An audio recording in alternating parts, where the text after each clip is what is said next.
hello, boys and girls. Hi. What a wonderful day it is today in our money-based economy. Well, sit back and relax and get ready for the guy who's about to ruin everything. I'm puzzled. Are you really seriously suggesting that Jesus Christ was a mushroom? Wait, Jesus was a mushroom, Roberts. Yes. You are dealing with a secret cult, a secret society. Welcome to Waning Interest. Welcome to the Waning Interest Podcast. No, not an hour. It's probably going to be 3-ish, 4-ish. Fuck, I don't care. Might go marathon. Number 85, that's what I'm trying to say. March 30th, 2022, the Babbling Dabbler, the smallest click on the internet, the pinball brain in your favorite machine, and as you know, I prefer T2. It's like a diary or a book, but not as stale or coherent from a more mentally challenged Forrest Gump. I'm not saying anything about the slap, but I just had an everybody out, 2 exits, no waiting moment in the toilet and lost a few pounds. Not sure if I'm sick or if it was finally watching the spoiled princess's acceptance speech from the Oscars Sunday night. I don't know which it is. I'm thinking it's the latter or the later or whatever, how many T's it has. I don't give a shit because this podcast is, speaking of the latter or the litter or the shit, there's no T's in it.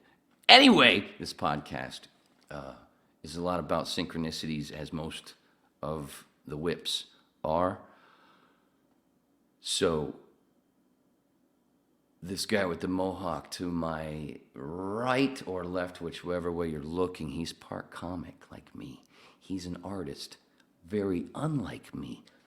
But we share a birthday with Joe Rogan. Full circle. And we've got other cool stories. So anyway, everybody, say hello to Mr. Brett Brock. There would be applause, but I hate sound effects.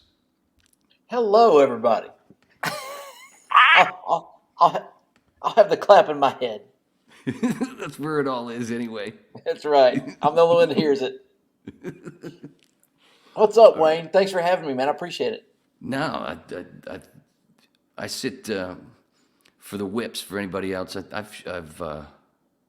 don't have the hugest following on Twitter, but I've shared Brett's stuff. Brett does a Twitch thing, Husky Boyo. I always want to say bro. It always, when you kind of glance over it, it's like it says Husky Boyo on Twitch. That comes from if you walk into a room with a bunch of dudes, instead of saying "morning, gents," or it's like, "What do you say, boyos?" Is that a Tennessee thing? Could be. Well, I don't know. It made it on Seinfeld. I heard Elaine say it one time. Oh. It's about the boyo, Jerry.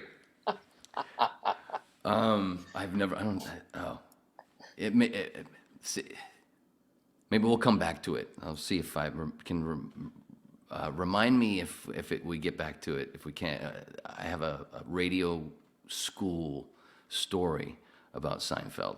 All right. Sounds good. But like I said, Brett's an artist, and he draws while shooting the shit with everybody who's in his chat, and drinks beer. And hold up, show him some of your stuff. Oh, if you got something sitting right there. I've just got what I did recently, right behind me. Perfect.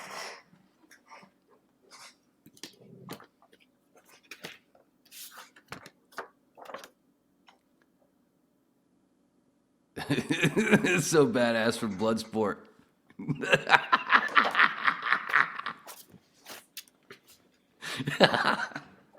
I love the split thing where it's on top, where everybody's under Van Damme's balls. And we're back. Oh, that's so fucking badass. But I could see somebody drawing little hanging balls like from the Fleetwood Mac cover of a mix where he's got those balls hanging. The problem with that was during the penciling phase, I had his head too close to his, his butt crack and his nut sack, and it looked like it was shitting him out. And it's like, this doesn't work. So I got to move him down, and then I moved him down too far, and it looked like he was kind of, sucking on the dude's tit next to him. And so I was like, all right, I've got to move him up some. Are they in the trash, like right there at your foot? What's that? Those versions, so we can see them. Oh no, those are all sketched, erased out. You've so I already was done just it? constantly Oh, okay. drawing and trying to Next time to you get do the that, position right. that's what you should do. You should have those where when you do have that kind of stuff where you do have to fix it, take a picture first and go, oops, now let's move on. But just for fun. I thought you were going to say save your trash paper, and I'm like, oh Wayne, haven't you seen the prices lately? You can't afford to waste. It's art supplies, baby. That's too expensive. Damn it. I don't want to get serious just yet. But so we got it down. Oh, did I mention? Yeah, I mentioned we share a birthday. Yeah. Yeah. What? You'd never know it, but Brett's younger than me. What's wrong? I don't dye this shit, dude. I was getting ready to call you out. I was like, well, I don't dye mine at all. It's all natural. And I don't dye my hair either. I haven't dyed my hair since '97. I've never dyed mine at all. No? I've never done the mohawk either, though. I have thought about that when I watch you on Twitch. I go, fuck, you know what? I think when I do take all this off, when I do finally, it's been almost a year since I've had a haircut. Yep. When I do it, I might do the mohawk myself. I've always had a real job type job. And so I've always had to, keep it straight laced, and kind of high and tight. But then, never really had long hair. So, when I retired from my first job, I had just multiple huge beards and just hair down to my back. And the mohawk came, I don't know, during Twitch. That was the first time during Twitch. And that's the first time you've done it? Yeah.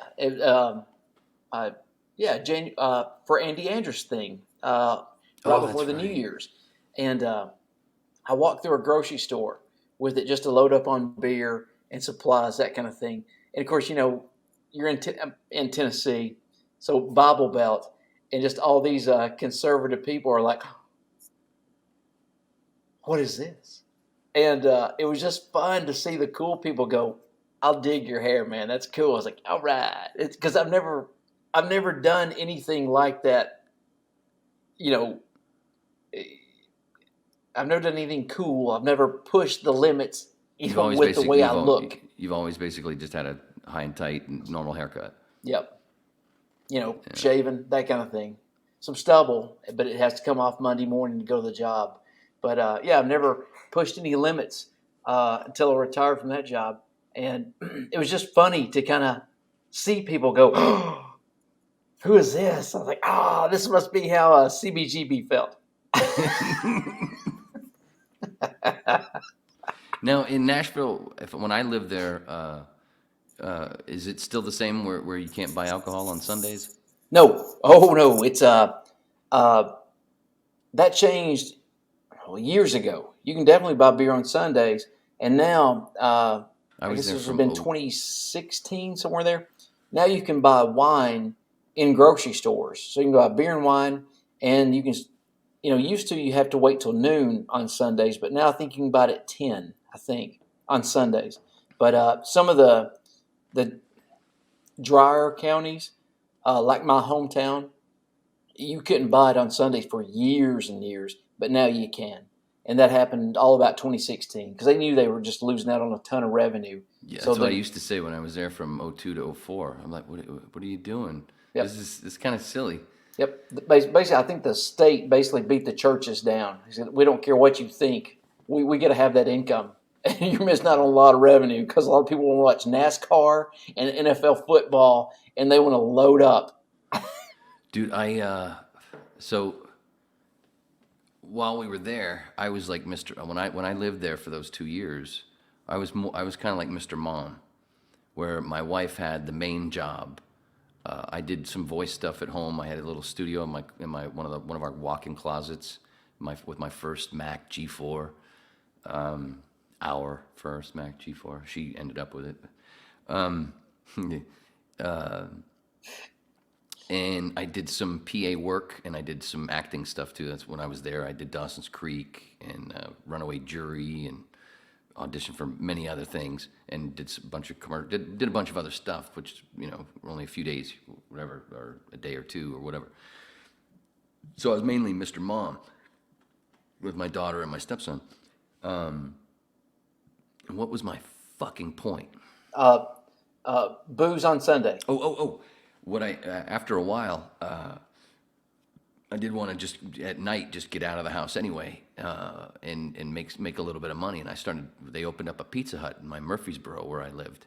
Okay. And Murfreesboro was exploding. This is almost 20 years. This is 20 years ago, 2002. You wouldn't recognize it now. I know. I've gone back and looked at my house. I don't recognize my house. I hate what this guy did to it. Oh man, he put up a fence in the back. Oh, I had my fence for my dog was the invisible, not invisible. It was the wireless. Sure. Wireless. What do you call it? So it was a circle around the house that he had. Yep. You do the flag thing. Sure. He didn't realize he had almost all of my neighbor's backyard, but because I put the flags up along our property line, he didn't go past that part. But anyway, what the fuck? Nashville. Beer on Sunday. Sundays during football season, working at Pizza Hut, delivering pizza in Murfreesboro. I fucking raked it in. It was almost like working at a gay bar. Yeah.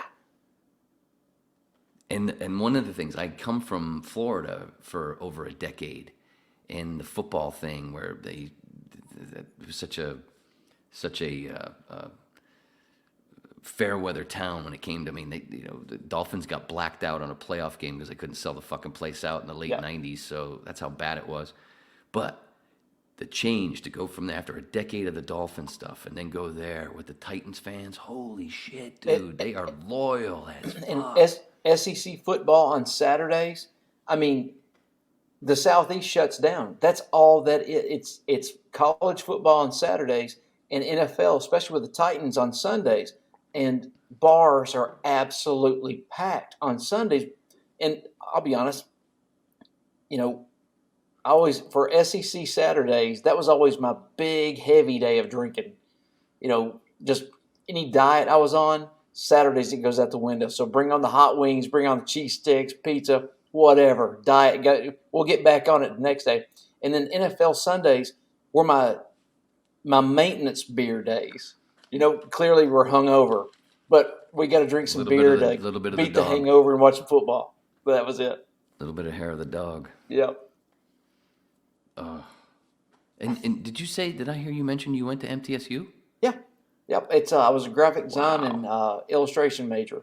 And every time, you talk about MTSU, and in the early 90s, 91, 92, MTSU had Middle Tennessee State University. Yep. In Murfreesboro, Tennessee, had the only RIM graduate or bachelor degree program maybe even in the state.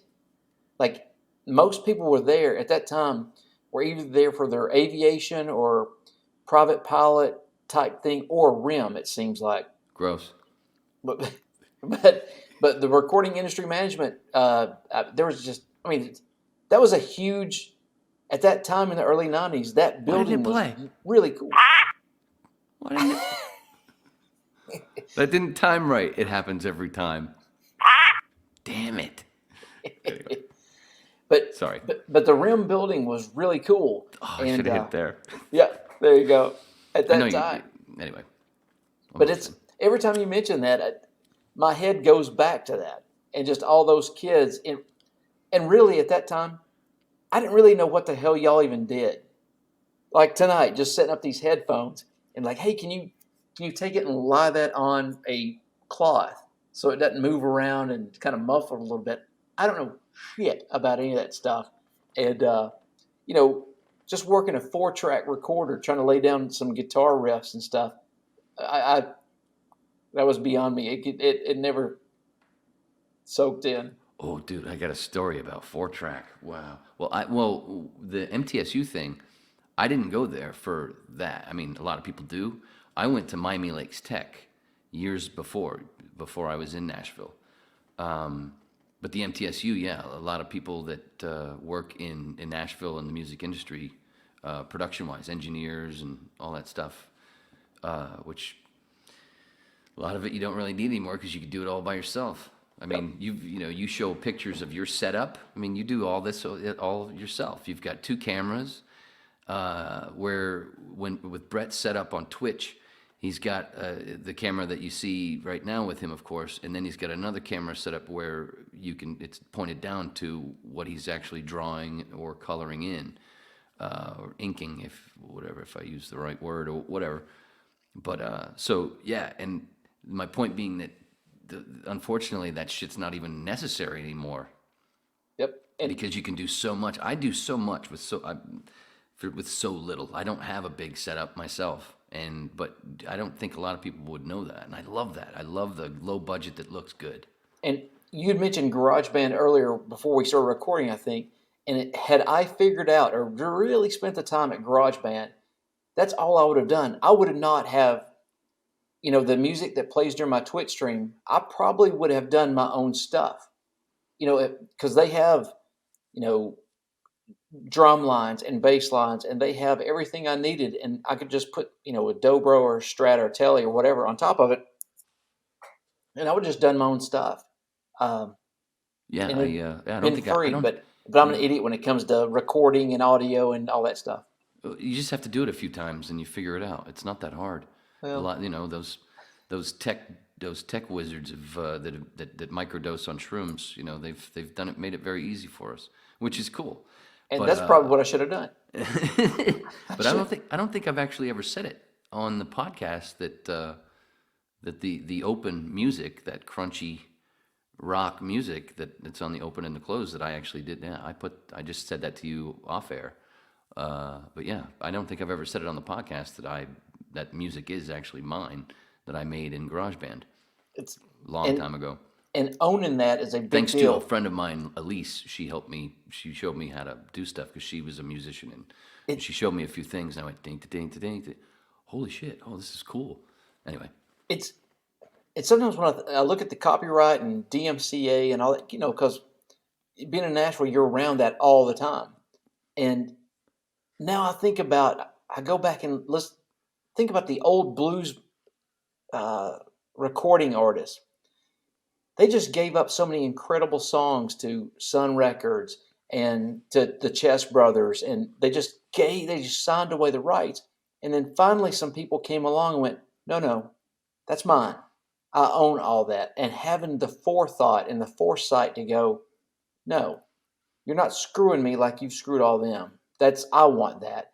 And it's original content, and maintaining intellectual property is, as I get older, it's so important, and doing it yourself. It's just like you said, you don't need these huge corporations anymore. You don't need these, a platoon of people in a studio. If you got some time, you can do it on your own and save a lot of money and keep that money in your hip pocket. Mm-hmm. Well, like I was telling you earlier, like I mentioned, you and I share a birthday with Joe Rogan. And Hulk Hogan and Alex Haley. That's right. The Hulkster is the one that I've always remembered because I learned that one first. And I think I was in this house back in the 80s when I learned that. Oh, here's a story from in this house before we get to the Rogan thing. I was wanting to talk about the whole radio, all the stuff that you needed to do, and now we can do this. And it was just 15 years ago. In this house, back when I was a kid, see, what happened was we built this house in 82, 83. I've said this on the podcast before. So I helped do a lot of the electrical work with my grandfather. I used to be like the trim stuff that you see like right here. Yeah, it looks great too. Yep. It used to be a dark stain rough wood, and I stained all of it, and it was all through the house. And the door the door frames were the same way. That's how my mom wanted. This is back in the 80s, 82, 83. Yeah. Dude, out in the garage, I stained all that stuff as a kid. Like I said, I helped build this fucking house. She bought another house with my stepdad in, I think it was 87. So we rented this house out from 87 until a year and a half ago. Dude, I've said it before on this. I'm trying to figure out another way to say it, but it was so nasty. What you see behind me is like the complete opposite. It's like basically, you see Oz behind me. Bright and look at that! Like there's the trail. What is it? The golden brick road. Yellow brick road. Yep. Right. Because before a year and a half ago, when I came back in here, it looked like when it was all black and white and dreary and dusty, like the desert and all that stuff. Before she, took the mushrooms and then did the tornado, which was the come up for the trip, and then she was talking to little people.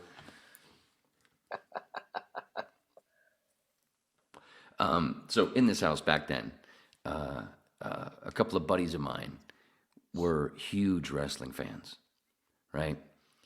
And back when the whole thing with, the Hart Foundation, you remember this? You remember Bret the Hitman Hart and Jim the Anvil? Yeah, of course.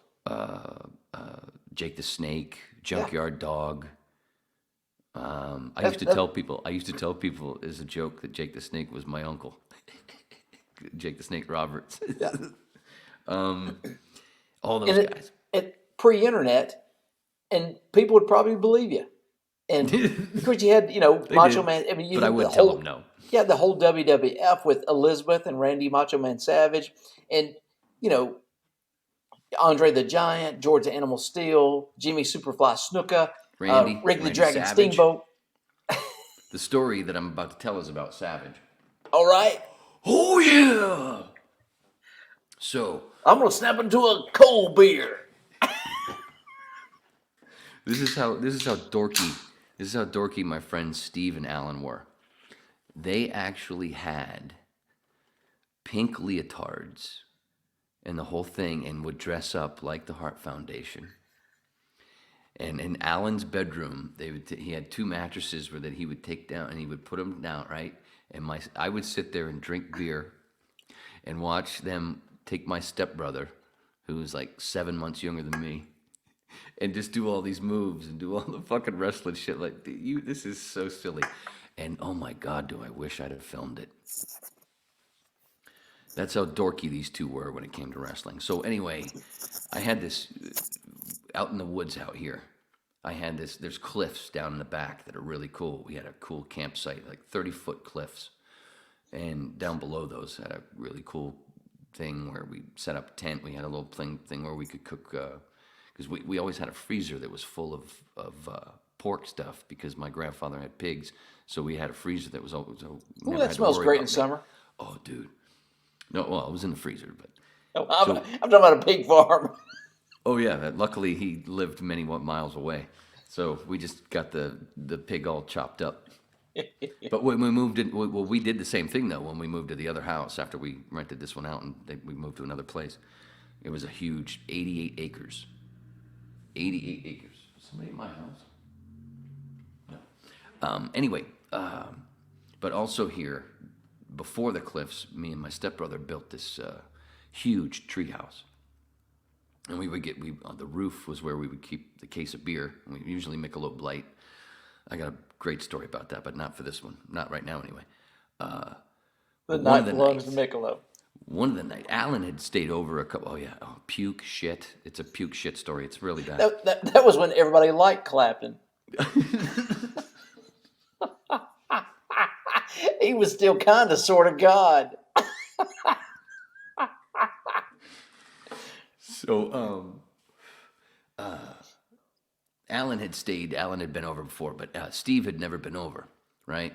So one time he came over and we had a whole thing where we camped out, blah, blah, blah. And so now we're back in the house here. And it's just us, me, Alan, Steve, my stepbrother, Tracy. And no parents. They're all at work. And anyway, let me backtrack for a second. I had discovered a few months before this. I had discovered phone sex numbers, right? And I didn't know that it would be on the bill. I didn't know all that stuff, and I called one once, right? And it wasn't just me. It was a buddy of mine, and his mom lived with us for a while too. Yeah. So it wasn't was just us. Me, Mom. It was like, a gag. We did it as a gag. We kind of were. We were like listening at the same time, going, "Oh my God, yeah, push the button, whatever." We didn't know. So what? And for people that it wasn't a party line, it was a no shit 1-900 number probably. Yeah. Something like that. Yeah, where you had to give information. It was like $4.99 a minute. Something like that. It was bad. Yeah. It was bad. So anyway, we got in trouble for that. It wasn't like a Twitch subscription at $4.99 a month. It was a minute. It was it was like calling Australia. Which was I spent a lot of money on that. Anyway, I promised, of course, I wasn't going to do it again, and I wasn't going to do it again. Anyway, so now we're back to Steve. This is a few months later, and Steve's over. You know, also first time he's ever been here. I don't know. This little douchebag is fucking me over. He says, "Oh, you gotta call this number. This is great. It's Macho Man, right? You gotta listen." So we call the number. Okay, cool. We're just I don't know. Call the number, and we listen to this whole, "Oh yeah, I'm the Macho Man," and doing the whole thing, right? And we're laughing. Oh, this is so funny. Listen a little more. Month and a half later, I come home from, I don't know, baseball practice, something. I don't know what it was. And as soon as I walk in the door, my mom, "You son of a bitch. You told me you wouldn't do it again." Like, what the fuck are you talking about? I don't know what you... And I couldn't figure it out. I'm like, "No, I didn't. And of course, didn't believe me. I'm like, "I didn't. I swear to fucking Christ. I didn't do it again. I don't know what happened." Anyway, we go and we call the fucking number. And I all of a sudden, "Oh, yeah." And I went, "Oh, you prick. You prick." Because the number was on the thing. Fucking Steve. And suddenly you had to get a summer job. Yeah. Steve fucked you. You was like, "I'm just a kid, gonna go to school, play a little ball, come home, eat my little Pop-Tarts." Fucking cunt. And now I'm working at a grocery store. Needless to say, Steve never came back for any campouts. No, probably cool. And Tracy said, "Fuck you. You ain't using me as a dummy anymore." Quick follow-up question. Is Steve fucking up people's marriages right now? Because it sounds like Steve probably ain't good at math or going to space anytime soon. He's probably... What the fuck? That's not fair. Delay. But at least we make the fuck-ups funny. Sorry. I was trying to enhance... Damn it. Why didn't it work? It's supposed to work. Okay, 1, 2, 3. See? You son of a bitch. Now it's cooking. But no, I tell you, Steve he actually is involved in the wrestling around here. In the state, yeah, where we grew up, yeah. Not in the same town, cool. But yeah. He became one of those... promoters or something? Oh, no. Well, I think that might be what he's doing now. I have no idea. But for a while, he was one of the local wrestlers. No shit. Yeah. It's amazing when I hear, a lot of us, as kids, would backyard wrestle. And it's amazing that none of us had spinal injuries or cranium injuries. Because, I would no shit pile drive kids. I'd see, Paul Mr. Wonderful Orndorff pick somebody up, head between the thighs, and just kunk, and right on top of their head. And how the fuck we didn't snap necks and, permanent brain injuries directly, on the ground. And it's amazing. And there was no YouTube back then. No. And now kids are jumping off roofs onto barbed wire, and on purpose. On purpose. Check me out. Check me out, Barb, you fucking crazy cunts. And then get up 2 million views, and they're getting paid as a 14-year-old. Their tits are getting ripped off in the barbed wire, and they're laughing about it. Whole new version of Jackass. It's pretty insane. That you're right, and that's why, like I said, I would just sit back and drink beer while Alan and Steve did what they did to Tracy because he thought it was funny. But we didn't. But they were like I said, they put mattresses down. They were fancy. They had money. It was real fancy. And Alan was probably smearing Tracy's face into where he jerked off. That's how evil that little cunt could be. All right. So, now that I told the Steve that, now I got to tell the Alan part, the Alan story. Right. All right. Treehouse, right? And like I said, it's big. And it was big. It was just a good spot with these 4 trees that Tracy and I found. It was just fucking perfect. And we had plenty of plywood and 2x4s. So you could, let's see. Well, back then, when we were 15, so 15, 16 maybe. So you could stand up. Some people could stand up straight, but some maybe had to slouch a little bit or whatever. It was a lot like in Stand By Me, the treehouse in Stand By Me. It was a lot like that, but maybe a little bit bigger. And the Royal River, right, by the way, is right there. Stand By Me took place here. It didn't take place in Oregon. The producers fucked that up. Probably wasn't any hang down contests that went on in that treehouse, I bet. No. Oh God. A little chilly up here, fellas. Let's just whip them out and see who hangs down a little longer. No, never did that. Never did that. It grosser. It's always borderline gay shit with 12 and 13-year-olds. No. None of that, I swear. I don't even think we ever had any Playboys or anything out there. But here was the thing. So, because it was far, but it was close. It was into the woods, but it was close enough to where we took, my stepbrother and I took, what was it? I think we had 5 of the 100-foot long extension cords, the orange extension cords, and plugged them into the garage and sent it and had 5 of them connected all the way out to the treehouse. So we had a little black and white TV. We had a radio, so we didn't have to have batteries. It had batteries in case. Wow. And we had a little card table. And instead of playing cards, sometimes we played cards instead of quarters because you couldn't play quarters on that table. Sure. Now I'm thinking about a public safety thing. You had 5 cords running out there. Where you run off one outlet and just like, if there had been a spark in a treehouse, that shit would have went up like that. And all those kids are now just jumping out, breaking legs. Man, why are you gonna make the story such a downer? No, it's been fucking hilarious on YouTube now. That's so true. No, I'm kidding, but that's as many times as I've thought about this story and remembering all this stuff. That's the first time I've ever thought about that. I've never thought about how something could have happened there. But we at least were smart enough at that age because we lived in a town with a lot of dudes and we grew up with men that did a lot of construction stuff. So we knew to tie each end and then plug it in and not just leave it. So we did that right, I think. If that's still right, that might be wrong now. But anyway, so one night, like I said, we couldn't play quarters on that table. So instead, what we would do for drinking game, we'd play Go Fish.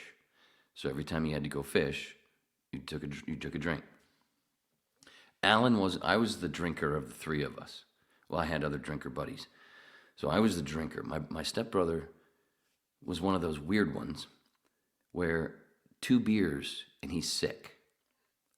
But at the same time, he could do a couple of shots of Jack Daniels and he'd be fine. I don't know if it was the whatever, but it was really strange where he couldn't drink beer.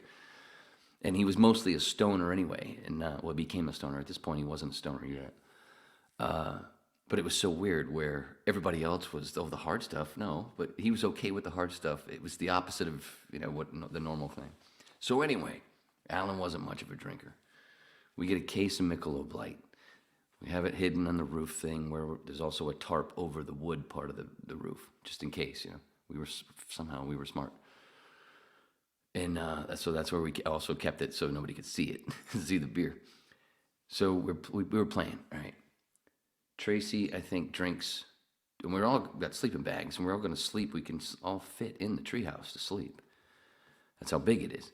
And but after 2 beers, after playing a couple of games, Tracy's had 2 fucking beers, and he's like, I'm gonna take my, I don't feel good. I'm just gonna take my sleeping bag down the ladder down below, and I'm just gonna go lay down. I'm like, all right, but 2 fucking beers, okay. Alan and I have a couple, keep going a little bit. I remember we had David Letterman was on the TV. We were watching Letterman on that little black and white. And then all of a sudden, out of the blue, I think Alan was on his 4th beer, and out of the blue, he's like, "Oh, I don't feel good. I'm gonna go downstairs too." All right, whatever. So he takes his sleeping bag, goes down the ladder. I can hear them down there talking a little bit and getting comfortable, I guess. I don't know how comfortable. Maybe that's where the part of the story comes from. I don't know, but anyway.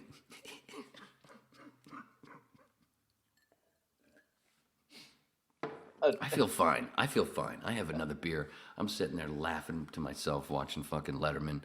And then we had one of those, I had a fold-out lawn chair. Remember those old fold-out lawn chairs?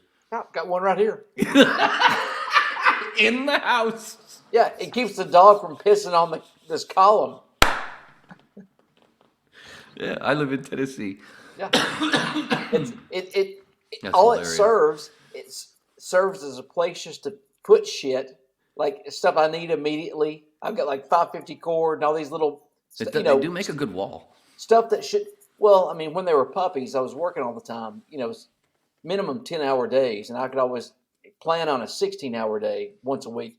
And so, yeah, as puppies, they would piss on a couple of columns, and I'd come home, and it's like, now I got to clean up piss, that kind of stuff, and just, I don't have a smoker or a grill in my backyard anymore because that husky piss would just corrode metal and just ate through the legs of metal smokers and grills. And so I had to start putting up stuff to protect my house, basically. Yeah. And that old school, if you're talking about the one I think where it's only like, 12 inches off the ground, and it'll pinch the shit out of you. Yeah, that's exactly it. That trifold, it'll pinch you right in the thigh, right in the hip. If you're messing around trying to get out of it, because it'll fold up, and all that interlocking metal. Yeah, so it's right there in front of that column to keep them from pissing on it. That fits the story. Thank you. You're brilliant. So I'm sitting there, and I go ahead and I fold that thing out. Because normally we would use it as a chair, all folded in, and then if you wanted, you can unfold it out and lay out, right? I slept on it many times. Yeah. So I'm laying there and I'm watching Letterman more, and all of a sudden, and I think I was on my 6th beer, halfway through my 6th beer, I think it was, and I'm like, I'm not fucking feeling very well, and I hate puking, right? Well, it got to the point where I was like, oh man, I don't feel. Before this though, that's what helped it.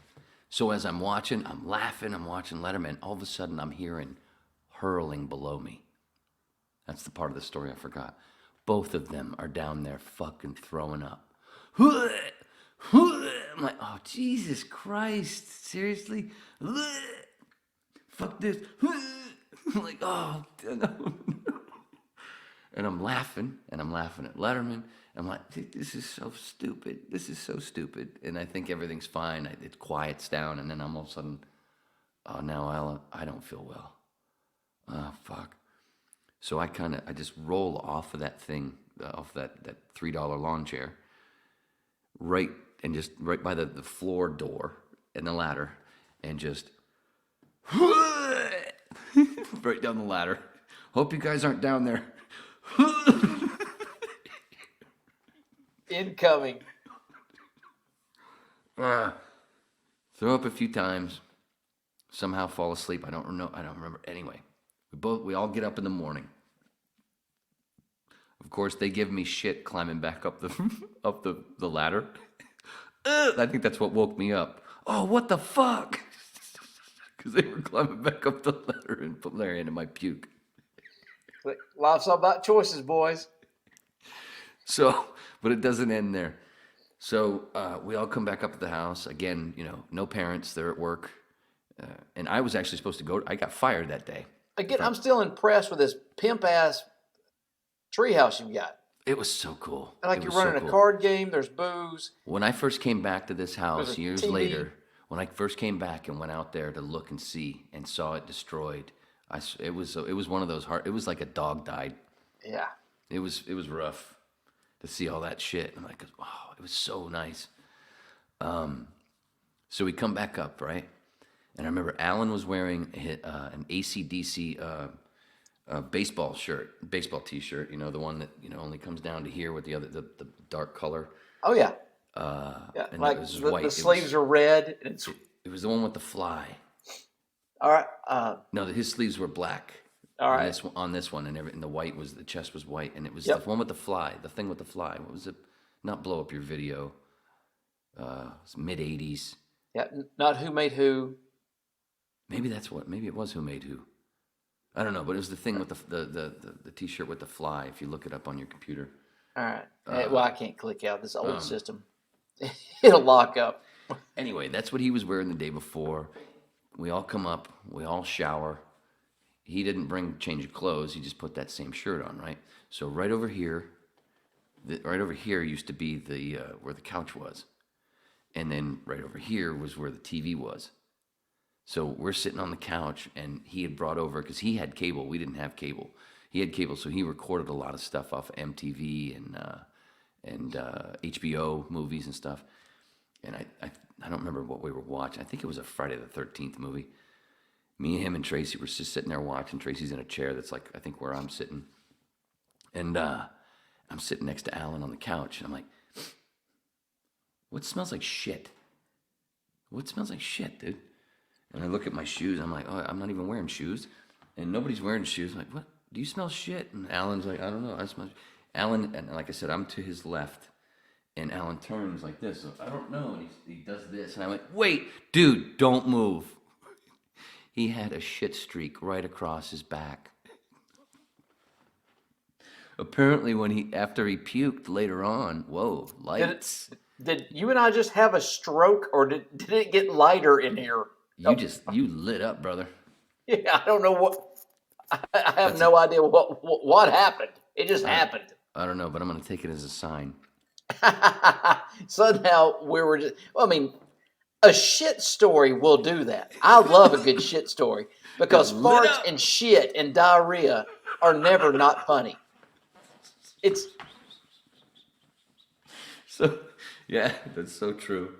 But yeah, evidently, at some point, after he threw up, at some point later on in the night, Alan woke up to have to take a shit, and he thought he crawled far away from his sleeping bag, but apparently he didn't crawl at all.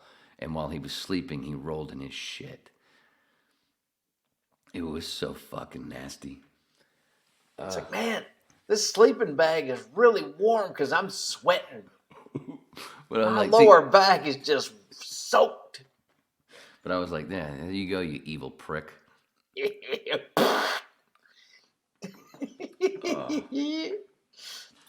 It's like, you got to go outside now. And I'm turning on the hose, strip. If you've never been to the jailhouse before, it's a good learning experience. You can get naked in front of a lot of people. Take your shoes off too. As you can see right there, from the pipe there used to be a wood stove right there. Yep. I wanted his shirt to go right into the wood stove and set it on fire. Oh, and you know what? Probably a good thing you didn't. Because then I thought that all that stunk. That cotton and all that, soaked in diarrhea. That would have stunk like crazy. Ugh, that soot. Ugh, no way. Ugh. Oh, that was. Now that shit belongs outside. Hey, that ACD shirt, you're gonna have to get a new one when they come back to town because that shirt's gone. You can win one by throwing darts at the county fair. But you know what? That's That might have been where he got it. He might have got it at the It's Freiburg between Fair. that or a Black Sabbath mirror. Oh my God! Remember that shit? Dude, I had a ton of them. Wow! Holy shit! I haven't thought about that in forever. Oh my God! Those little ping pong balls in the little goldfish bowl. Yeah. Try to get that, and, win your girl and way overpriced ducky or something. It's like, no, baby, let's get that Black Sabbath mirror. Ducky. We may break up. I keep that. All right. What else? What is it? That's one of the things that. Yeah. The other part about listening to you talk. One of the other synchronicities is, let's see, from, what was it, 98? I was just going to talk about Alex Haley. If we could go back a minute. Alex Haley? Yeah, because Alex Haley wrote Roots. Roots, right. And he was born on our same day. So, yeah, we had a little different experience. You talk about Hulk Hogan and wrestlers. But as a kid, especially in the South, and I know a comic kind of done something like this before, but, you'd go watch Roots as a kid in the 70s. And then you'd go to school the next day and like, look at your black friends like, yeesh. Sorry, buddy. Yeah. And so that's why I always go to Alex Haley immediately, because that was that first imprint. It's like, and Alex Haley, he wrote all that in just east of Memphis. He was in Tennessee. I think he's from Utica, New York, I think, somewhere. He's from up there, but he wrote all that. He had family in Tennessee. And, so that was my big imprint, watching Roots in the 70s, then going to school and going, yeesh. Kunta Kinte. Yeah, sorry. Good. I forgot you mentioned his name, and I've forgotten that we also shared a birthday with him. Synchronicity. Sorry, I keep interrupting. Well, no, the other one, one of the many with us is, like I said, listening to you talk. I had a roommate from 98 to 99 or 2000. I think it was 90, somewhere around there before I moved in with my ex-wife, before we got married. My roommate, we worked together, and we were buds. We did Christmases together, whatever. And but anyway, he was from Tennessee, but he's far from talented like you are with the drawing. He's not as artistic or whatever. He was an engineer, one of the engineers in the radio thing. But you guys, you don't look alike, but you sound similar. Yeah, of course, because he grew up in Tennessee as well. Just north of Nashville. Three different dialects here, because it's a very long state. So it's west, east, and middle Tennessee. We all have three different dialects. So we can pick up on almost where each other are from as soon as we start talking to each other. So. Yeah, there's a little bit of that here in Maine. But I've kind of lost it after 30 years, being gone for 30 years. I can't really, but it used to be. But like when I was in LA and I'd have a voiceover or, voiceover that needed like a Boston Northeast accent or whatever, I'd call home and I'd just listen to them talk for a bunch and just listen to them. And then, okay, all right, see you later. Bye-bye. And then I'd get up and I'd have it in my head. So I'd had it down, and that's when I would record. Yeah, worked sometimes it didn't. Anytime I'd go home for the holidays, I'd have to correct myself. It's like, okay, I'm going to take a shower, not a shower. Not share. Yeah, it's going to take me an hour to do that, not an hour. Yeah, when I moved there, that little time that I was there, when we went to any place that had people that were natives, I felt like I stuck out, which is why I stayed home more often than not. Besides all that, all those CMT events that we did, because my wife, like I said, my ex-wife was one of the. We moved there because she got a gig as one of the VJs on CMT. Yeah. So, but we bought a house in Murfreesboro, so we were 25 miles from from Nashville. Which at that time, excellent purchase. It was. Excellent. But, whew, God, the taxes now. I've heard. It's crazy. And the drive time, it's insane. There's a wreck on I-24, Murfreesboro to Nashville. You can expect an hour and a half drive time every day. Dude, it was 25 minutes. Terrible. Used to be. I mean, that's what that's like I said, 02 through 04. Yeah. Or late 03 at least. It's terrible now. So many people. There's so many people. Man. Oh, well, with MTSU, though, the one time I went there, I don't know, but I took my stepson wanted to go see a football game there. He was interested, like if we had stayed there, he would have, or at least when he was, 10-ish, 11-ish, he was thinking, that's where I want to go to school, when I get older. Yeah, because he enjoyed the time that we were there. The school was cool. And we were in a good spot. But wait, I'm sorry. Can you hear this? Like, we're not under a tornado warning, but we've got a tornado watch. Can you hear this wind by any chance? Okay, good. No. This is going to be exciting. I remember those. We had a few of those tornado watches, but and also in Florida when I lived in Hollywood, in between Fort Lauderdale and in Miami. Yeah, good racetrack down there, dude. I was there for. I went through Andrew. Oh man, that was fucking rough. Yeah, being in and we actually at one point did get in the bathtub. But we weren't near the eye, but you didn't have to be that close to the eye of the storm because it was strong. Yeah.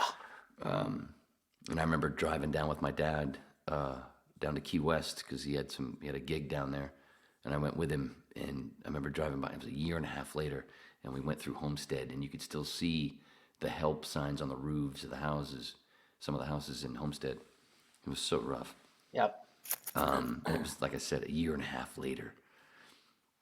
Where were we? MTSU. Because I interrupted. We're talking about Murfreesboro and MTSU. MTSU, yeah. He wanted to go to one of their football games. And of course, the day that we planned to go, it ended up being so cold. I fucking hated it. I did it for him, but I sat there. I was so fucking cold. I was just waiting for him. I was just praying for him to go, yeah, it's too cold. Let's just go home. And no, he loved it. He was watching those guys, and when I first got with his mom, he wasn't into sports at all. But then I turned him into a sports monster. And a little shit, he knew I was a Red Sox fan. And the little shit was like, well, I'm a Yankees fan. And I actually, he's gone. He's out of the house. No, well, that's what I thought at first. But then I went, yeah, that might make me a bad stepfather. So instead, I got him a Derek Jeter jersey. It was so hard to buy that fucking thing, dude. It was so hard to buy that thing. No, that was spitting on it. But and it was cool. I loved it when he wore it. He wore it a lot. There was a time there where he wore it like he would have a T-shirt on it and he'd wear it and then without it buttoned up. And I'm like, that's my kid. Yeah, that's my kid.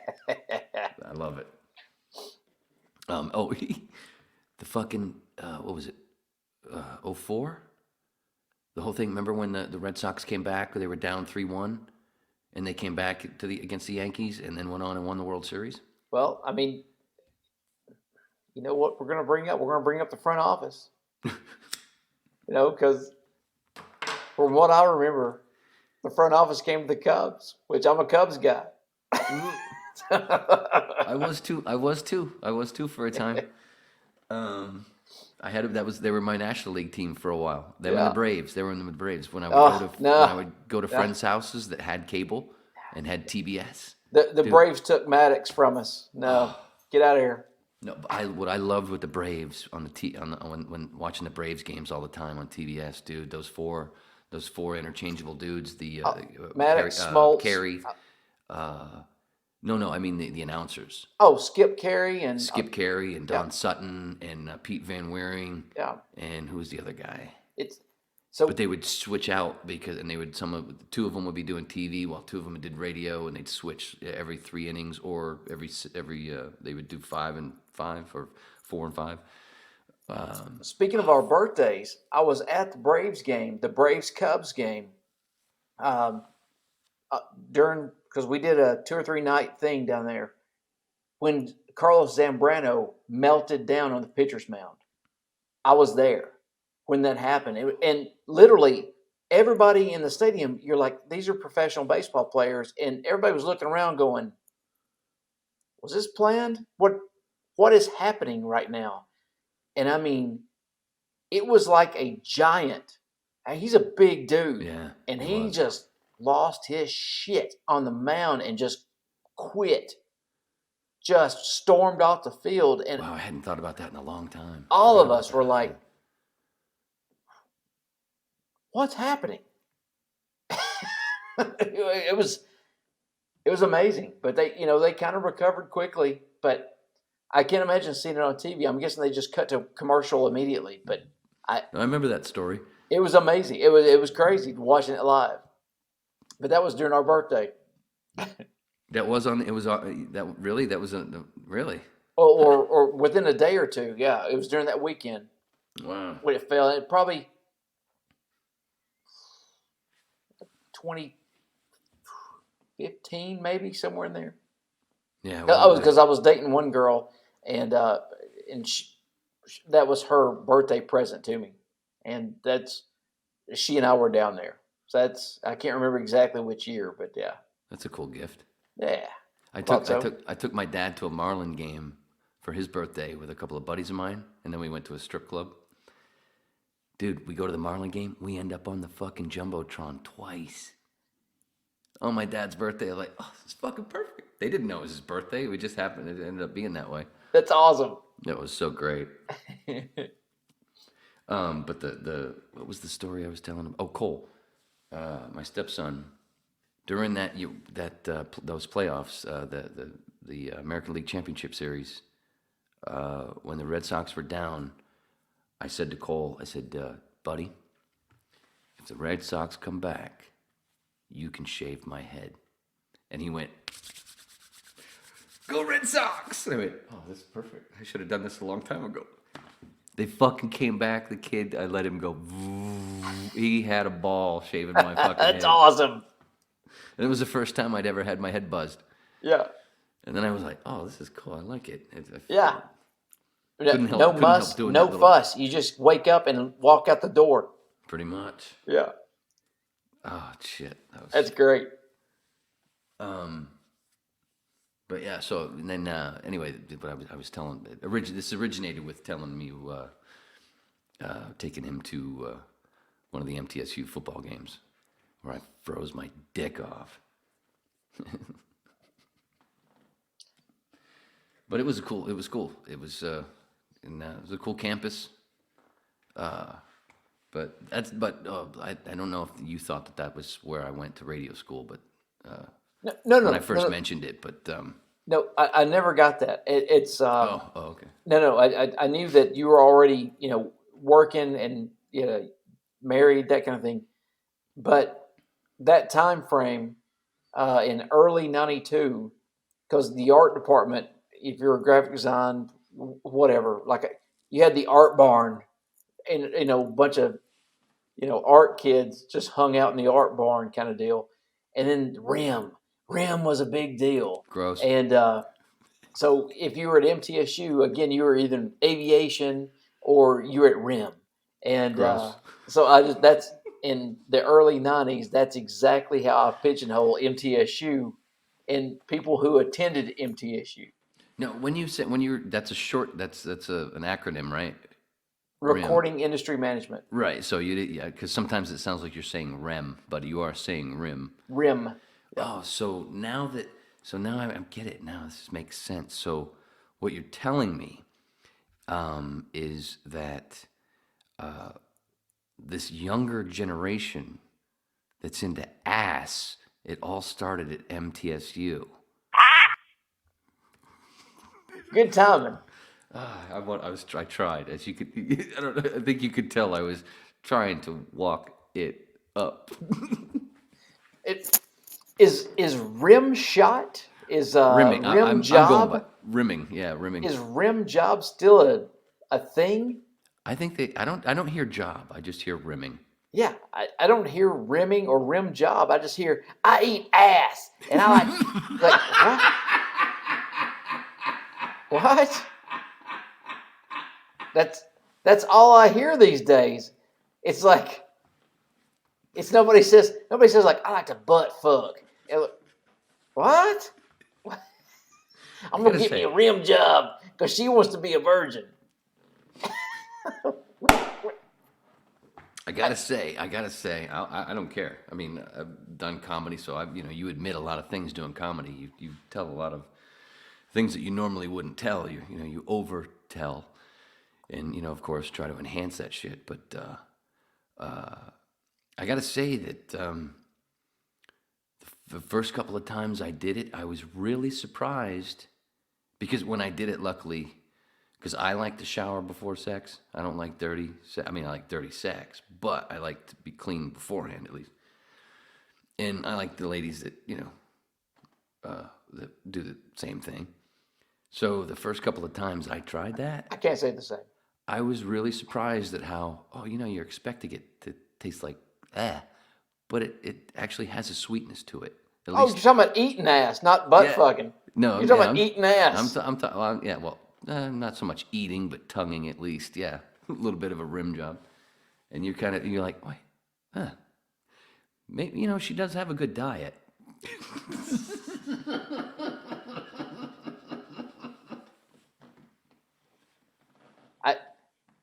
I think there's a lot of trust there. There's a lot of trust. That's why you start with the shower. Yeah. Okay. I wouldn't do it like if we were dancing, if I was out dancing with her or whatever, and then let's get all frothy, baby. Yeah. Because by then I'd be too drunk anyway. I probably wouldn't even be able to get it up. Yeah. I remember this one. I got to tell this story now. It relates too much. I had a neighbor where I used to live in California. One of the most obnoxious assholes. We almost got into it badly. A domestic. I mean, he was literally my neighbor to where, I'm not kidding, to where in the apartment door, it was closer than Jerry and fucking Kramer. Instead of across the hall, imagine Kramer's door was right there at the corner, the next corner. So you just reach over. Sheetrock separating you. Dude, such a dick. This guy was such a fucking putz. But early on when he first moved in, because I'd already been there a while, he was going through a divorce. So, I was nice to him, and he was like, oh, dude, let's go drinking down the so-and-so bar down the street in Studio City. And then I tried to put it off, but I was like, okay, let's go. What the hell? Anyway, we go there once. And this is, like I said, early before when I first realized what a douchebag he was. But I knew he was a douchebag, but this was early. We're sitting there at one of the tables at this sports bar, and there's a group of people, mostly girls, at a table right near us, and he starts talking. Just think a really sleazy douchebag fucking sales guy. But he was in real estate, so he was a sales guy. So, ugh. Anyway, he starts babbling to them. I'm just sitting there watching the games that are on, because there's a bunch of games on. He starts babbling and blah, blah. And I'm paying attention, like, oh, Jesus Christ, you're making me look bad. Anyway, at some point, he gets up, goes to the restroom, and I'm just sitting there by myself watching the games. All of a sudden, this Asian girl, the cute one out of the bunch, she leans over to the table and goes, hey, why is your friend such a douchebag? And I laughed just like I did there, and I went, he does that. That's him. And I go, number one, he's not my friend. He's just my neighbor. He's not my friend. But I know what you're saying, sweetie.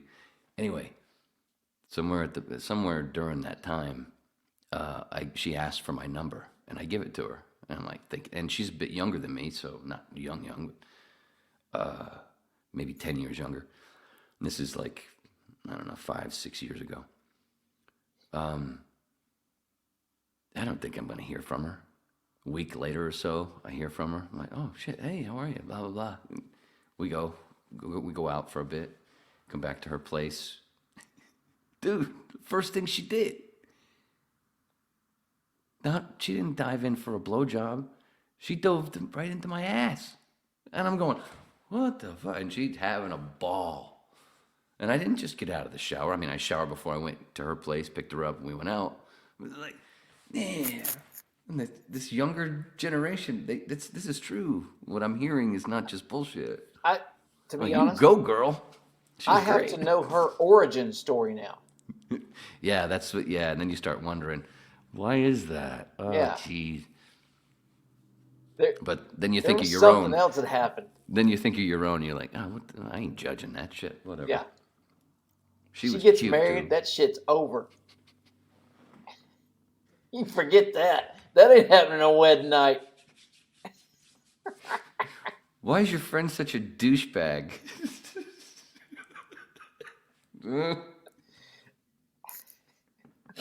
He doesn't like his asshole eaten, but I do. Jimmy calls sometimes, baby. Oh, what a fucking prick. Oh man, I cannot tell you how much that was one of the things that not just getting out of Studio City in California overall, because just the congestion and everything, just being and everything, I just grew to hate it. But getting away from him, not just that noise from his apartment, but I thought getting away from 7 helicopters a day. Honestly, I thought it would be more than that. I thought it'd be 24/7. Dude, sometimes it was. Yeah. And a lot of times I'd be right in the middle of going, because I worked mostly out of my apartment. My voice work, I did, just like this, what I'm doing right now. And getting the sound for that, Jesus. Yeah, I didn't have a whisper room. I had this really cool thing that I set up with a blanket and stuff, so it sounded good, but, helicopters weren't going to help, and I'd be right in the middle of getting ready to do something, and, oh, fuck. And then they'd be there for 30 minutes, just hanging out above. Sometimes it was, something shit going on. Sometimes it was, for movie stuff. I was right near Radford, CBS Radford, where they shot back to Seinfeld. And Larry Sanders, fucking Gilligan's Island back in the day. Oh, man, yeah. And, CSI New York, many, many fucking shows, many commercials, many, many, many things. That's how I met, what's his name? Oh, he's dead now. Robert Forster. I go outside in front of my place, because there's a sidewalk, and my street led straight towards CBS Radford. So I saw actors all the time when I go outside and smoke out front. I'd see people getting ready and going in. I'd see with their sides, and they'd go walking towards CBS Radford. And one day I'm standing there, right there right in my little walkway at my apartment building, and right in front of the sidewalk. And all of a sudden, to my left, I see this guy coming. I'm like, holy shit. And he's actually going over his sides. It's fucking Robert Forster from Jackie Brown. Yeah. Breaking Bad. Oh, yeah. Many, many, many, many things. Yeah. But I saw a lot of people doing that, being in that spot. I saw people all over the place. But why did I go to that? CBS Radford. L.A., your asshole neighbor eating ass. Oh, that neighbor. Hey. Oh, the helicopters. Dude, it was so rough. And also, I was kind of in line with the Burbank Airport. So there were certain times that I learned that, all right, I'm not recording from 12:30 to 1:15, because in that 45 minutes, there's like 7 planes that are going to go over constant. Yeah, just arrival and departures all the time. And then there's a dead spot. And then, I learned the flight pattern just to do it voiceover. Yeah. It was fucking crazy.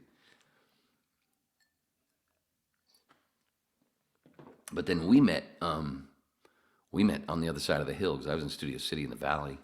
And then you came to town with Andy Andrist, comedian Andy Andrist. Yeah. And you brought the dogs.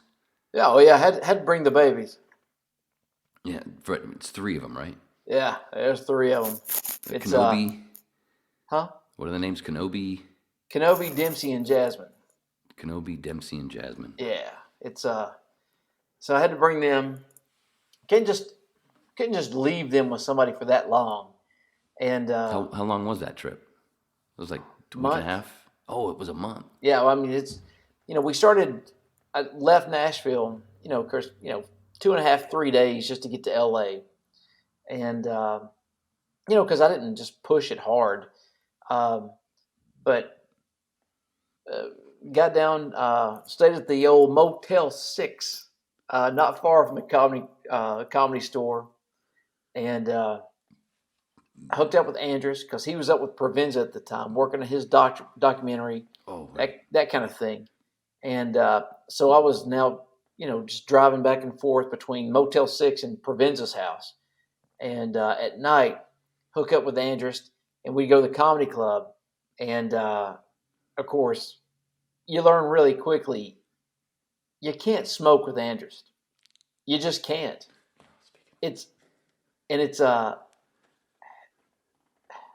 I don't even try anymore because smoking with him has ruined my nights. There's no more of that. It's like I was on par to have a great night. I was motivated, and he's like, "Here, try this." I'm like, "Okay, done, wrecked." Because you don't smoke weed very often, Mm-mm. right? So if you don't do it very often, yeah, it'll hit harder. Yeah. So that's if you do it all daily, yeah, it's not as bad. It's like but it didn't matter. It could be the bottom shelf, just worst sativa out there, and a couple tokes just wrecks me. So I drink beer from sun up to sundown, no problem. But no, I can't handle the weed, and especially not with him. So, hooked up with you, met you. And of course, when we were there, what happens? There's a guy I can't remember who's promoting the weed down at the bottom of the Gino Weed Speed Weed from Gino. Yeah, Gino and here comes the edibles. Here comes all this stuff. And I was like, sure, go ahead and eat one of these. Yeah. At the time, I was kind of like the Ed McMahon of Sam Tripoli's podcast called Conspiracies Now. Yeah. And where he talked about a whole bunch of different things. I was the announcer, and then and he'd have a guest, and then usually I'd come on at the end of the show. And that night, he had Andy on, and I was just in fucking heaven because I knew most of the people didn't know anything about Andy, but because of me being a Stanhope fan, I knew who Andy was, and I'd listen. And Andy always made me laugh. And I just remember being in the fucking control room for most of it with him. And a lot of the stuff that Andy says, some people don't get it. A lot of his funny lines that sometimes he doesn't even mean because how he just spews. Yep. And I'm like starting all the laughter. I was like a paid fucking, but I wasn't paid. But I was like an audience, like an enhancer or whatever. But it was just because I was listening and I knew what he meant on certain things that people in the crowd, because there was, like 12 people in the audience? And a lot of them, besides me and you and Brett, even Sam didn't even get a lot of what Andy was saying. And I'm fucking He's laughing. so quick, just stream of consciousness.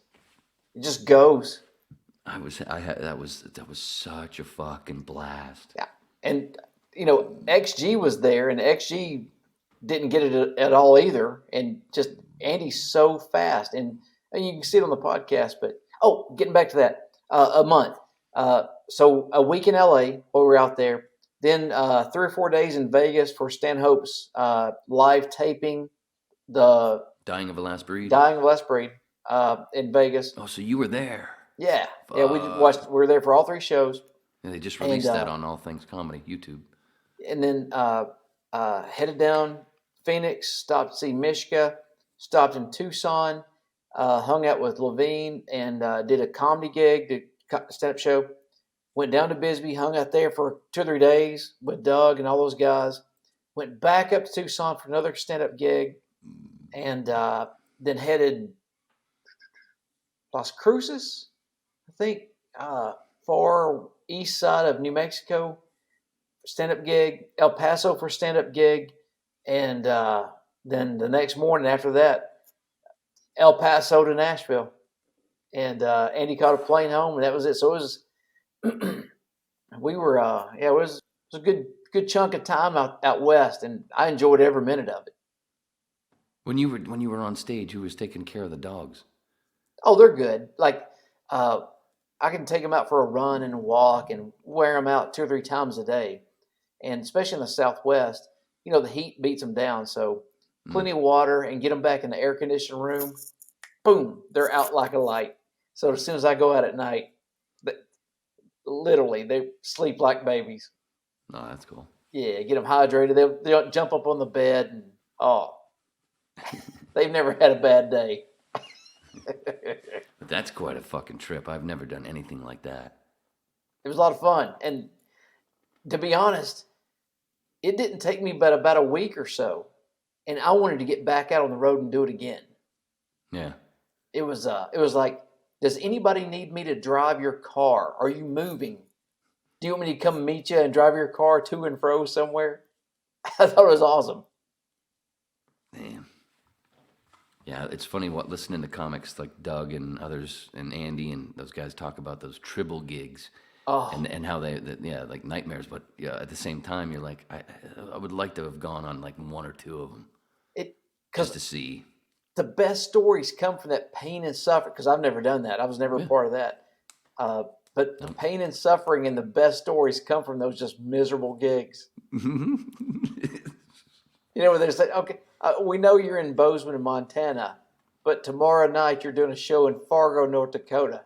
It's like, does anyone own a map? Do you know how far that is? That's one of the cool things about Stanhope, about where he is now. And, man, dude, Jesus Christ, you've actually got to hang out at the fucking funhouse. You know how many times I've wanted, oh, God.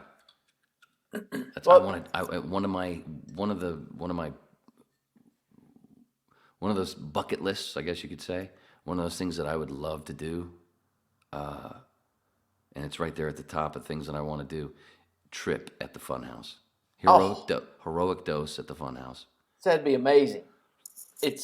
While I was there, he was getting off his filmed 3-show gig at Vegas at the Plaza. And, I showed up full-handed, showed up with several cases of beer. I didn't want to show up empty-handed. And that didn't bother him, because he was still in his head thinking about, did the recordings go correct? Did he hit everything to do this? And working with Hennigan and everybody. And I was in the fun house, but I did not interact with him. My only interaction with him was when I was walking to and from the refrigerator, and I'd ask him, "Hey, you want a beer while I'm up?" And that's it. I left the man alone, because it was not a party weekend. It was, there was construction going on in his house, and it's pretty much just me and construction guys and the people who were there just hanging out. That was it. So there was, and don't let me act like I'm a name dropper here. Doug and I we're not buddies. You know what I mean? He's not going to call me out of the blue. We're not. He didn't call anybody. Yeah. But I know what you mean. Yeah. Yeah. I don't want to name drop here. And matter of fact, all those comedy show posters I did for Doug, I didn't work with Doug. I worked with Shaley. Right. that was my contact with that compound. Yeah, I relate to Shaley a lot because when I got in radio, I produced for a lot of pretty really good fucking radio people, radio hosts. So I relate to Shaley, even though I never had to do as much as he does. His one job. Yeah. But and they're fans of one of the shows that I'm talking about, because I used to work with Phil Hendry, and that was one of the things when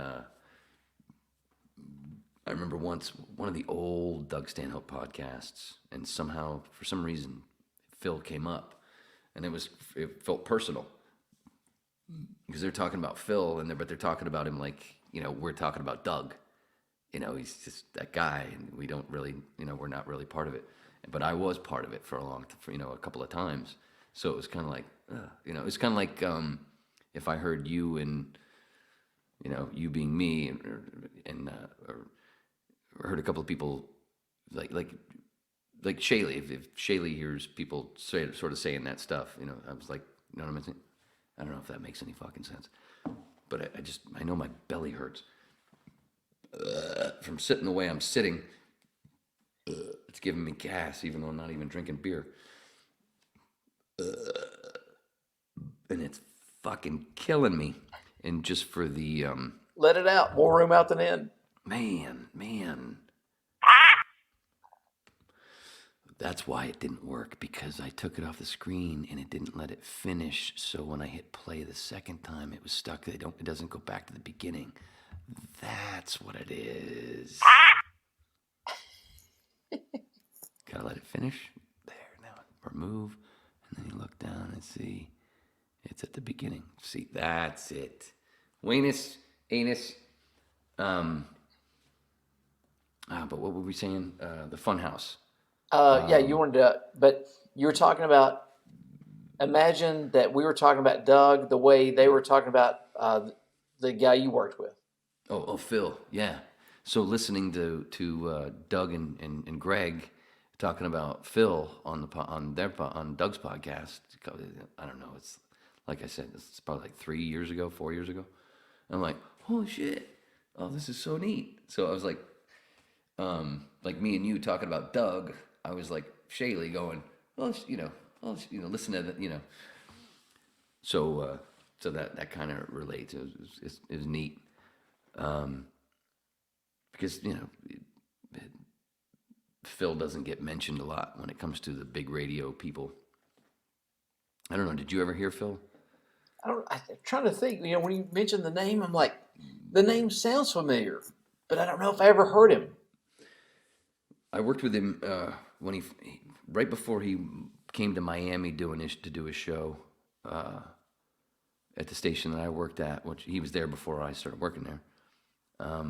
He had started doing this thing where he would have a phone in the studio, a separate phone, and he'd call the bat line and then just have it sitting on hold, and the old cord phones, and just have it sitting there on hold. And whenever he wanted to, what he would do is, and then he'd talk to himself in a voice, and he had all these different voices, and he'd put his mic down while he talked into the phone, and each character had a different way that he held the phone too. It was funny. The ladies usually, he would hold it up like, yes, Phil, hi, it's Bobby Dooley. Yeah, Bobby Dooley was this lady who was like like the nightmare, what do you call it, the neighbor association thing. Oh, HOA? Yeah, she was like one of those nightmare ladies, Yeah, your grass is a half inch higher than what it should be. And she would not never lets anybody talk. As they were talking, it was constant. Total bitch. But he had all these characters, and anyway, and then when that station got sold in '96, the company that originally owned us kept Phil and threw him on and sent him back out to LA where he was from anyway. So one of their stations in KFI, you've heard of KFI, right? Yeah. And that was a Cox station as well. So he went there, and then a couple of years, I said Cox.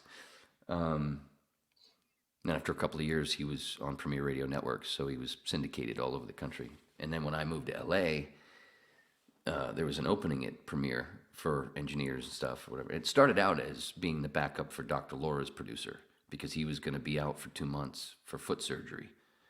So, but then at the same time, they were like, oh, well, actually, Phil needs a backup engineer.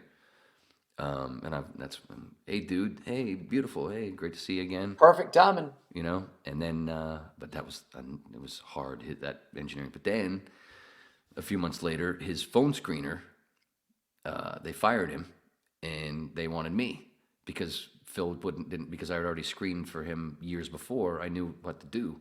So he didn't have to train me. And he usually, whenever he got a new phone screener, he had to train him for fucking a month. So he was happy as shit. I was like, no, you do it. And it was only 2 hours of the 3 because one of his hours was a rant hour, so he didn't take calls. But because screening his calls was different than most other shows, because what you had to do was, when he was in character, the point of the callers when he was in character and arguing with himself and then other callers, what I had to do was find the callers that didn't know what was going on, which was tough after a while because he was so popular. Yeah. So I had to figure out that the people that were calling in wanting to talk to the guest, which was actually Phil, being really wacky, and him being the middleman himself. It was like selecting for jury duty. Yeah, it was tough, dude. It was tough. You had to do a lot of shit, and because what Phil hated was people trying to help the bit. He hated that, so that was what you had to keep away, for the most part. So when you got those ones that didn't know what was going on, I was just fucking classic shit. Classic shit. I don't know where I was going with that, with the Phil thing. Just Doug. Shaylee, Doug? With Doug and them being fans. And, one of the greatest fucking things was to feed him lines. And it was right there. I mean, we were in the same studio. If I filled in for Mark, his normal engineer, it wasn't like we were the engineer, like in most radio stations and studios, the engineer is in a separate room, through the glass. In Phil's studio, it was one of those weird ones where it was basically like if we were actually in the same room, same kind of deal. Rich on the other side of the desk, no glass, no nothing, but right there. So that's why when a lot of those Phil premieres, those years on premiere, you could hear Mark and the engineer before him, or me and others, whoever was engineer, laughing in the background because we were right there. And we had a little board that we could scribble on little lines if we wanted, and then hold it up for him. Yeah, Right line there. 1. Get line 1 now. Well, no, just a line for him to say as in character. Yeah. Write a joke for him. And when he would use it and it would work, oh man, what a great feeling. It was like, and then I realized all these years later, I'm like, oh, I'm like Rich Voss writing jokes for Chris Rock. But not. Nowhere near the same thing, but yeah. So to come from that and then hear this funny fuck, my favorite comic, talking all that about Phil, like, oh, this is so badass. And then I did talk to Shaylee and Shank once when I did my old podcast, Nate the Bullet. I think it was for the 200th episode of Doug's podcast. That was a while back.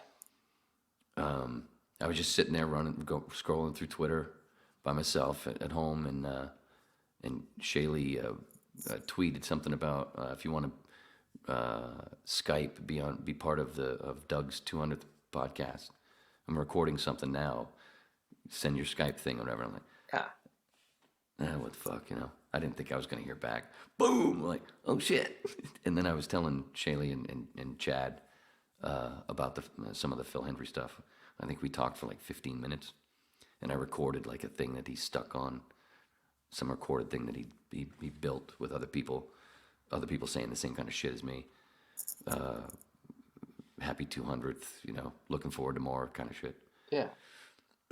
So I actually have, besides also walking past him, when I was, the last time I saw a Stanhope show was in Tampa 2 years ago now, I think it was. Right around 2 years ago. And I was so fucking stoned. I walked past Tracy and Shaylee, and I was like, I couldn't stop and say hi. I was too stoned and too paranoid. Wait a minute, was that with Brendan Walsh? No, it was with Olivia Grace. Okay. Tampa Improv. Yeah, it would have to be 2.5, 3 years ago, because Doug pretty much stopped touring. Yeah, it was at the end of 2019 or the early 2020. Yeah, that makes sense. Yep. Yeah. That makes sense. Because that's, I think the merchandise for that, I did like an Apocalypse Now cover, I think, where Shaylee and Bingo and Tracy were in kind of the tiger pits held above the ground, and Doug had just went through he had a problem with the king of Thailand, and so I had him in like the what's his name from Hogan's Heroes, Bob Crane. Bob Crane with the cap up, but he had the jacket of the king of Thailand's medals and all that shit on, and Olivia was standing there with an AK-47, like some kind of rogue bandit, leather pants, that kind of thing. That was. Is it on your phone that you could pull it up and show it? It's definitely on Instagram and Twitter out there somewhere. Husky Bro. Oh, yeah, Husky Boyo. Boyo. Yeah. Jesus, Wayne. I'd have to. I don't think it's on my photos. I usually delete everything once it goes to social media because I've got everything on the hard drive. I was just thinking of something quick that you could hold up to the screen. Oh yeah, I'd have to dig through it. Well, if it's on your Instagram, you could pull up your Instagram on your phone. Yeah. And do that while I'm. Yeah. Show your shit while I'm pissing. Well, I'm gonna get a beer if you're gonna. You getting up? I was gonna piss, but you go ahead. Go ahead. You get your beer. No, your beer is quicker. Well, go get your beer as quicker. If you're gonna piss, I'm gonna piss too. Go pee, and then I won't leave dead air. If that's what we're talking about. Yeah, I was just like, because I thought, okay, if you have to pee as well, then and get your beer. Yeah, I'll pee first. Just go ahead. I'll be digging this up, and I'll. Oops, shit! I don't have this. Hey everybody, my name is Brett Brock. You can find me on Twitch and Instagram and Twitter at Husky Boyo. That's Brett Brock. Name's down at the title. I don't know why Wayne has had me on his podcast, but it's a pleasure being here. And anybody listening to this, I appreciate you and I love you. And I think you're smart, intelligent, brilliant people. And you're way too smart, and you can clearly see through my bullshit. I hope you're telling a good story. And I like to drink a lot of beer and do a lot of drawing. And I like the ladies. So appreciate you here. I hope you hit that like, subscribe buttons, and leave a comment. If you're on YouTube, please do. If you're on Patreon, thank you so much for being a subscriber for Wayne. And thanks for being a loyal Patreon subscriber and follower. He appreciates it. And I know he works hard and does his best to give you the best content he can. Clearly, he doesn't have one of the best guests on tonight, but we're both doing the best we can. And we've already talked about eating ass and rim jobs. So there's not much lower that we can go, but we'll do our best. Wait, that didn't sound right. It's not like we're talking about bestiality or anything, which we could talk about. But, he's in the Northeast, and I know we take a lot of shit being from the South. Clearly, our sisters, we don't wear shoes, but they get down. They get down with some farm animals up there. They digging on some cows. They like the swine. So it's they do some rutting up there. So don't let them fool you. There's inbred people everywhere. So, all right. So, whoops. Oh fuck yeah, I remember that. That is so bad. Trying to, it's not going to zoom in, but it's Doug in the King of Thailand's uniform. So that's what that is. Yeah, because he couldn't say anything about it, right? He couldn't talk about it while he was over there. He couldn't talk about it while he was over there in the Southeast Asia. Right. But when he got home, he cut loose. And he's like, fuck it, I'm never going over there again. He's like, you're not extraditing me. You can't get me now that I'm in the States. You're not getting me. So he's like, I just won't go over there anymore. And I can't remember how it started, but let me pee and get a beer. You go. I'm next. Yeah. Was it? Who was it? Yesterday. Oh, Doug is in at the moment. Not at the moment, but not long ago, a few days ago at least, he was in L.A. for a little while, and he did Greg Fitzsimmons' the Fitz Dog Radio podcast. I watched it yesterday. And for people that aren't Stanhope fans that don't know, whatever, he's friends with Johnny Depp. And Johnny produced, which special is it? No Place Like Home. He produced that for him, and they've hung out.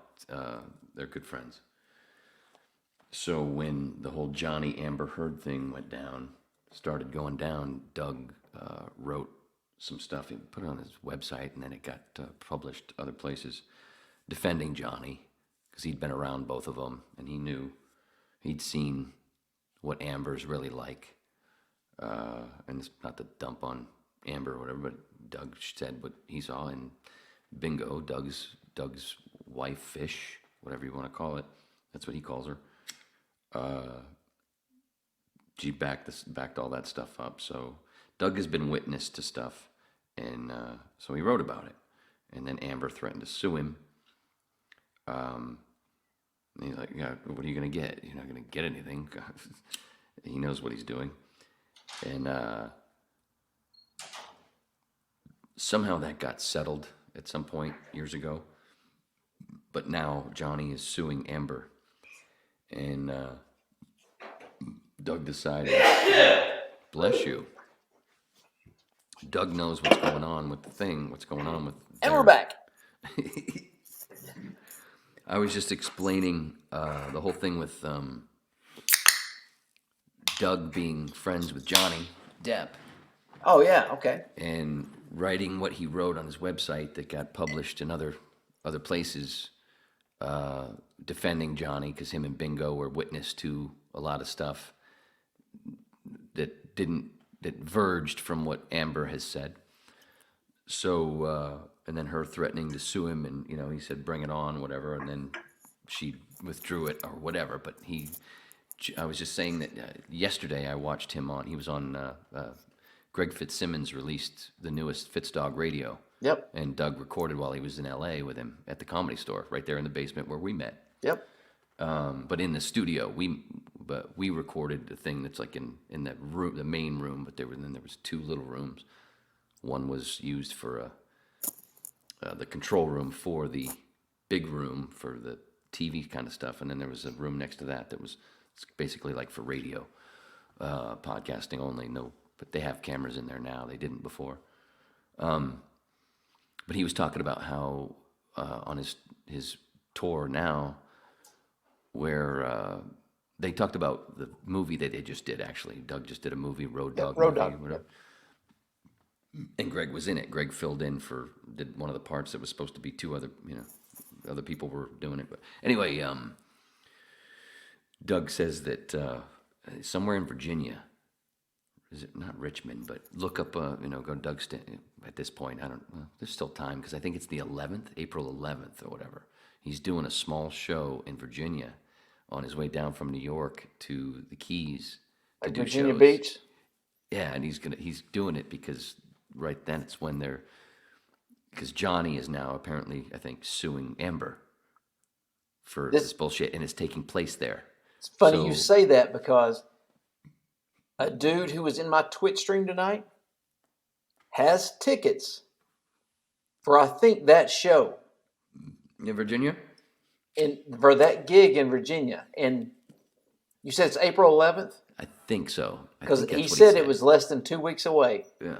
And that's it, I bet. So he will be, and as soon as we hang up tonight, if I don't text that guy tonight and say, do you know why he's stopping at your town? I'm going to tell him that he is going to get a boner that we're going to see here in Nashville. I mean, or Virginia.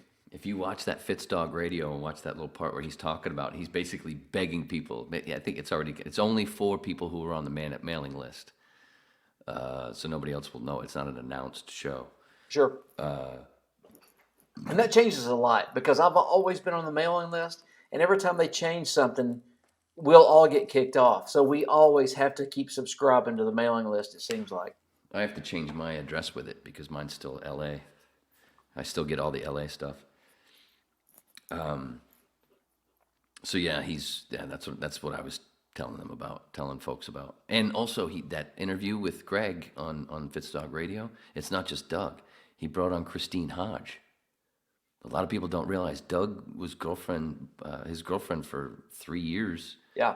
Back in the 90s was one of the girls from Head of the Class. Yeah. Mike Tyson had Robin Givens. Doug Stanhope had Christine Hodge. Yep. He's talked about that several times. Yeah, it's in his books and stuff, yeah. Of course, that story gets mixed in with the Prince of Monaco. Yeah. Because she dated him or something, right? Well, I think gave him a blowjob or some handy or something. But he doesn't mention her, initially, but you can figure out pretty quickly who it is. Yeah. Yeah, I remember the whatever. I don't know what. I think you told the story on This Is Not Happening with Roy Woods Jr. out there, or Ari Shaffir, whoever was hosting at that time. Oh, well, that was the one. Yeah, it was part of it. Yeah, because it was the thing about the dude that used the guy that was in the bar that was always an asshole. Yeah, and they gave him he was giving him the stink eye all night, and then the guy went out later on and walked in the middle of the street, Hollywood Boulevard, and got hit by a car and killed. Yeah, and I think that chunk of story was in Digging Up Mother. I think that's right. It was in one of his books. I think it was in Digging Up Mother. I think it's right. Yeah, but it was also the This Is Not Happening, the Ari Shaffir version. Yep, that they used to record in that strip club. Yep, yeah, that's it. Because I couldn't remember who hosted, Ari or Roy Wood Jr. I couldn't remember. That makes sense. It was still Ari at the time. Ari. Yeah, cool. Which nothing against Roy, but it's not the same as it was before. But Ari still does his own version of them.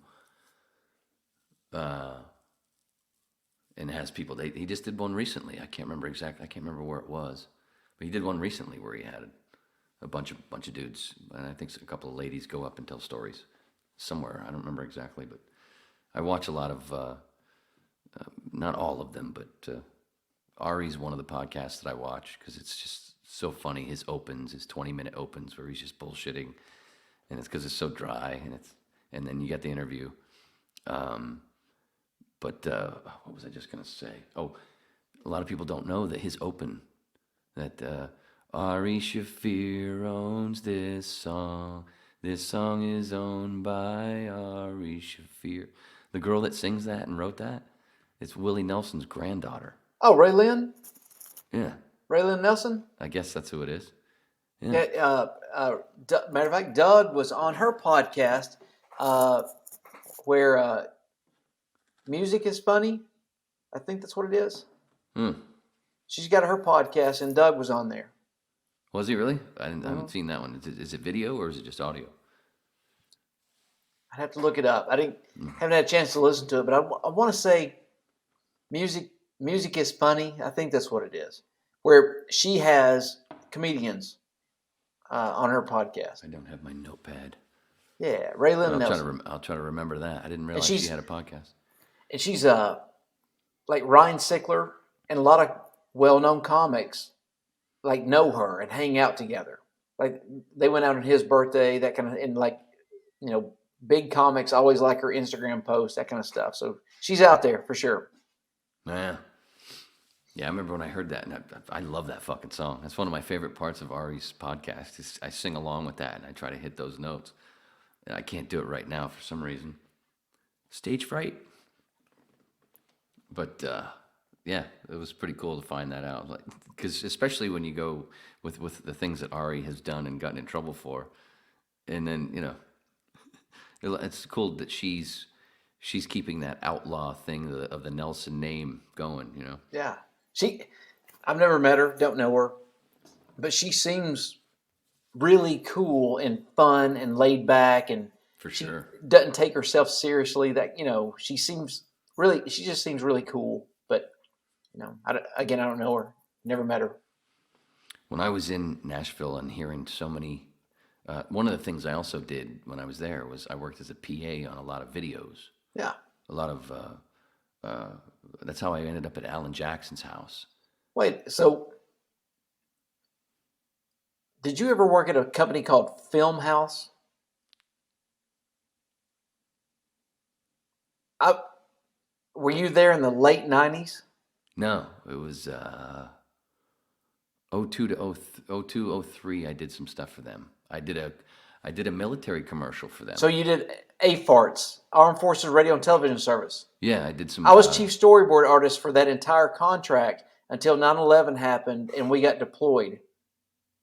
So the synchronicities that we weren't even fucking looking for. I worked at Filmhouse for 3 years as chief storyboard artist there, and that was our primary contract. But when you said Alan Jackson, I did 3 or 4 Tim McGraw videos, storyboarding those out, and all those dumb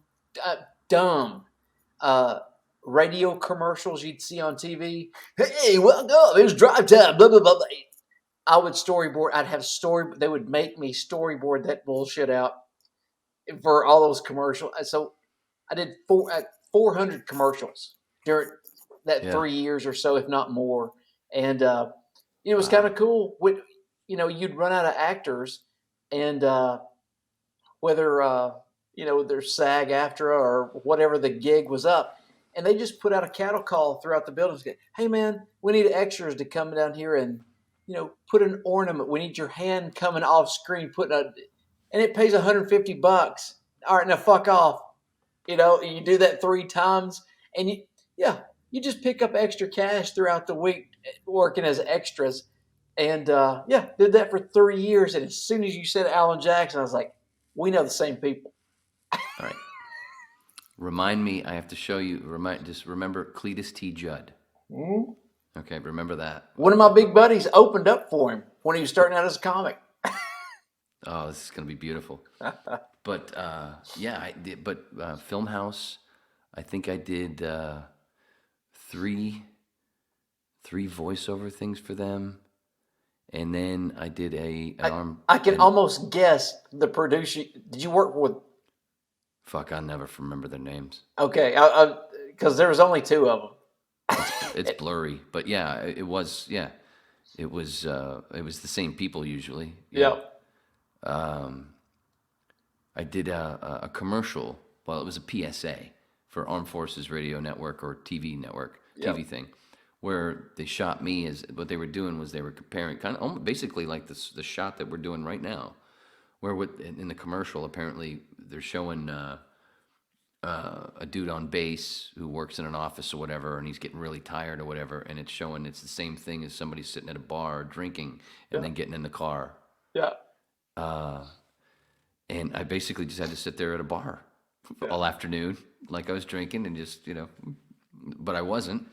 But at the end, towards the end, I think I did end up having a couple of actual drinks because it was a real bar that we shot at. Yeah, sure, of course. But yeah, I did that with Filmhouse. I did that thing. I can almost, depending on which year it was, because that's how it was. 2002. Well, yeah, it's because usually there was 3 producers. It might have been 03. So it's depending on which year it was. I could tell you which producer you worked with. So it's we were all tight. We worked. It didn't pay very well. No. But then I look back, I'm like, well, it didn't pay that bad either for 1998. But then I look back, I'm like, shit, I could just plan on, an all-nighter once a week with that gig where they just come in and go, hey man, here's 6 scripts. We'll need them all by 9 o'clock in the morning. It's like, okay. Yeah, and it's all that non-union stuff too, especially, and for the talent, it's all that. I worked with a place that was very similar in Miami when I first started doing voice work. My ex-wife let me know, that's how I found out about them, because she did work down there. I had to drive almost an hour down to Kendall to this place, and I did a cartoon. It was called Nico, and I played 2 characters and I did other voice work in it too, but it was this really weird way that they did shit, because it was cheap.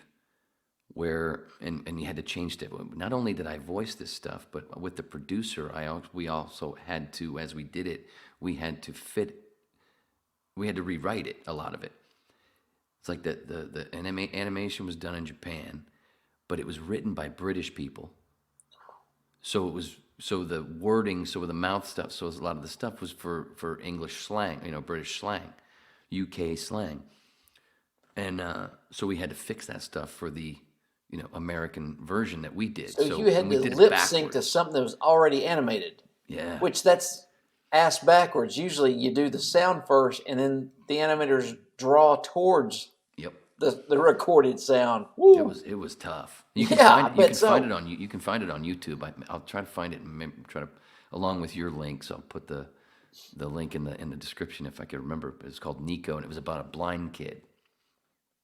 So it was about a blind kid going to school, and his dog was his, like a blind kid. I think Lassie narrating, and Bobby, or was it Billy, whichever, the kid with Lassie, was blind. And there you have it. And there's a bully. I played the bully Oscar.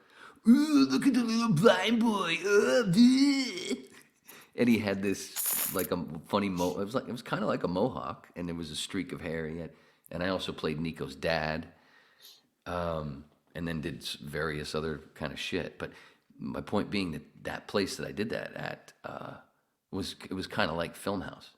It was like the Dade County version of Filmhouse, which was in Nashville.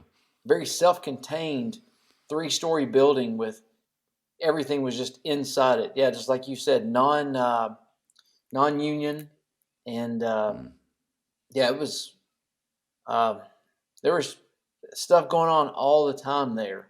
But it was fun, and I learned a ton about it, and I learned a huge appreciation for stuntmen because one weekend they were doing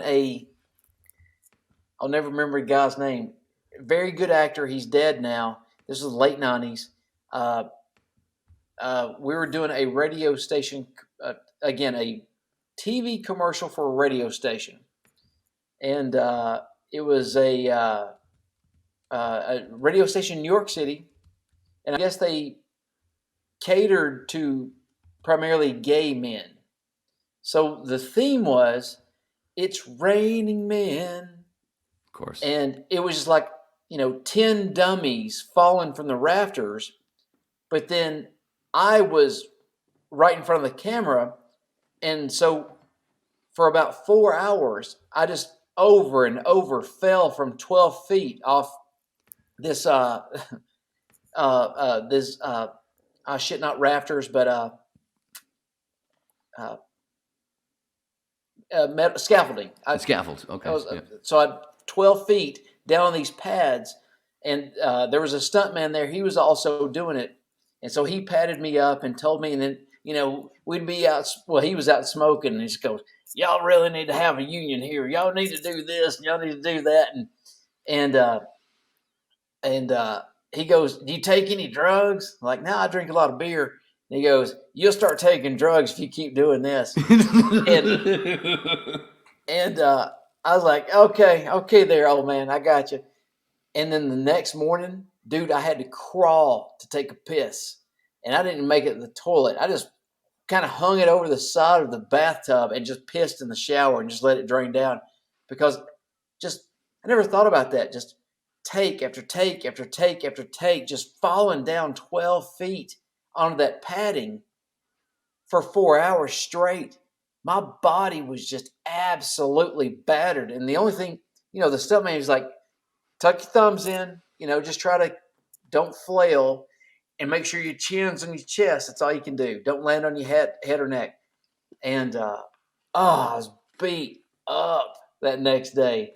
But and what was this for? It was for commercial? a radio station in New York City. It was a TV commercial for a radio station in New York City. Primarily gay station, and I was only on there for maybe 10 seconds, not even 10 seconds, and it was, "It's a raining man," and here's all these people just falling, and we mean that literally. And because my deal was this, I can't remember what happened. Was I stood up because I heard something, and I was right in front of the camera, and I started looking around. And they thought it was funny. They were like, "Let's keep that. Can you do that more?" And I was like, "Okay," and really act like you're standing up going, where the hell am I? There's all these gay guys around. Where am I?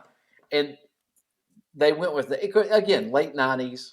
And so I hadn't seen that in years and years and years. But so, yeah, I got a profound respect for stuntmen.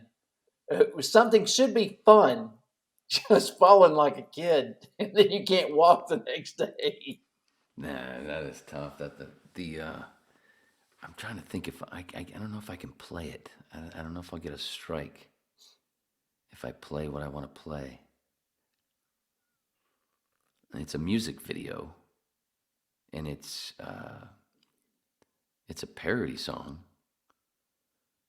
So I don't see why, and I don't have to play the whole thing. But if we don't play if it's muted, that's okay, right? Oh yeah, it should be. Like on Twitch, DMCA rules only apply to music, I think. Yeah, because I don't know if the volume will come through before anyway. Because like I tried to do one of these before, and I tried to show one of my own videos. Yeah. And I thought it was going fine, and then when I watched back, the volume, the sound didn't come through. So I don't know if the sound will even come through anyway. But I gotcha. Do you remember this? I'm just gonna go for it. Share screen. I can't believe we've crossed paths so many times. Share window screen.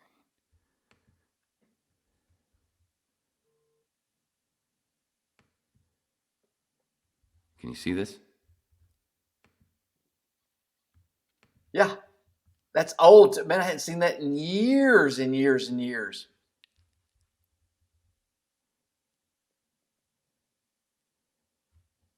Yeah.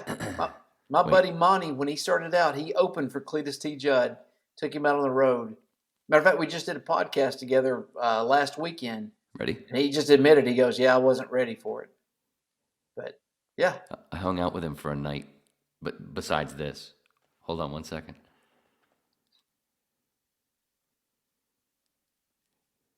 See over his shoulder? Oh, yeah. Looks like an angry mob. We're probably going to see somebody we know.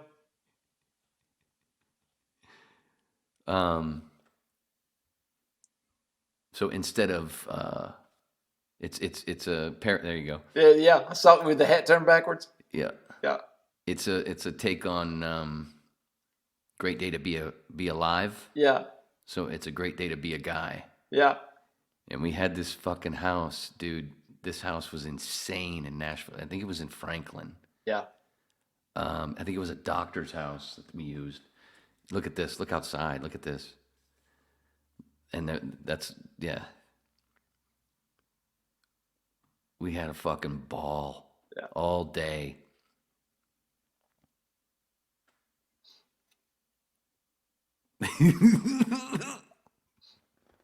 And look at this house. Look at this. Look, that's the back. Did you see that where the fishing pole thing was? Yeah, This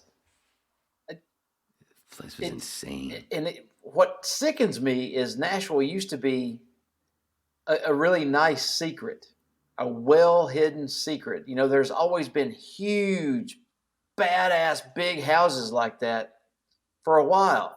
Whether it's country music stars or doctors or, producers, that kind of thing.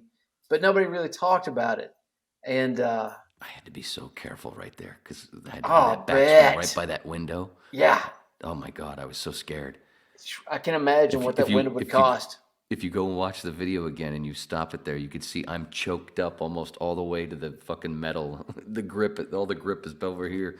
I'm all the way up so I don't fucking hit that glass window. Wasn't me. Anyway, we don't have to watch the rest of that.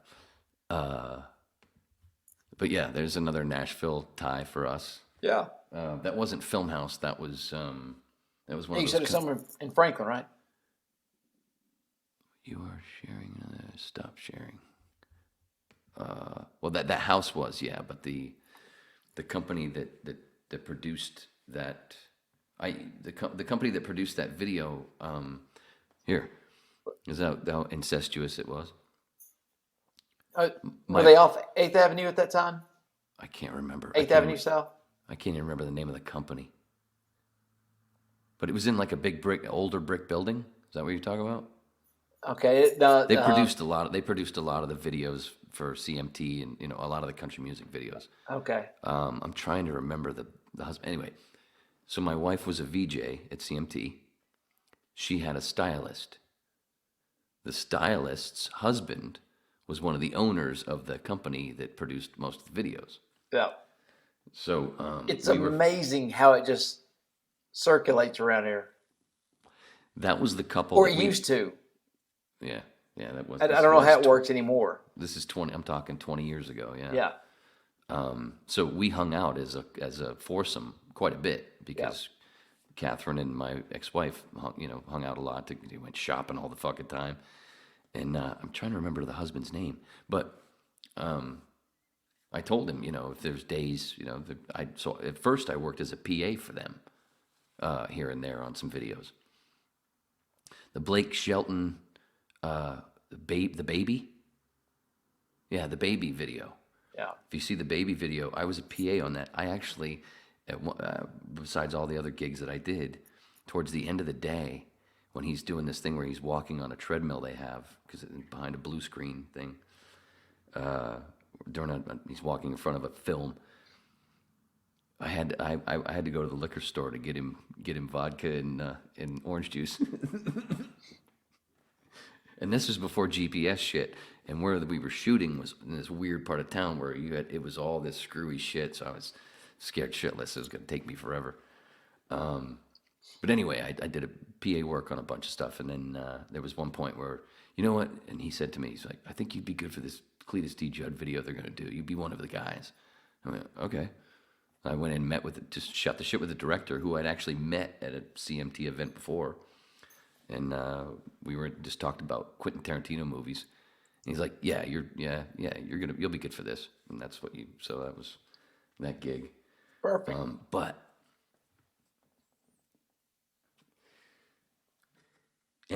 towards the end of 2002, had to have been October or November. And at the time, they would just send you an email with the directions to wherever we were shooting. And there was a gig they asked me if I wanted to do this one day. And it was I'm pretty sure it was Franklin. They didn't tell me, I didn't know what it was, didn't say what it was. I just knew it was just going to be one of those things, you move a lot of gear, put it where it's got to go. Working with a crew. And I just remember it saying that at first there'll be a big house, but go past the house and towards the back to the big barn in the back, and that's where everything will be, and we'll be shooting. And I remember driving by that house, whoa, look at that fucking mansion. Go towards the back. Beautiful barn. It looks like an actual barn, and it is. But you go inside, no, there's on this side over here, there's a pool table. It looks like a bar. Yeah. On this side, there's some stuff, there's all kinds of stuff. But and then upstairs is a big, like a stage sort of thing, like an in and around sort of thing. Really cool. Dumping stuff, whatever, and it got to a point where it slowed down. We got most stuff done. I was like, I gotta whiz. Where is the bathroom in there? And like, yeah, I go into the bathroom on one side of this thing. I'm standing there at the toilet pissing, and all over it's just Brooks and Dunn pictures everywhere. I'm like, oh my God. Jesus, whoever lives here is a fucking huge Brooks and Dunn fan. This is a little crazy. Oh, whatever. And I piss, whatever. I come back out and I ask one of the dudes, I go, so by the way, what are we doing? Where are we? We're at Ronnie Dunn's house. I'm like, oh, duh. We're shooting a Brooks and Dunn fucking Christmas thing. Like, oh. That explains the toilet. Oh, okay. I didn't even know where the fuck I was, bro. But now there's so many of them now. Once you get down there, now I'll throw it out. It's not like you can go in there. It's not like it's not gated, but south of Franklin with Thompson Station and Leaper's Fork and that, they're just buying up property left and right.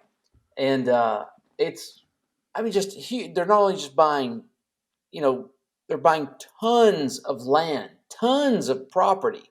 And you can't even see some of their houses. And just like you said, you'll drive back there, their driveway may be a half mile, quarter mile, half mile, whatever.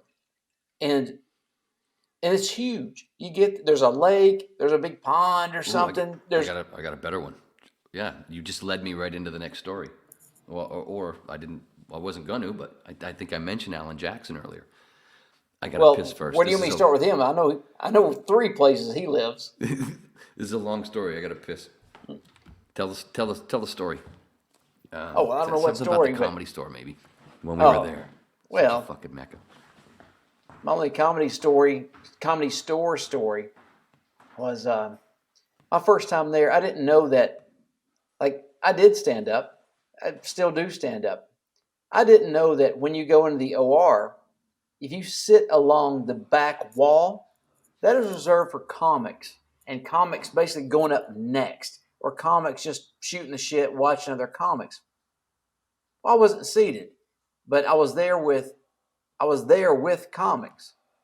And the comic I was with was Andy Andrist, and he was dressed like a flamboyant comic in a white suit. Well, Andrist sees not Hodgman,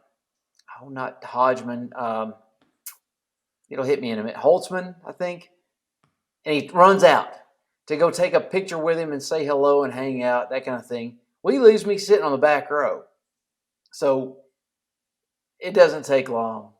Here comes the floor manager and people going, "Sir, you're not a comic. You can't sit back here." And I didn't even say anything. I was like, "Oh, sorry," and left. I just took off. And because I was there with a lot of people, but I was a nobody. Nobody in LA knows me. We're just hanging out. I was just a tag along, just riding coattails. And I was, of course, I was in the bar where the comics, at the back bar where the comics hang out. Because I knew the bartender and I knew everybody there, but nobody. And I did not know that you were not supposed to sit against the wall in the OR if you weren't a comic. But on the back wall? Yeah, Andy fucked me on that one. Because, Andy and I were in there, and, Andy was ready to go and pumped up. And, we'd been hanging out with Mitchell and Erickson and everybody. And Andy and I were sitting on the back wall, and he sees Holtzman. Is that right? Brian Holtzman, is that right? Yep. And so he used to close. He took Brody's spot. Yep. And so Andy and Holtzman know each other real well. They go back. Yeah. Well, he takes off to go chase down Holtzman to talk to him and take a selfie and catch up and that stuff. Well, he leaves me on the back row by myself. And so now this, kind of the floor manager and security comes up and goes, "Only comics can sit here, sir." And so I just bolted. I think Tripoli was on stage that night.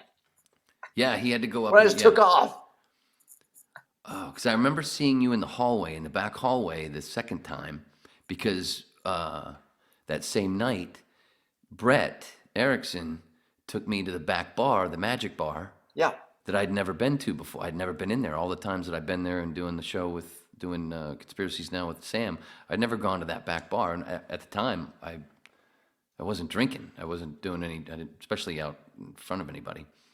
I was super, parent. I didn't want to make an ass out of myself. But Brett took me into that back bar for the first time. That's where I met Carrie for the first time. Who I love. And at that same time was when he told me about issues with Andy. And at the time he was like, "So what do you think? We're going to be doing this podcast now. It's going to be me and Shaylee and Shank and Andy, and we're thinking of calling it Doug Less." And I was like, "That's fucking perfect." I was in the penthouse at the Plaza for the very first episode of that podcast. No shit. And I was sitting there in the floor, just drinking beer, listening and giggling my ass off. And Andy's so fucking I couldn't. And now I look back, and they're over 200 episodes into it or something. And yeah, they Doug Less, and was there while they were spitballing names, and it was just. And now they've just taken off, man. It's a monster of its own, and I love it. Fridays, specifically Fridays, Issues with Andy. I plan my day around that time. I used to as well. 2 hours. The first 35 when they were only like an hour 15. Yeah, I was like one of the first 10 fucking watchers of the first 35, 40 of them. Yeah. It's 1 second. Keep going. yeah, take your time, buddy. I don't know if Wayne wants me to keep going about Issues with Andy, which does not involve this current podcast. My name is Brett Brock, also known as Husky Boyo on Twitch, Twitter, and Instagram. Wayne Roberts is back with us, the host of Waning Interest Podcast. Wait.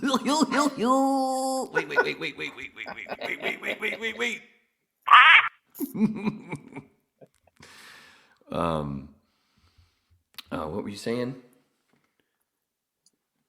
Before you took off, It was what were we just talking about? The Comedy issues Store. Issues with Holtzman Andy. and sitting on the back row, and they took you in the back with Carrie. And Brett took me back there. Yeah, that was that same night. Seems like we were talking about something before that, though. Well, we got into something else during that. It was the. Oh my Christ! Rich people in Franklin. Oh, you were talking about a pond. You were talking about lakes, Franklin. The other video. Yeah, you were talking about Alan Jackson. Before you went to piss, Alan Jackson. I can't remember the name of I can't remember what song it is. But the video they did, and this is 03, 02, 03. But Remember when or something. The video is like 9 minutes long because it's kind of like a short film. Yeah. And it's basically like it's got some comedic elements because it's basically like it starts off with Alan in a meeting with the director who has all these weird ideas. He's like, get the fuck out of here. And the guy decides no, I'll just do it on my own. I'll do it guerrilla style and just follow Alan everywhere and just shoot my own little fucking thing. It goes nuts. So it's got this, it's a comedic element or whatever. Anyway, I was a PA on that. So we a PA on that, so we shot in many different locations, and one of the locations was Alan's house. One I think Franklin or what's the other one? Well, he's got a big one in Smithville in DeKalb County, but he's also got a massive, or he used to have a massive houseboat on Center Hill Lake, not far from the one in Smithville. So he's got a couple. Well, what's the other rich area in Nashville besides Well, Franklin? there's Belmead is the most expensive. It's the most prestigious, and so I'll back it up. People who live in Brentwood. That's the one. That's the one. All right, so people who live in Brentwood want to live in Green Hills, and people who live in Green Hills want to live in Belmead, and everybody in Belmead owns everything else, so they're not moving anywhere. But so he's Is either Franklin or Brentwood house? Can you mute this? I'll tell you this. Can you mute this out during your podcast? Mute which part? Like, don't say anything yet. Tell me first. No, I mean, don't tell me.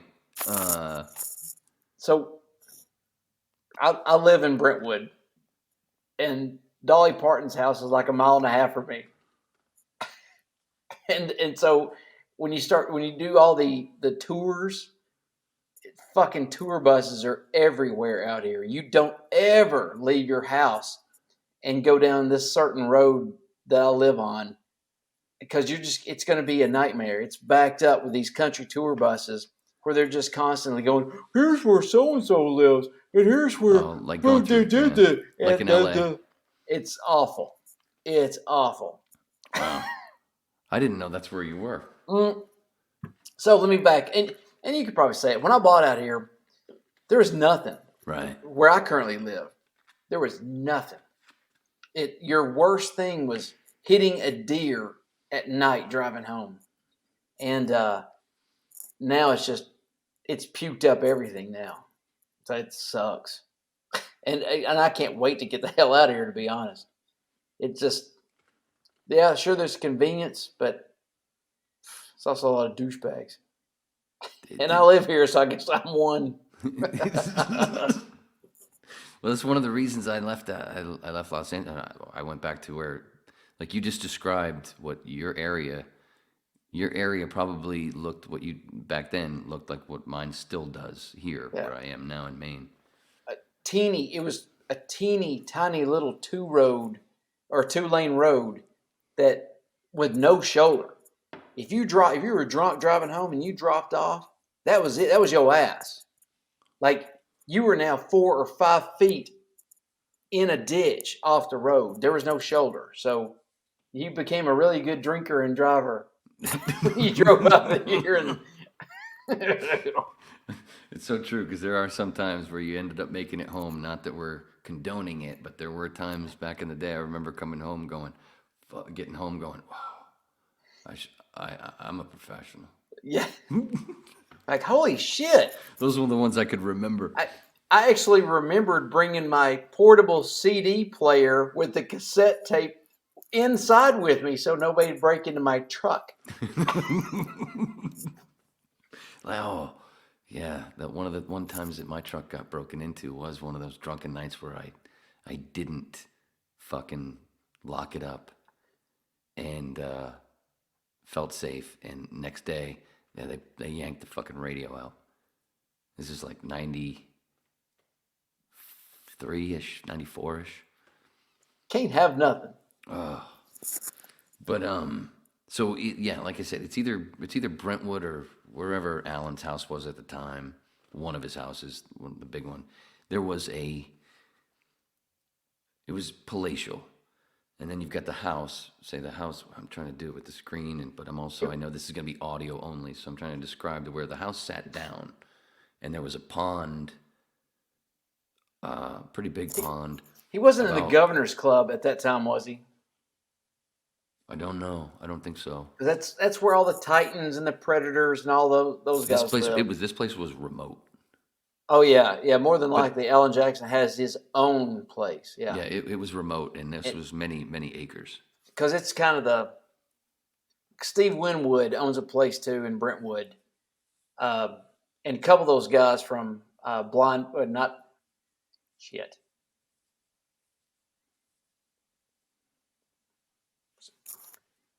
Oh, one of the country bands, the triple. Now there was not Blind Rascal Faith. Flatts. Give me another Blind Steve Melon? Winwood band. Jefferson Davis Group. Fuck, I don't know. I thought just Blind Faith and Steve Winwood. If I said the name, you'd know. There's always two big English guys from that era of rock.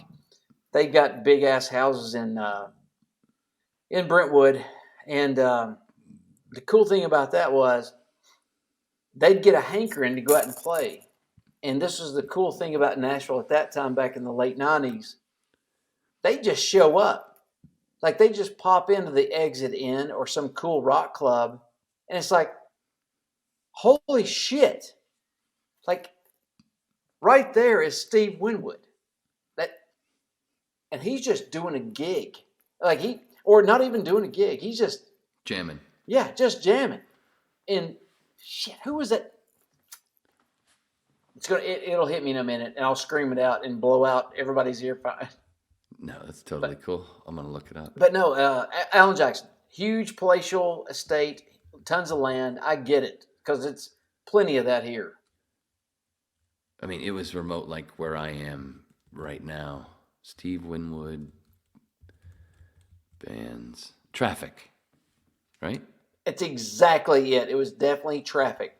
And you're welcome, homeboy. Yep. I can sleep well.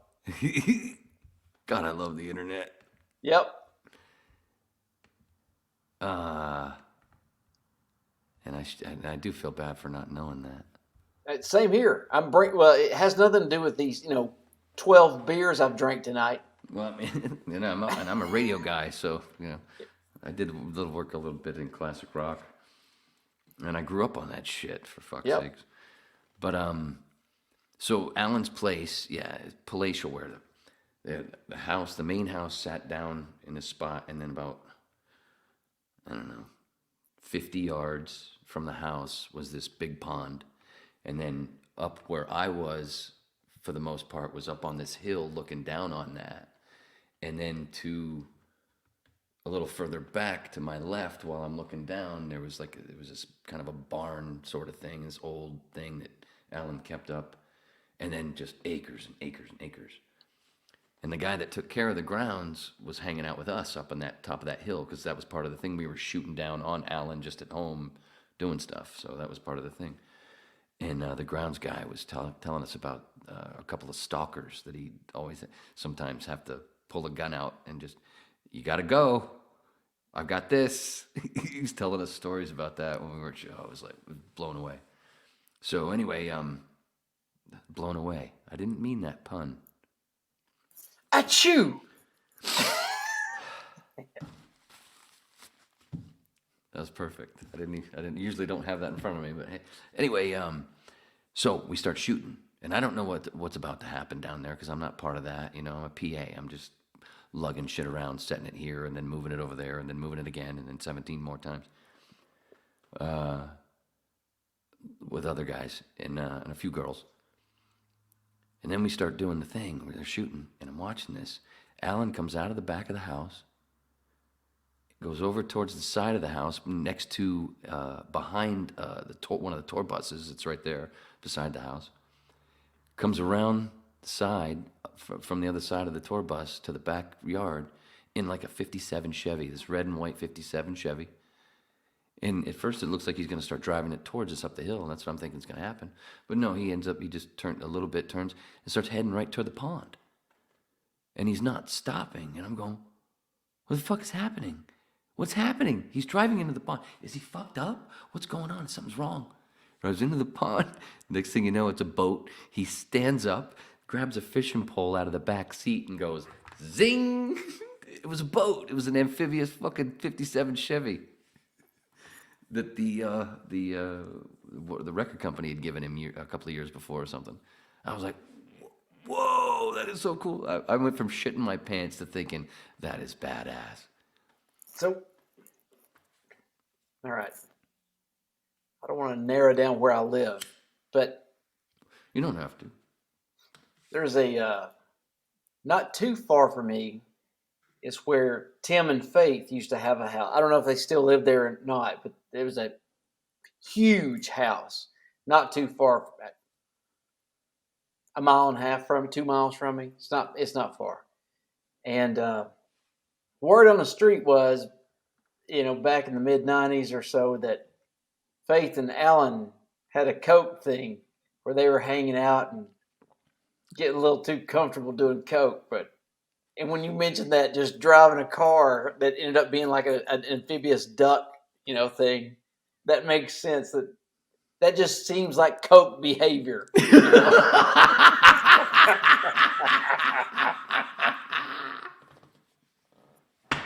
To have that kind of audience in front of everybody, and everybody's going, no, not that car, no.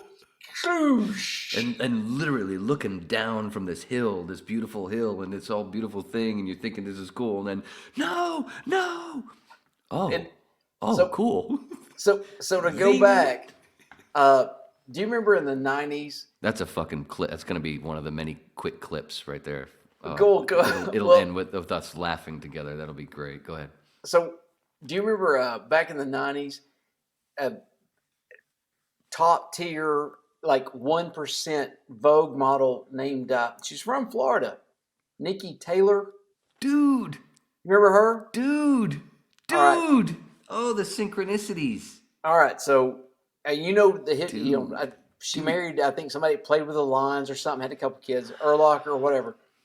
Dude. She bought a equally big-ass house next to Tim and Faith, not far from me. And word on the street was that Faith was about to go back on tour on the road. And she was like, the fuck you're staying here? We're buying another house somewhere else, and you're staying there. You're not staying here next to this supermodel. We're getting the hell out of here. This house is for sale. Oh my God. Before I go on the road, we're buying something away from her, and we're going, no, either you're coming on the road with me or we're buying another house. That was the word on the street. And And again, we're talking huge homes, huge power couple homes with property. Insane acreage. Dude, remember before we started, and we were talking about, we mentioned snow. We were talking about snow for some reason. Oh, because now that neither one of us have done it in a long time. And I mentioned 1997 was my year of snow. I mean, I did it other times, but very sporadically and, very little through the years. But 97, and it was almost always free. I think I bought it twice. And the only reason I bought it was because I knew what was going on, because I'd learned from having so many samples because of the people that I was working with. Anyway, in that same year, I had a romance with a woman. I don't know how many months it was, but half of the year at least, most of the year. The best way to describe this woman's looks was if Faith Hill and Nikki Taylor had a baby. Woo. Woo. I cannot believe you brought up Nikki Taylor. The name of this woman, I won't say her name, just to be cool. She popped right in my head when you first mentioned Faith. And I went, I wonder if it'll get to this story. And then what? I don't know how many minutes later you bring up Nikki Taylor. Oh, I'm telling it now. This is why this podcast is about synchronicities. We haven't even talked about drugs yet, really. No, not really. No, that's one of the main stories I want to get out of you is like your psychedelic. That's one of the other things that this podcast is about is psychedelics. Yeah, and their impact on the world, and we're at the beginnings of the world. But yeah, you definitely want to. I definitely want to hear tripping stories. Well, it's I don't have a lot of my LSD tripping stories. Could be pretty intense, but and again, never done DMT, never done ayahuasca, and I want to. I do want to try that stuff. But if I could do anything ever, it would just be mushrooms. I absolutely love mushrooms, and I've experimented with them. And we were talking about hero doses, before we hit record, that kind of thing. But last summer, something like that, I was upstairs in my attic, August, sweating my ass off, working on my air conditioning. The coil is upstairs, and the condenser's outside, that kind of thing. Sweating off, just dying, dehydrated. Came down, knocked back a couple beers, and went, you know what? I've got 2.5 grams of mushrooms left over. I'm gonna go ahead and knock those out. So dehydration, a couple beers, and 2.5 grams of mushrooms. That was one of the highest I've ever been in my life on mushrooms. And I got so much work accomplished up here. Like, it was, as I was going up, it was like, holy shit, I'm really getting high. Like, higher than what I anticipated. And something was like, okay, let it go. We can't, if you keep fighting us, we can't work on you. It's not fun. And then we kept going up, and it was like, okay, let's put something bad over here, but let's keep all this good stuff. It's like, okay, I can't go any higher. Stop fighting, keep going up.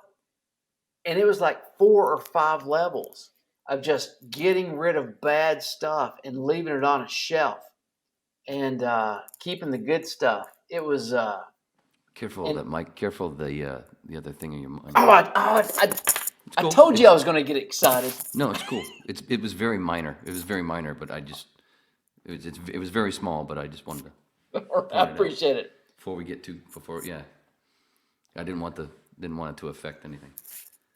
But yeah, keep going. It was just it was pretty wild, because I don't know if it was being dehydrated, because that's when I think about ayahuasca and being in kind of a sweat lodge, that's what it does. It just enhances everything. And, you have to hydrate, that kind of thing, before you go into that. And again, I've never done that, never been in that situation before.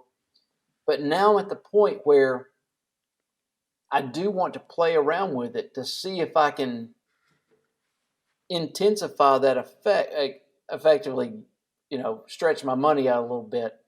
Because it's one thing to pop 4 or 5 grams and just go, okay. 5 is the heroic dose. If we're talking cubensis, Yeah, anyway. The normal ones. It's one thing to pop 4 or 5 grams, call it a hero dose, plan your day around it, that kind of thing. But now that, I've played around with the dehydration, that kind of deal, and also I was pissed off that I was having to do that work that should have been done already, that kind of thing. And so I was not in a great mindset, because usually when I sit down and do mushrooms, like, this is going to be a great day. I'm gonna listen to some jazz. I'm gonna look at some art, and I'm gonna let stuff start moving around. And when stuff starts moving around, I'm gonna hear, I'm gonna see music playing. And then after about an hour, I'm gonna go walk out in nature. And it. What I love about it. What's that? Careful of the mic. Oh, dang it! Shit, I knew I was gonna get excited when we just. So for anybody listening, Wayne was telling me the way we're set up, that I've got to have my mic set at a certain place. And I told him that when we start talking about this stuff, that I'm going to get excited. So he's got to put me in check, because I'm going to start probably getting animated a little bit, and it's happening. So that's why I was pinching I got to pinch my jaw here a little bit to make sure I keep yourself still. Yeah, I got to keep my chin here. So it's But if you have it like where, if you just have the one end and you have in the other hand, and it's all right. I just hate looking at my big dumb fat head right here, taking up it just won't move, the whole space. But speaking of big heads, yeah, if you look in the mirror, when you're tripping, and like, I've always loved nature. I've always loved being in nature, and mushrooms gave me an even more profound respect for nature. It's anybody, and you can tell who's done mushrooms and who's done acid, and they get confused or that kind of thing. To me, it's just the connection that happens, and and there are some colors. Like, if you look at it specifically an evergreen tree, you'll see, the greens, but at the tips, it'll be some violets and purples and that kind of reaching out. And you'll almost see the grass. Kind of like a decorated Christmas tree?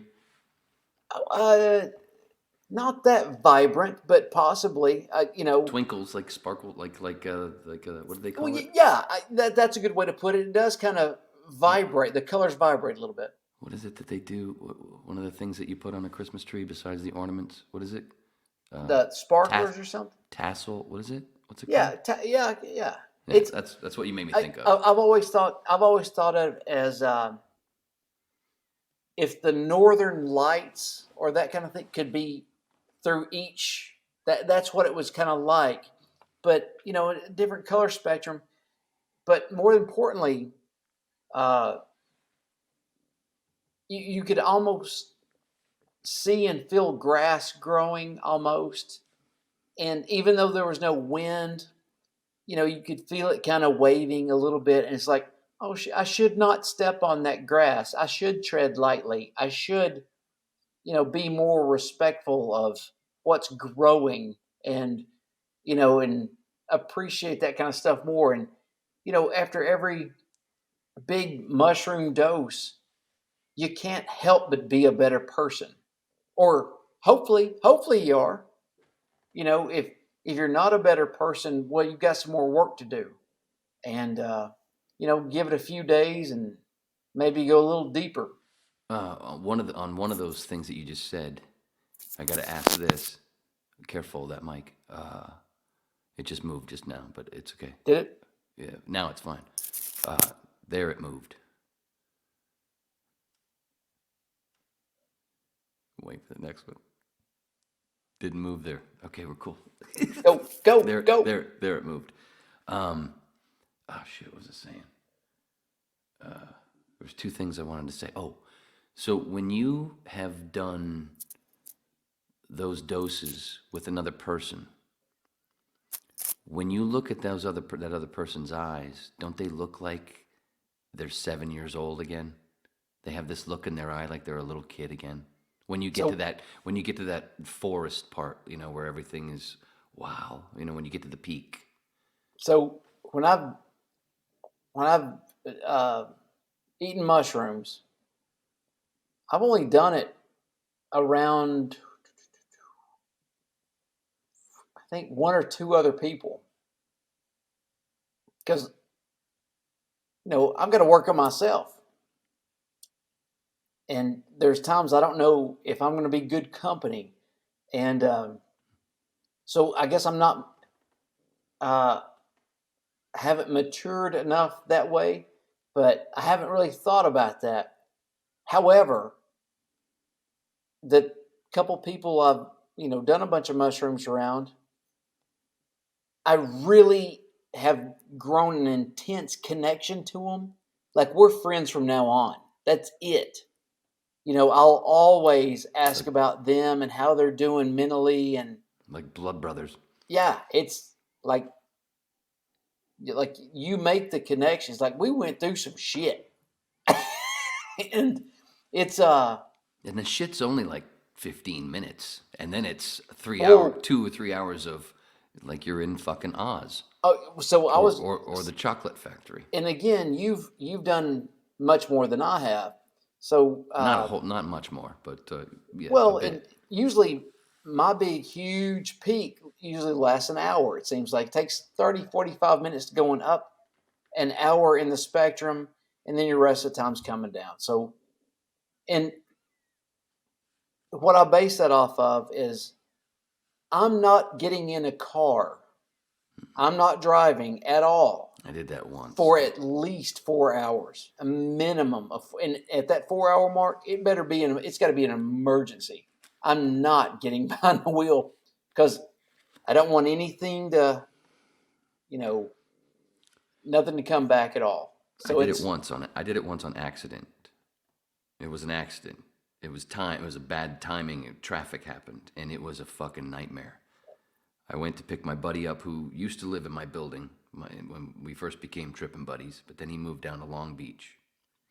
And he wanted to come up and hang back in Studio City for the weekend. So I went down and got him. He couldn't drive at the time. And I timed it up where I'd split it all up between us. I'd split up a half an ounce, 14 grams, 7 for him, 7 for me. I had 2 bags, and I went, picked him up, got his stuff. We start heading up, and we think it's going to take 20 minutes, right? But I didn't start eating them right away. He ate all of his right away in the car. I figured, it's about a 40-minute ride.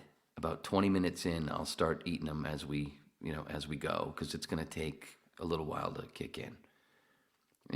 By the time we get to my place, I'll start feeling it probably. It's going to take 25, 30 minutes. And I didn't, and I had prepared too. I hadn't eaten anything all day. And that's one of the things I learned, early on is if you want it to hit right, don't eat for at least 6 hours. And that way you won't have to deal with any nausea either. And it, like I said, it'll hit harder. Anyway, I start going, okay, yeah, I think we're 15 minutes out from my place. Yeah, right? Yeah, we're 15 minutes away. Yeah, go ahead. Where's my bag? So I eat a couple of caps and a couple of stems. but I'm trying to eat them slowly, just do it right because we got all night. I'm going to be home in 15 minutes. And I'm thinking, I got 15 minutes to spare, because I don't think I'm going to feel this for 30 minutes. We hit a fucking traffic jam on the 405. On the 405 just before going up over the valley, and just that whole ride up the hill and then down, and then had to go east towards Studio City. Dude, and I got my asshole friend who's eaten 7 grams. I've only eaten a couple. And he's like, dude, I'll drive if you need me. He's already in outer space. Get the fuck out of here. You ain't driving, asshole. And oh my God, I remember getting to the top of that fucking hill, 405, into the valley. I remember getting to them, almost there. Okay, this ride. And then it just kept getting stronger and stronger, and the lights and everything. I'm like, oh, I'm going to jail. I'm going to fucking jail, man. Oh, I didn't want to go. I didn't mean this. I'm not this stupid. Fuck. So, no accident. So we don't get into an accident, which should have fucking happened because I couldn't see dick. It was basically like driving in a fucking snowstorm where there was no visibility because the lights, everybody's lights were just. Oh yeah, I can't imagine it. Because it's fucking 10:30 at night. Oh God. And it's the 405. Yeah. And it's clogged. So nothing but lights in front of you, the small ones. No. But anyway. So we get back to my place finally, and holy shit, oh my God, how did I even park in my space correctly and not wreck my truck? Well, all right, we're cool. Go up to my place. I start mowing on the rest of I'm like, okay, now I'm ready. And Tim's fucking tripping. He's having a ball. He's like, oh, that was great. And I'm like, fuck you, dude. I'm still fucking shaking. Like, I thought we were going to jail. This sucks, man. I'm like, okay, cool. And I had gotten ready with a bottle of, because Tim and I, what we would do, we wouldn't drink. What we would do is we would walk. Normally what we would do is we would split our half ounce and wash them down with a bottle of wine, with a couple of glasses of wine, just a couple of glasses. Yeah. And then, so there was a bottle of wine there. So immediately poured a glass of wine, Merlot, and started mowing on the rest, right? Now we're tripping. Had something on the TV that was just right. And like, okay, cool. I mean, got the lights just right, like we used to do it. And then, what we would do is, as soon when we got to our peak, I had also learned at this point that I needed a roll of paper towels with me at all times, because I knew when the come up would start, I start yawning. And yawning creates tears, and then the yawning would turn into just constant tears, but not crying like just oh shit, yeah, oh man, everything's so awesome, oh wow, for a little while. So I'd go through half a roll of fucking paper towels. I had that all set, and then when we would be ready, we'd be like, okay, it's time, and just like in Charlie and the Chocolate Factory, where it's all twisted a little bit inside when they first go in the building, and then he opens the door and then he sings the Imagination song. Same kind of thing when we would open the door to go take a walk outside. And it's because the courtyard of my apartment building, in the middle, the pool was in the middle, and then these lights at night, and the palm trees in each corner, because it was like a square in this middle, and so the trees, had the trees kind of like they're talking to you, and they all got faces, like in The Wizard of Oz. Anyway, we go downstairs. We go to take a walk, like we normally would, and we get to the front, and we're talking to a neighbor for a second, and they go inside, and because they hadn't seen Tim in a while, because like I said, he lived in Long Beach now for a bit, and as soon as we start taking our normal walk that we would do, go down to the wash, like Terminator 2, the motorcycle chase in that ravine sort of thing. That part of that was right there by my place, and we'd walk down there. They had this snake thing in the wall right beside it. It was really fucking cool to see when you're tripping. We were gonna go walk down to that, but we're standing out front. They go inside, the neighbor, and as we start walking, we hear this fucking bam, this big smack. Sounded like somebody dropped a car off off of my building in the back, just from 2 stories up, and just bam, and it sounded like a car landing. Like, what the fuck was that? Wait, we're tripping. Was that real? Or was that us? We're looking at each other. I swear to God, if somebody had a camera on us, it would have been fucking right out of a sitcom. Like, wait, is that real? It was so great. So all of a sudden we start hearing noises in the background. Like, seriously, is that real? And up on Ventura Boulevard, we start walking towards it to go see and go around the corner. As soon as we go around the corner, heading up Radford towards Ventura Boulevard, we see fucking tons of smoke. And we go, what the fuck, man? And this is trippy as shit. Get up there, and this is now, at this point, it's like 11:30 at night, somewhere in there, around midnight. Get up to see right there, Radford and Ventura Boulevard going along here, and then there's a Shell station, and it kind of turned a little bit, heading towards Laurel Canyon. Some drunk guy went through that light, passed out or whatever. And then there was a Shell station with this, they had some kind of a small fence, metal wall. He fucking plowed right into that. Ate it. Smashed everything. Man, if that wall hadn't been there, that explosion would have been a lot bigger. He would have gone right into those fucking pumps at the Shell station. It was so fucking nasty. And took out the right where he hit, there's this little island where the intersection is. There's this little tiny island with trees that has a brick thing that said Studio City on it. That's what he hit first. He took out half of the Studio City thing. I don't have the picture anymore I don't think, but I took a picture of the thing where Studio City was all smashed up, but there was only part of the city. And this was like after driving on the 405.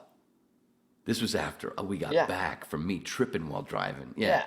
And that's what I thought would have happened to us. This has been a hell of a night. I was like, that's what I thought we were going to do. Oh, my God. It was so funny. The timing was just such a trip. I don't know if it was just from the trip or if it was real, but that's why I wish, even though I'm one of those that doesn't believe cameras should be around when you're tripping, but at the same time, I swear, if somebody had a camera set in the street when we walked out front, shooting the shit, oh, the neighbor popped up for a cigarette, hey, what's going on? Hey, Tim, ain't seen you in a while. Hey, blah, blah, blah, blah. As soon as the door closed, bam! It was just like this one thing after another, where it was like there was no pause. It was fucking wild. But that started with no driving. Anyway, back to what you were saying. Yeah, you ain't gonna drive. So no, I don't drive at all. You plan it out. Well, yeah, I do plan it, and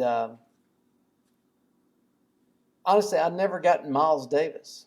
Like I got Coltrane, I got some other jazz guys, but I never really got Miles Davis because it's like, okay, he doesn't fit into 145. He doesn't fit into a mathematical thing. I can't figure him out. But then when I started doing mushrooms and then started listening to him, I was like, okay. All right, now I got it. All right. True jazz. Yeah, it's like you just kind of let it. It doesn't have to fit your notion of a formula, and then it's like, okay, I got it now. So it's that's sweet. And it took me a couple times to figure stuff out, and that's the great thing. Whatever you got going on, that's bothering you. That kind of gets pushed to the side to tomorrow. And then you just focus on some cool shit. Whether it's music or art or films or, nature or whatever it is. To me, it's great. And I've probably said this to friends before, and I'm trying to think.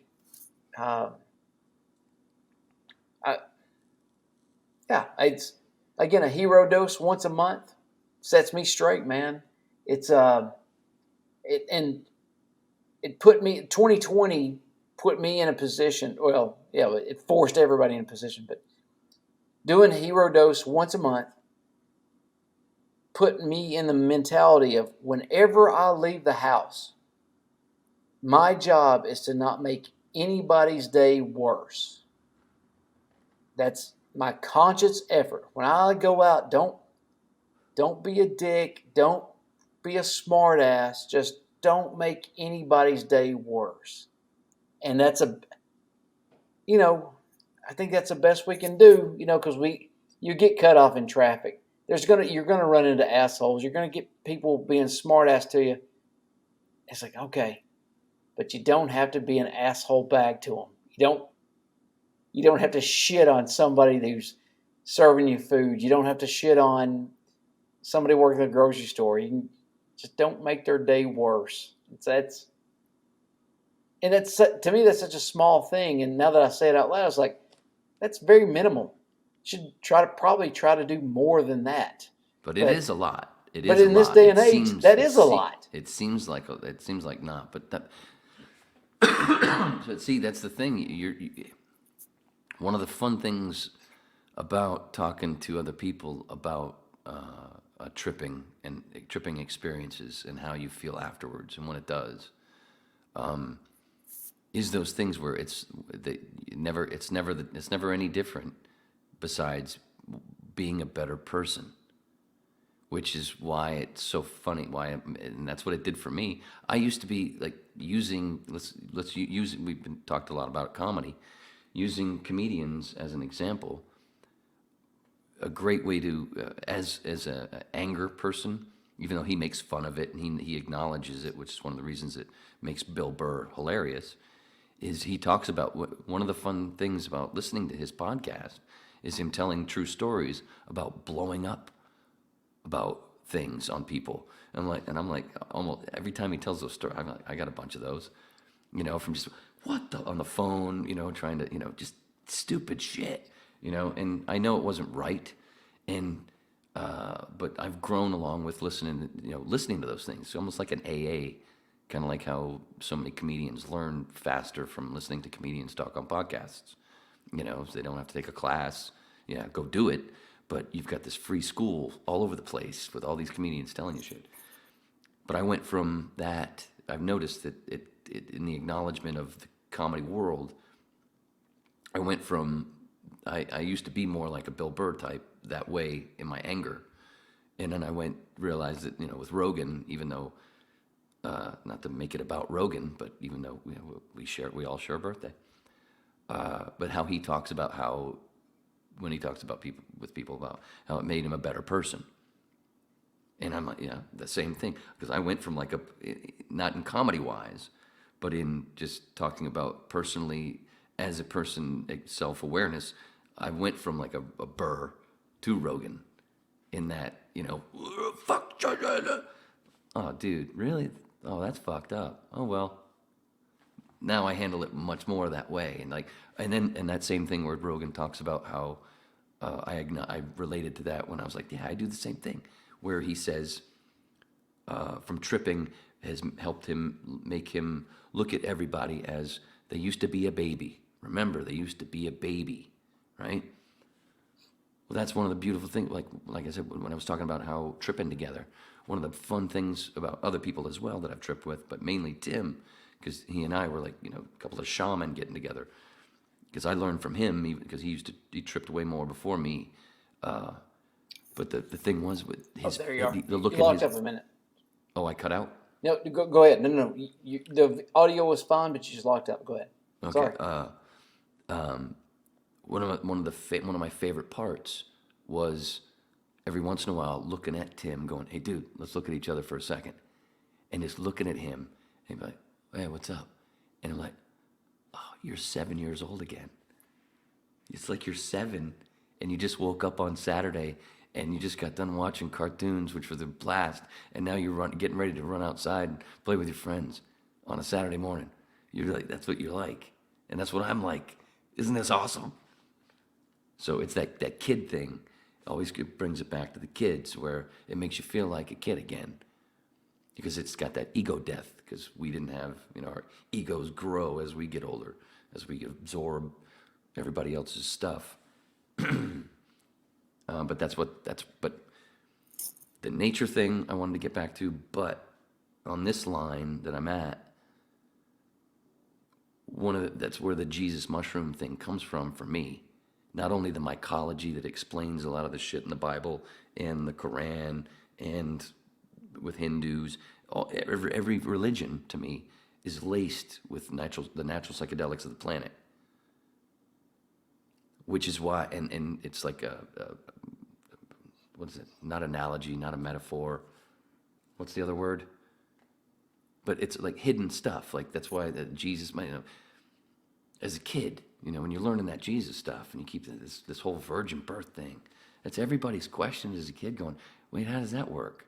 I know we don't, at the time when we first learned that, we don't know this shit yet, but at the same time we also know that there's no dad. Well, that doesn't make sense. We kind of understand it. And we're always, the only thing that makes sense of that is spores don't need seed.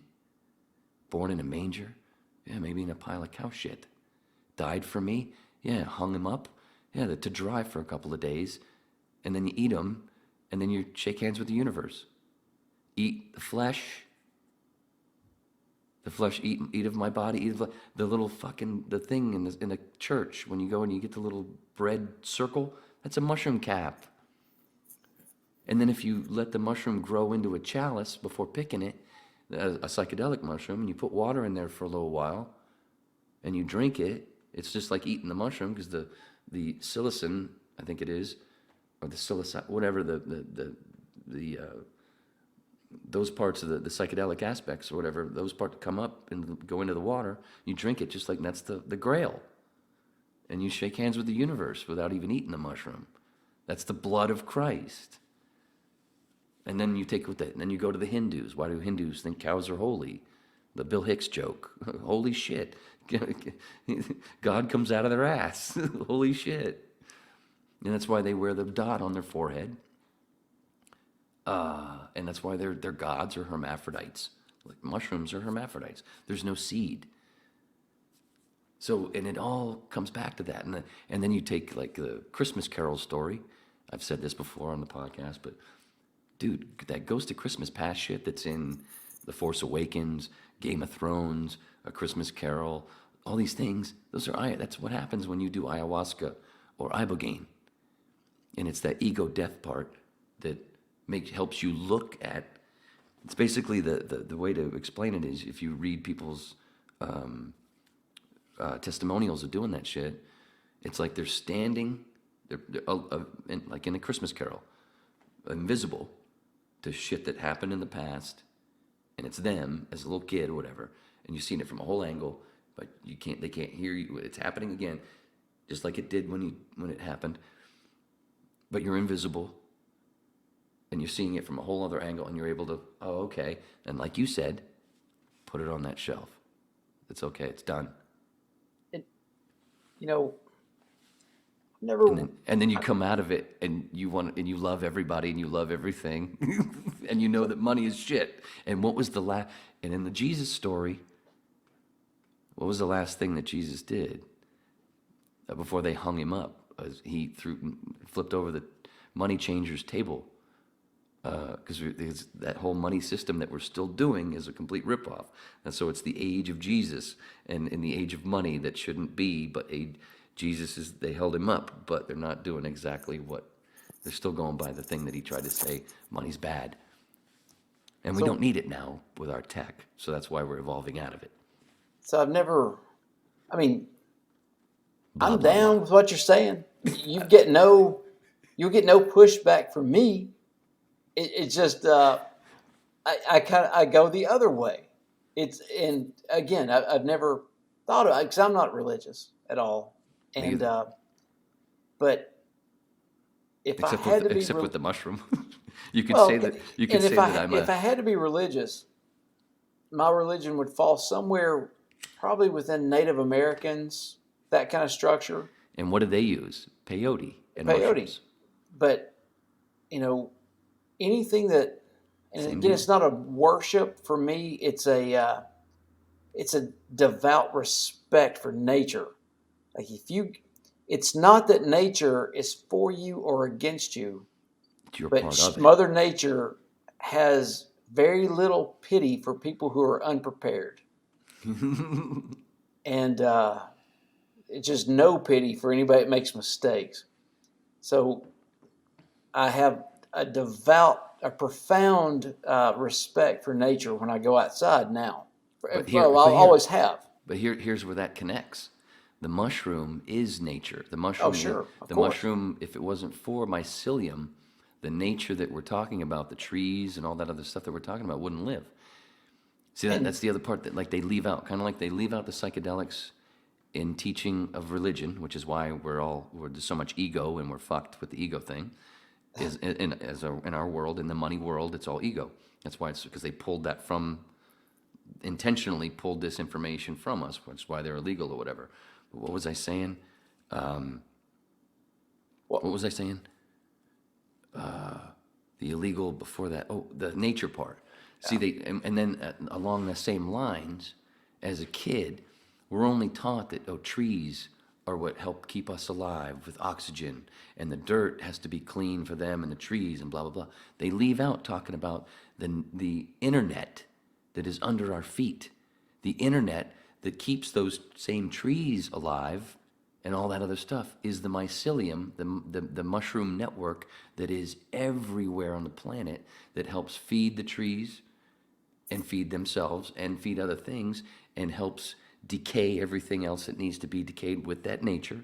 And then we have that same decay that we go through, which is why we're the same part of that, because everything decays and then comes back in another way. Well, it's just the cycle thing, but we're talking about the same shit. Well, kinda. And, you're talking about ego bust, and that's ego. The ego absolutely is one of the first things to go. You're talking about money, which I'm going to meet you parallel here. Definitely parallel. Again, profound respect for nature. But I know that if we were to walk out into nature, nature has everything we need. We just need to be able to respect it, and it provides for us. Then you get into property lines and country lines and state lines. It's like, what the fuck are these lines? Who are these governments with all this money who has put up these boundaries? I don't have anything against Palestinians. I don't have anything against these people I run into. I don't have any, we're all just trying to get along and survive and make our own way in the universe, in this old earth. But money gets involved and egos get involved. But the planet, everything is here that could provide for us. But, some people realize that and other people want to make a profit off of it. I don't want to make a profit off of it. But now I'm forced to survive in it. And luckily, mushrooms chill me out enough where I don't sit here and start drawing up a fucking, a plan on how to, because if it wasn't for that and chilling me out, if you sit here alone long enough and start thinking about all the bills you have to pay for bullshit that you shouldn't even exist. Somebody anymore. Dumped a load in your mother, and now they created a wage slave that has to pay taxes for the rest of her life. You don't have to be here. And now you've got to deal with that. And now you're just inundated, bill after bill after bill, and it's tax season. Nobody asked for any of that bullshit. No, and you've got everything you need right at your front door. But no, to keep up with this bullshit that they've dumped on us, we now have to go to a job we don't want. And those are the same fucking people that fuck up nature. The corporations that fuck up nature. And logging, fracking, oiling. And hemp. So that's one of my other big things is hemp. They're the ones that grows like crazy, and I did not know that. And we can have hemp, all this oil energy shit, and we talk about renewable, whatever. Hemp is one of the biggest ones that we have, and so many of us don't know. Just like how we all learn what water is and fire is at a very young age. Sure. To me, everybody should know what hemp is at that same age, because that plant gives us everything. Not only, basically, you can take the hemp plant can do this. It can built. You can make hempcrete out of it and have a beautiful hempcrete home that's fireproof, bug-proof, termite-proof, and will continually get harder and harder as time goes by. And you won't have to use so much heat or AC inside of it at times, because the hemp, it will just have a certain temperature that won't get too ridiculous for the human. You can make your table out of it that you sit at and eat. You can make the plate that you eat from, the fork that you eat from it, and the food on your plate, and the chair that you're sitting in, and the clothes on your back. All of it can come from hemp. And it doesn't have to look like rags like it used to look like. But no, so many people don't know what hempcrete is because they excised it from our education in the 30s. That's why cannabis was outlawed. It wasn't just about this one. It was also about the one that gives us everything except for steel. One of the healthiest things to eat for a human is the hemp hurd. Little hemp seeds, hemp hearts. I always tell people, if you want to, do better for the insides of your body with something simple, just get those bags of hemp herds at the grocery store. It's just they taste like sunflower seeds, but you don't have to cut through the seeds or whatever. They're already taken out. You can put it on your toast, put it on anything. Hemp oil, dude. That in Little House on the Prairie, those little lamps back in the day that they used to have, the little lamps for their lights. A lot of times that was hemp oil. Hemp was huge, dude. A lot of times, they tell us, oh, back in the day they made all their clothes with wool. No, a lot of the places, no, they made Levi's jeans were originally hemp. It's But they've taken all this away from them. That's one of those two of the biggest things that they've fucked us with. Corporations and the elite have fucked us as people with, is taking away psychedelics, making them illegal, and the cannabis thing, and especially the hemp industry, because we wouldn't have all the poison. Not only that, when you grow hemp, not only can you harvest it a couple of times a year in most places, if you grow it somewhere where the soil is shit, it'll regenerate the soil. I know a guy who grows hemp, and he said that it grows like crazy. I mean, It can. It's for sure. like bamboo. It just takes off. But now his problem is how to sell it. He can bundle it up. He can do just everything you're saying. And as soon as he trims it and cuts it and loads it up, is now where does it go to be used? To buy it. Yeah, who buys it now, and who gives you enough money to, make it worthwhile? Because, he researched it a lot, and he's like, okay, I'm going to have to get in the middle of it to do it. And then he goes, oh, shit. There is corporations who just won't buy it, and you're stuck with it. And, I mean, just like you said, we're not coming off oil for a long time. We're not, and we'll be fine without it. We'll figure out a way to be healthier and better. And it's just going to be our great grandkids if you don't have kids, right? Well, no. And I don't ever want kids. Matter of fact, I'm not bringing another a wage slave, a taxpayer in this. I'm not doing that. And I like my footprint to be very small. And Same. The only thing I care about is water. That's really, in my lifetime, I think we're going to see corporations try to take over water rights. And I think it's going to be a lot what we saw in the late 1800s when cattle ranchers were driving, cattle from like Montana to Texas to and fro, that kind of thing. And then ranchers started building fences around, and specifically to protect their water for their cattle. And you got wars over it because now the people on the cattle drives can't hydrate their cattle to keep going. So I don't know. Well, at this point, now at this point, that it's not even an issue. The problem is not enough people know about desalination plants. That we forget. We were taught that the Earth is what 75% water, and then you talk about water short. What the fuck are you talking about?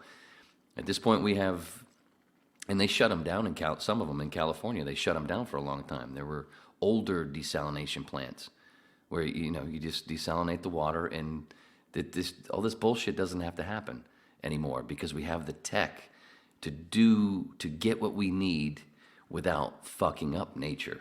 But I just want to throw this out though. But they keep it away from us. Nestle, Dasani, they only make plastic bottles. They don't make water. No, they don't make water at all. When I think it was Poland Springs. Oh, by the way, all these plastic bottles could be made from hemp, and they'd be biodegradable. It's, like I think is it Poland Springs? I think when they roll into your town and start sucking out your fresh water supply, you're fucked. That's it. Your city management has got in league with a corporation, and they've been paid off, and they're taking your fresh water from your community. A corporation has done that, and they're selling it to other people in a plastic bottle that they've made. They haven't done shit. And honestly, and then they make money back, and then they figured out a way to make money back on the recycling of those bottles. Yeah, and which doesn't even matter. Oil company people in 2 interviews over the past couple of years have slipped up and said that recycling doesn't even matter. China's not buying anything, and so they're just dumping it. And it's like, Jesus Christ, man. You can't even let us feel good for a second. Like, it feels good to recycle, and maybe we're doing a little something better. You can't even let us feel good for a second. But at my age, at our age, to me, water and fresh water and water rights, without that, we're dead. We're dead in a few days. And the only way for that to get to where you're talking about is to get rid of the corporations. I'm all for that. As a matter of fact, let's start with Citizens United. Let's shit can Citizens United. Which one's Citizens United? Citizens United was that garbage dog shit bill that was passed. Before that, any donor to a political campaign, there was a limit, a dollar limit that you could contribute. There was no law. You could contribute to anybody you wanted to, but you had to list your name, and there was a dollar limit that you could contribute to people's campaigns. Once Citizens United came out, a couple pieces of paper were signed for lawyers. Now you've got a political action committee, and then corporations could come in and now create super PACs. And now under those super PACs, corporations no longer have to tell you how much they contributed or list any of their donors' names. So effectively, the corporations and lobbyists are buying off politicians, paying for their campaigns, and we have no idea where it comes from. Eventually, it comes out where we know who paid them off and who owns them. But, anybody voting red tie, blue tie, you're voting for a corporation. You're voting for somebody who bought that politician. You're not voting for morality or, some dude with homegrown values. Chances are you're probably voting for the NRA. You're voting for, Lehman, or not even Lehman Brothers, but Goldman Sachs. You're voting for somebody with oil interests somewhere. And so that's right. If we get rid of Citizens United, then we'll have a little transparency on where the money's coming from and who's putting the money in. And then we can start going back and hitting corporations where it counts with our money. But again, you go back, why do we need money? It'd be nice if nature kind of provides everything for us. We've got everything out back. With our tech and the nature, with the combination of hemp, some bamboo as well, because bamboo gives us a lot. Not as much as hemp, but quite a bit. With the right management, the intelligent management of the resources of the planet in the right way to where everything's localized, but also still in a way connected to other places for help or whatever, if they need certain things, just for backups or whatever. Everybody, so it's not centralized, but it sort of is. It's not centralized in a way that they're talking about with the New World Order, where it's centralized, but the elite centralizing everything. It's the same. It's a somewhat same idea. And people get confused with it because they think that I'm like. Sometimes when they hear what I'm saying, they're like, "Well, that's what they're trying to do: get rid of money and everything." It's not. There's no credit. There's none of that stuff either. It's just a smarter. If you were to sit down with the right people, and basically it would come, the simplest way to quicken it up, where it's the Venus Project ideas, the Zeitgeist movement ideas, where it's basically where it's more when it comes down to the tech that we have. Wouldn't it be smart rather than people telling us what to do? You have a built. Obviously, we could do it.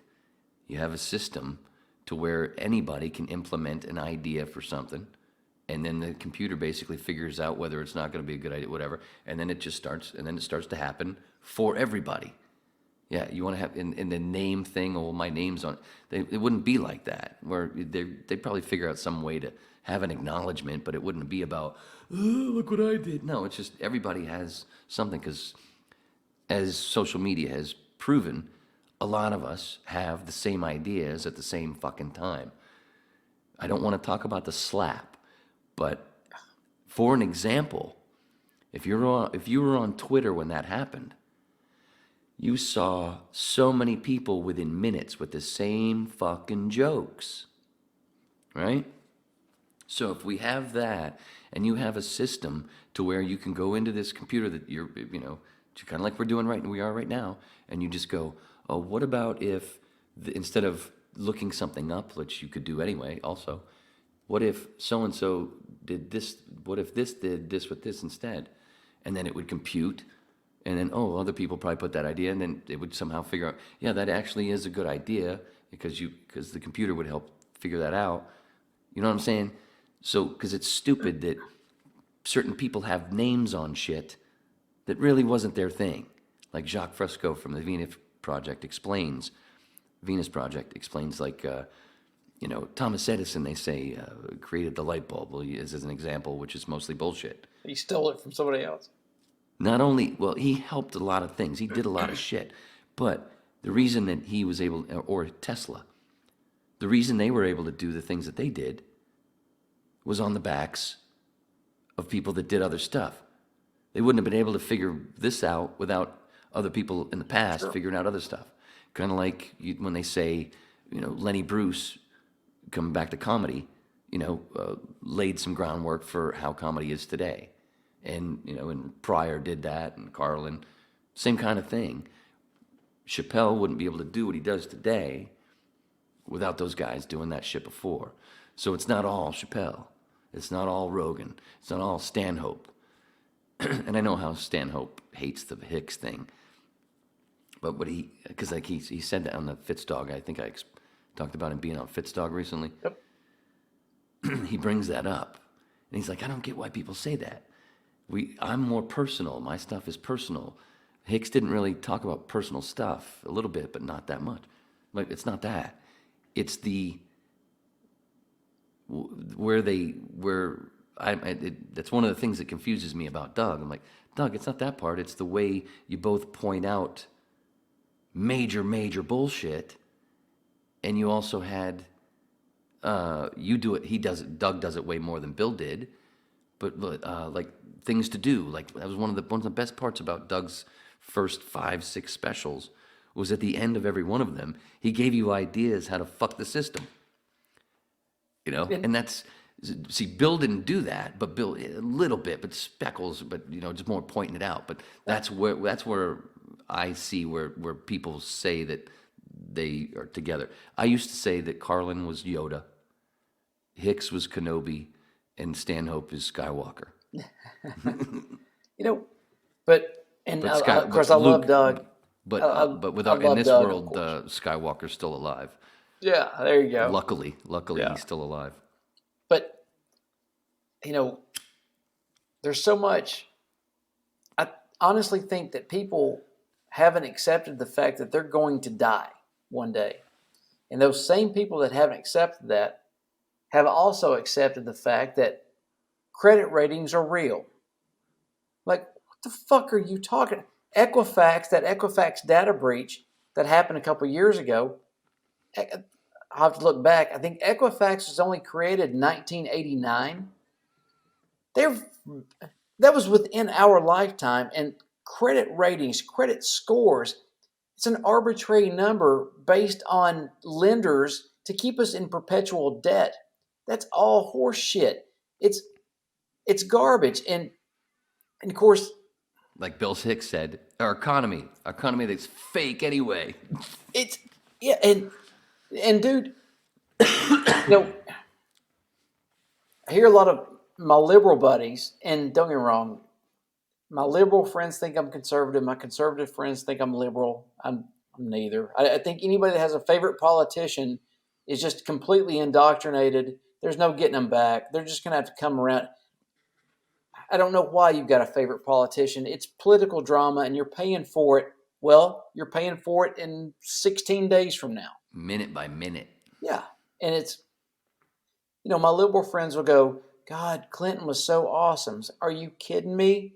Clinton, he signed out of law the Glass-Steagall Act that FDR signed into law after the Great Depression that prevented those mergers from those corporate banks to ever get to, and his Treasury Secretary was a guy from Bear Stearns who that went defunct, and now your Treasury Secretaries are all Lehman Brothers and Goldman Sachs. And when Clinton signed that law out of act, theoretically, and probably not theoretically, I think he signed it out in 95, 96. Somewhere. That led us to 2007 and AIG collapse, and it led to that global collapse because when he signed that out of law, Travelers and Citigroup combined, merged, and became Citibank. Not only and everybody else followed suit. It affected me in radio. He also did the thing where it used to be with the radio thing and TV. In each market, there couldn't be a monopoly. What was it called? Deregulation. And of course, that happens with every Republican president. And that's how fucking Clear Channel bought everything up. And don't get me wrong. When it comes to finances and how this country got fucked, I always go back to Reagan. 1913. No, it goes back to 1913. If you want to go back to Jekyll Island and a bunch of white dudes sitting down talking about we need to levy more taxes on this entire country. We get the banks own it. Hold on. And that's. I'll be right back. Keep going, but I'll be right back. Oh shit! I was going to get a beer, but okay. Shit on those banks. I love it. We can shit on the banks all day long.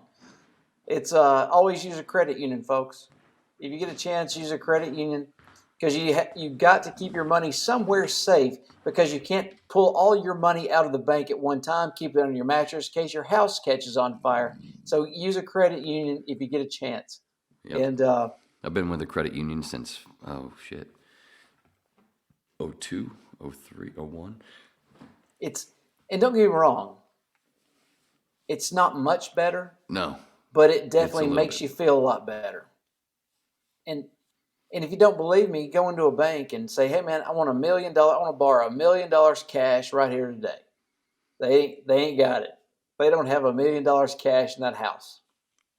But you can buy a $500,000 house, sign off on some paper, and just money transfers go back and forth all day long, and not $1 in tangible currency has been transferred, and suddenly you're $500,000 in debt.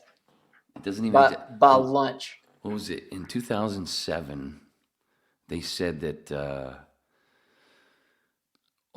out of all the actual American dollars, only less than 3% was actual physical money.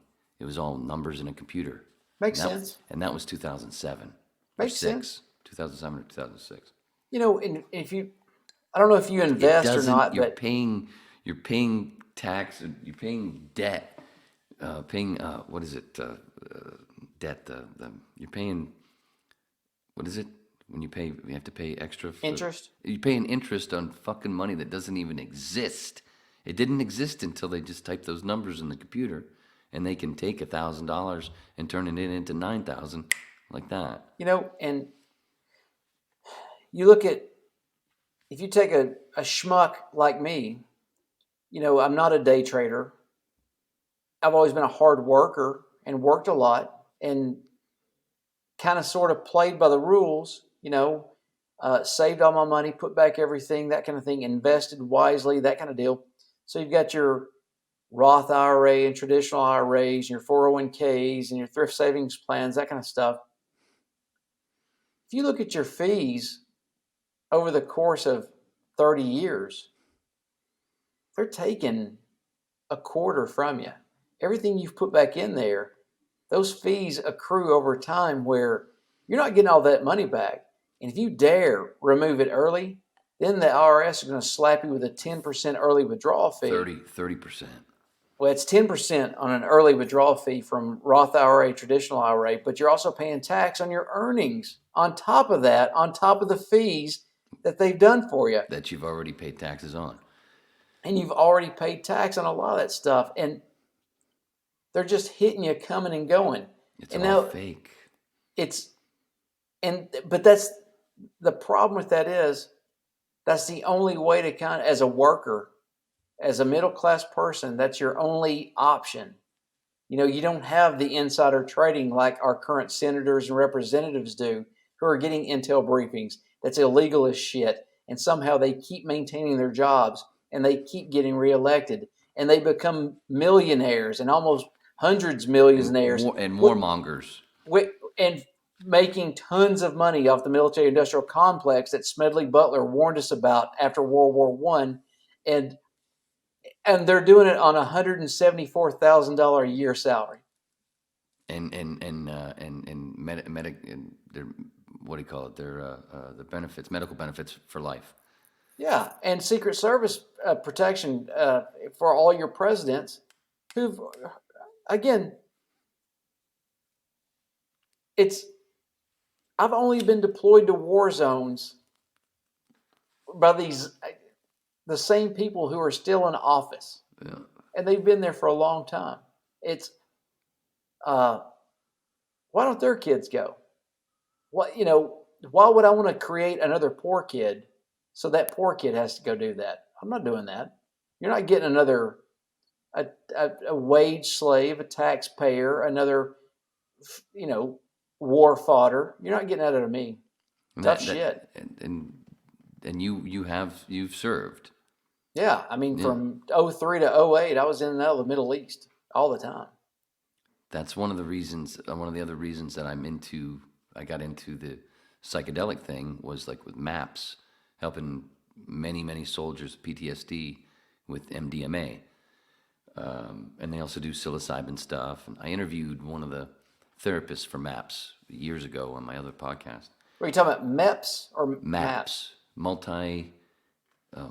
The Multidisciplinary Association for Psychedelic Studies. Oh, I got you. Rick I didn't know that acronym. Cool. Rick Doblin, yeah. Rick Doblin's been on Rogan years ago. I got you. I first learned of him through Claire, my Ibogaine Queen friend,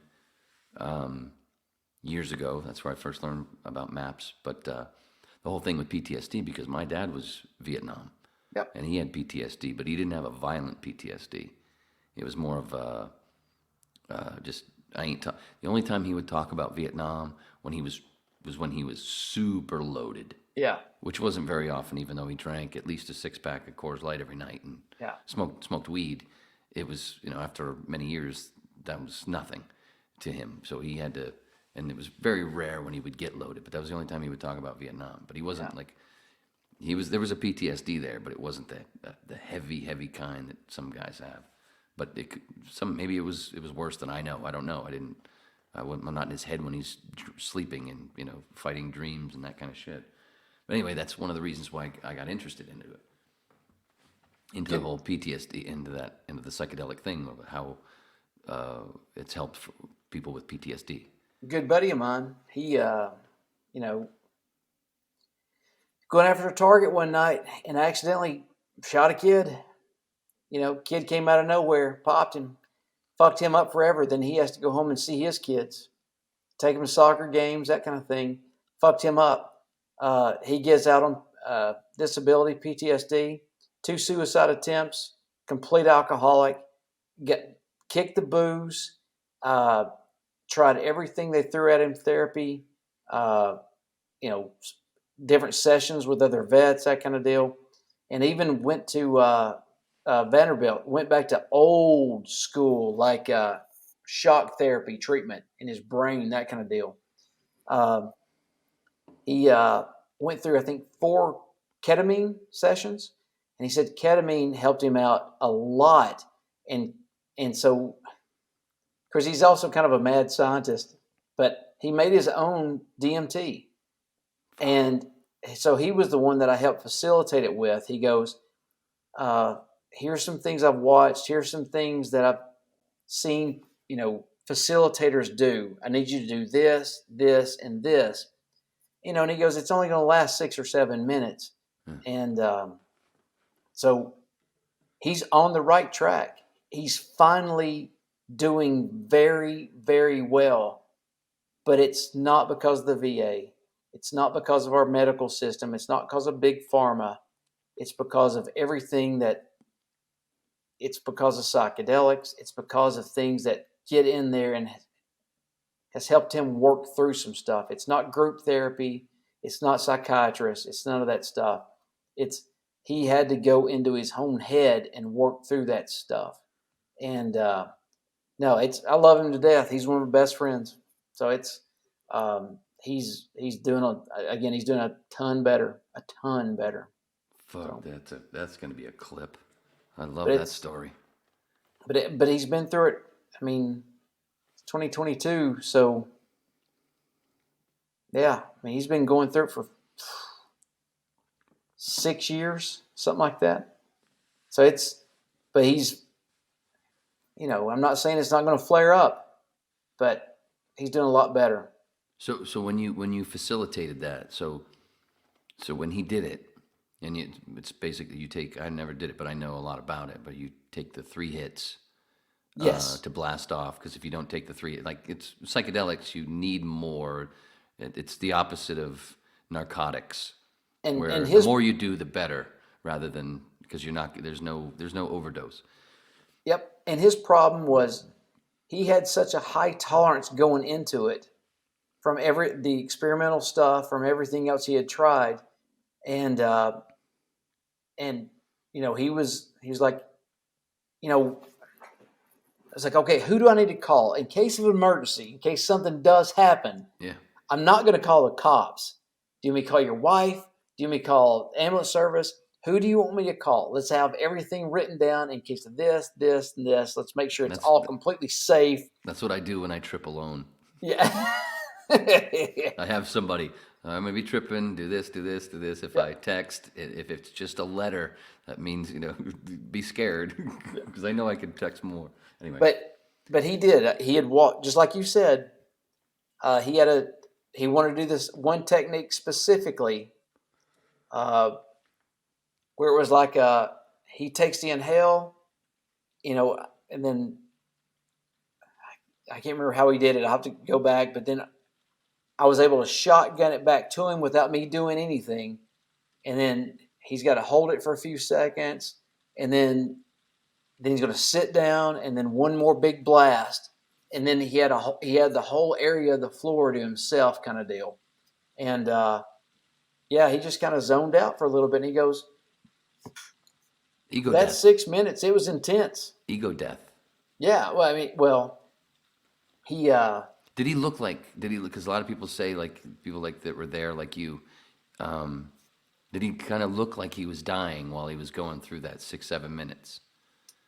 Because a lot of people, that's one of the reasons why it's got the tag ego death. Well, he already can look like you're like maybe about to have a seizure or something at some points. Oh no, nothing like that. He he doesn't have an ego anyway. Like, he's just trying to get over what happened, and it's going to mess with him the rest of his life, and he'll never get over it fully. But he's just at this point just trying to reassimilate back into society. And, he, once that happened, he wanted out. He didn't want anything else to do with it ever again. And, he and I are on the same. None of us, that would have never happened had the politicians had not done this and made this, and corporations. And it's, all those wars are, where's the money going to? It's if the mob washes and cleans that kind of money, they're all going to prison. But if politicians clean that kind of money, it's just called business as usual. And now the corporations are the mob. Yeah. Oh, absolutely. But to me, that's one of the reasons why the psychedelics help with all that stuff. Unfortunately, it's helping the wrong people. Like, it can help us, but what can we do? We can go tell everybody, and the more people that understand it, the mass, when there is a mass, what's the word? I always forget. It's one of those phrases I always forget. Not mass appeal, acceptance.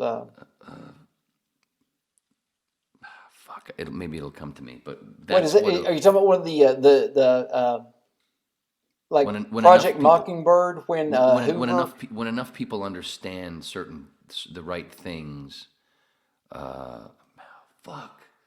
It's one of those phrases I always forget, and like, oh, I'm not going to forget it next time. I thought you were going to say manufactured consent. But... No. But when enough, what I'm trying to describe is when enough people understand a certain thing, it boils herd over. mentality, group acceptance. It boils over to acceptance. Yeah, like a mass.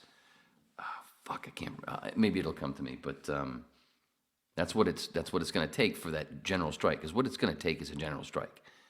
The only way that we've always the main way that we've always gotten the rights that we actually have today have basically come from massive strikes, and that's the only way we can shut them down. Labor. And at the same time, understanding what we can do without them, and if we take over the technology that they're keeping from us, and we can make our communities to where there's no such thing. Everything could be in abundance. We're still using, in the money world, we're still using the scarcity mentality in a world of technology where we have massive abundance. And that's the thing. It's that when enough people realize that we don't need this system anymore, and enough it's happening. That's why we're moving into the age of Jesus into another age. It's all lining up. It's sort of like I'm not like not saying like it's a prophet thing or whatever, but it is in those things where these cycles, where they realize these cycles, because they didn't have all the stuff to worry about that we do today, so they had more time to understand cycles back in the day, and that's where a lot of that shit comes from. So that whole age of Jesus, where it started with the money thing, and now we're at a point where it's starting to flip in an evolution thing, like Bill Hicks would say, that we're evolving. That's why things are so twisted up, blah, blah, blah. It's because of labor that we have a weekend. It's because of labor that we only work a 40-hour week, supposedly work a 40-hour week. It's from striking. It's from striking. And just going, and workers going, we're not going to do this shit anymore. We're sick and tired of looking at a 9-year-old kid working in a coal factory. Get them out, get them educated, get them in school. And now they're flipping the mentality to where they had it to where child labor is bad. But now they're trying to convince you that because money's going to be bad and things are so tight right now because of them fucking us over and over, that if anybody says that your kid, your 9-year-old, you can't put him to work, oh, then they're an asshole. Well, you were trying to put your 9-year-old to work for more money that you need because you're being stolen from the people who were telling you that your 9-year-old needs to work. Did you see that feel-good story on Twitter? Feel-good story on Twitter today where this 9-year-old was selling stuff at some stand he had made to save for his own college tuition. That's not a feel-good story. That's deprivation. It's like that Bush thing. It's like that Bush speech years ago where it was like that. This lady. I was talking to this lady, and she's telling me she has 3 jobs. I mean, that's America. Oh, that was McCain. No, it was Bush. Was it? Yeah, this is a Bush thing. I remember Okay. that one. That was back when Bush. All right. It was back in those days where, see, I feel for the people. That does make, yeah, you're right. That does make sense. Yeah. See, one of the things that's helped me besides psychedelics, that's helped me not go off on people that defend the Clintons or Obama or defend Bush or any Republican or whatever. I'm not a Trump guy either, but see, Trump is the red version of Bernie. Says a lot of truths, but at the end of the day, most of the time still goes along with the corporate bullshit. So, but with all that shit for 4 years, making it seem like everything that Trump said was ridiculous, a lot of times he said things that were true, which he did before, which was the reason that he got elected anyway, because he said so many things that were true beforehand. That's why people went, yeah, he's telling the truth. So that's why Bernie would have won if they'd actually run against each other. But they was very similar because a lot of it lined up with the policies that they were both sort of talking about. You know the legal documents that happened with both those scenarios, don't you? Like, Reince Priebus was the head of the RNC during Trump's campaign. It was clear that none of those red tie knuckleheads were going to beat Trump. It was clear that Trump was at the top of the Republican Party for the nominee. And it was clear that Bernie was at the top. So I'm just going to say Trump, but the same thing happened to Bernie. Reince Priebus basically forced Trump, said, you're going to sign this agreement. And the agreement is that if you're not picked to be the RNC's candidate for the Republican Party, you will not run as an independent. And Trump said, yep, no problem. I'll sign off on it. And of course, he signed off on it, and RNC honored their word, and they go, yep, he's our guy. He's running for the Republican Party. The DNC did the exact same thing with Bernie, and then they did not honor that. He signed off on it, said, I will not run as an independent. I think it was Debbie Wasserman Schultz at that time that was the head of the DNC. And they fucked him. They fucked him in 2016. They fucked him in 2020. They shifted all the money, which Obama actually bankrupted the DNC. There was very little funding, so they shifted all that fund over to Hillary, which I think she then transferred it to New York or something. I can't remember. It was a shady financial deal that they moved around. But Bernie got fucked for doing the exact same deal that Trump did, except he did it with the DNC and Trump did it with the RNC. Hillary got the nod. Bernie got fucked contractually that the DNC then just pissed all over. Well, they stole it. They admitted they stole it from him. Yeah. It's been admitted. And he still goes along with their shit. That's what I'm saying. They're both... see, I can understand anybody behind Bernie, at least up until a couple of years ago. Yeah. And I can understand most people behind Trump because of, like we said, but at the same, they're both controlled opposition. They're the ones to get you going. Now let's go back to this part. Do you remember, I try to remind people of this when I can, do you remember what happened right before the vid hit? I try not to say the word so I don't get pulled. Right as that happened, Bernie was crushing. I thought you were going to say the recession because... Not only was no. Well, because I was following the money from August of 2019. Oh yeah, right up until COVID-19, and that's part of it. Yeah, and I've got the numbers right here. It's spectacular how much money was being printed right before COVID hit. But along with that, not only was Bernie crushing, and even though he was not really saying all that. Comparatively speaking, he wasn't saying much different than what Trump was saying. But because 4 years of making Trump seem like an idiot, he had sort of gotten pushed to the back burner. But at the same time, Bernie was crushing all over the world. Those same policies, that same whole thing with the uprising of people like us, the nobodies rising up. It was happening all over the world. Remember, all over the world. You had the yellow vests in France. You had all over the world. There was these uprising of no more of this bullshit, and then all of a sudden, it all got wiped away. Well, I would. And then got turned into Black Lives Matter only. Like we forgot what we were doing before. And then in this vid, in this supposed demic, I call it the plan. The what did I used to call it? I don't know, but the quarandemic. Before that, I mean, and then what was I saying? Shit. It was all happening, and then that boom, and then what was I gonna say?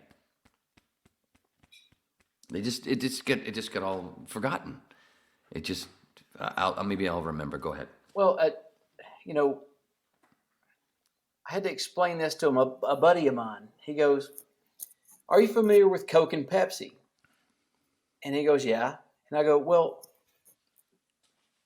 what other soft drink has a chance against Coke and Pepsi? Do you think RC Cola is ever going to get a seat at the table?" So flat.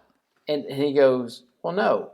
And I go, "That's the Democratic and Republican Party. You are living in a corporate duopoly. And those two parties are operating exactly as a corporation should. They're eliminating all three parties. But if they don't eliminate three parties, they're getting booted out of power. So their number one priority is staying in power. And so that corporate duopoly will always be there unless something happens." And, just like you said, Bernie was saying a lot of the same stuff that Trump was saying. And I put this in a tweet a while back. Things are so divided. If Second Amendment folks, Black Lives Matter, equality, LGBTQ, if Black Lives Matter and Second Amendment would march shoulder to shoulder on DC, let equality plant it, and let LGBTQ throw the party afterwards, there'd be 5 million people walking on the Capitol. But you can't have that. They have to maintain that division. And we're so close. Make shit up. We're so close to one another.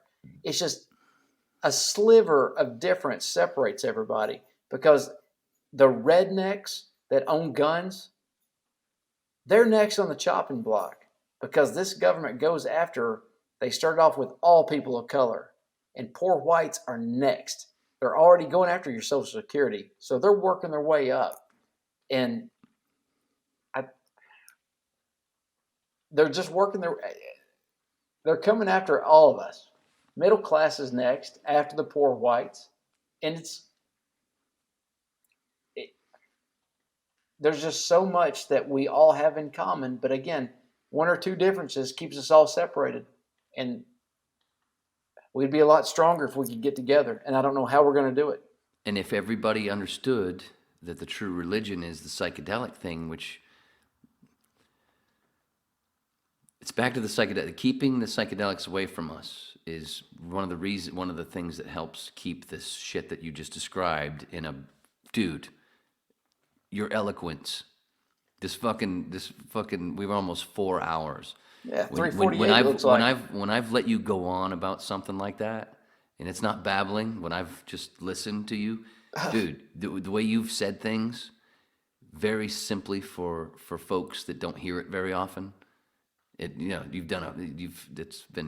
fucking crushed it. Well, I don't know about that. No, you have. Wait to see, and people when you tell people to watch this, they'll come back and they'll say that to you. I'm still trying to figure out that goddamn phrase. Mass appeal, not mass appeal. Mass effect. Just basically when a whole bunch of people understand something, and that's why it changes. That's the phrase I'm looking for that I can't fucking remember. It's killing me. But it's a conscious shift or something. I don't know. Oh, you almost said it. You almost kind of said it. You almost sort of said it. Oh, fuck. Anyway, maybe it'll come to me. But what it has to do with is a lot of it. Oh, see? That has timed out so well. That has timed Is it out. the aliens or are they onto us? Dude, that has timed out better than that. On a more consistent basis through the night. It's stayed up longer than this time than it has usually. Went on and off earlier, but I guess now they're making sure they get very good photo of me now, I guess. You're a lot brighter. The contrast is kind of cool. The contrast is cool because I know I have like a darkness. It's to hide my wrinkles. But you don't have any gray hair. So and no, there is. It's just it's just yeah. not as thick as yours yet. And there's a whole bunch up here. But You're maintaining well. Oh yeah, that's how I was able to do porn. But anyway, that's a different story. No, but what I was saying about the psychedelic part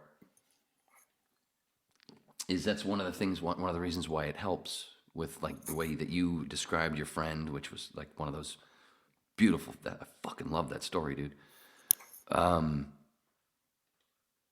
One of the things that it does in those heroic doses is one of those things that makes you feel better. One of the reasons that you feel better, of many, is that it's one of the things it shows you is there's no such thing as death. You, at least for me and many others, one of the things that I've realized on a much deeper level is the whole cycle thing, which was one of the coolest parts about that first heroic dose. Like I told you, where I lived in Studio City, they had that snake, this huge, I mean, it was big. It was great artwork. But what they did along that wash of the LA River thing, that thing, like I said, from T2, or the bike chase, the truck chase, it wasn't right in that part, but you know, because it runs all the way through LA. It's part of the movie, the Jack Nicholson movie. Sure, Chinatown. Yeah. Was it Chinatown or Two Jacks? Chinatown. Okay. Well, yeah, Two Jakes was the Two sequel. Jakes. Yeah. That was the sequel. Yeah. But Chinatown, it was about the whole thing with the water shit. Yeah. At that wash, though, because they had a big fence before it, so you can't fall in or whatever, you know. Yeah. And then, but at the end of my street, there was like a little park thing, this beautiful little nature thing. But as you walked along the wash, careful of that microphone. I know. I was putting it back. As long as you walked along, and that was one of the most beautiful things of that trip with Tim. He'd never been down there. So, and I'd known, I used to take my daughter down there. We'd go down there all the time. But as I was saying, there was like this snake that ran for probably 30 yards in the ground, where it would come in and out of it would go into the ground and then out of the ground, the way they built it. It was super fucking cool. And it was not ceramic, it was stone, but it was like a snake, and it was fucking cool as shit. So now, like I said, tripping balls for the first time, going down there and taking Tim down there, and he'd never been down there because he was a hermit in his place, and he'd never seen it. To see his face on a heroic dose of mushrooms, looking at that snake, that stone snake going in and out of the fucking ground, and just going, like I said, looking at his face, he looked like a fucking 7-year-old kid going, wow, so awesome. The snake thing, while we're tripping, and then realize, oh, there's no such thing as death, the whole thing. Our carbon, when we die, just breaks down into more shit that ends up being life again. As long as we don't put too much, as long as we don't do the stupid thing of putting formaldehyde in us and then putting us in a box. Just, you go straight into the ground, goddammit. And the fucking vegetation that you would get. And it's so easy to research that, what a scam funeral homes and the burial procedure is. Like, when they embalm you, technically, that's all they have to do. They just wrap you up in some paper, and they can put you in the ground there. You're already taken care of. But no, now they got to upsell you. Let's pump you full of poison. Yeah, and so then let's put you on this hill. Oh, you're going to have a vault. And then let's put you on this hill where there's a bunch of others that are filled with formaldehyde. And then as time goes by and it decomposes, that formaldehyde goes down and then into the water stream of the town that this fucking grave site is. And then for some reason, the water's a little poisoned. Why don't you just burn yourself and, you know, you can throw yourself out, have yourself on a mantle. Funeral pyre. You know, and funeral pyre would be great. And because I can't go into that, I had a joke about that a while back. And I still like it. And I got to work on it. What? Well, this isn't Rogan, so you're not burning a bit. I know. It's and I burn bits all the time. I tell all my stuff because I don't do stand-up anymore. Like, so how arrogant do you have to be to want your buddies to shoot arrows at you while you're doing like a Norwegian funeral pyre? Now somebody's got to learn to shoot a bow and arrow. And now nobody's going to hit the damn boat. And yet you just keep floating down. Now your Uncle Tom, who's drunk, now has to get his boat, go get you, drag you back. And now there's a bunch of baseball cards and comic books because you're a loser floating down the lake. And nobody's caught to set you on fire yet. And then hopefully a man will show up who can actually hit your boat as you're going back out with an arrow and set you on fire. Before you fall off that waterfall. That's fucking great. But I didn't have it. I still haven't written it where it's sharp, you know.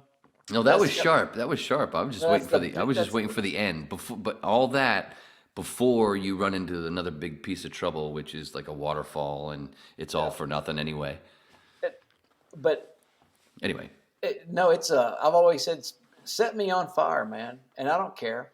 But of course, that goes back to another one of my bits is, this throws people off, like, fuck owning, I'm not going to donate organs, burn all of me, because I don't want my heart going to Dick Cheney to sit in a deep freeze in Jackson Hole, Wyoming. He's already got a 6-pack of hearts up there. How many fucking livers did Mickey Mantle go through? 3? He kicked 3 people off the waiting list because he was Mickey Mantle. Hadn't swung a bat since the 60s. Still died. But he killed 3 other family members. But, fuck him. Donating organs only... Fuck him. Donating organs only goes to rich people. And it turns out the blood, too. So, don't donate organs. Drink yourself into oblivion. Make sure your liver and kidneys are wrecked. Burn the rest of yourself. Don't give them shit. They're taking enough. Fuck them. That was great. Sorry I interrupted some of it, but man, that first bit, that was great. Nice. That'll be a clip if you don't mind. Well, that's one of my stand-up bits, but I don't care.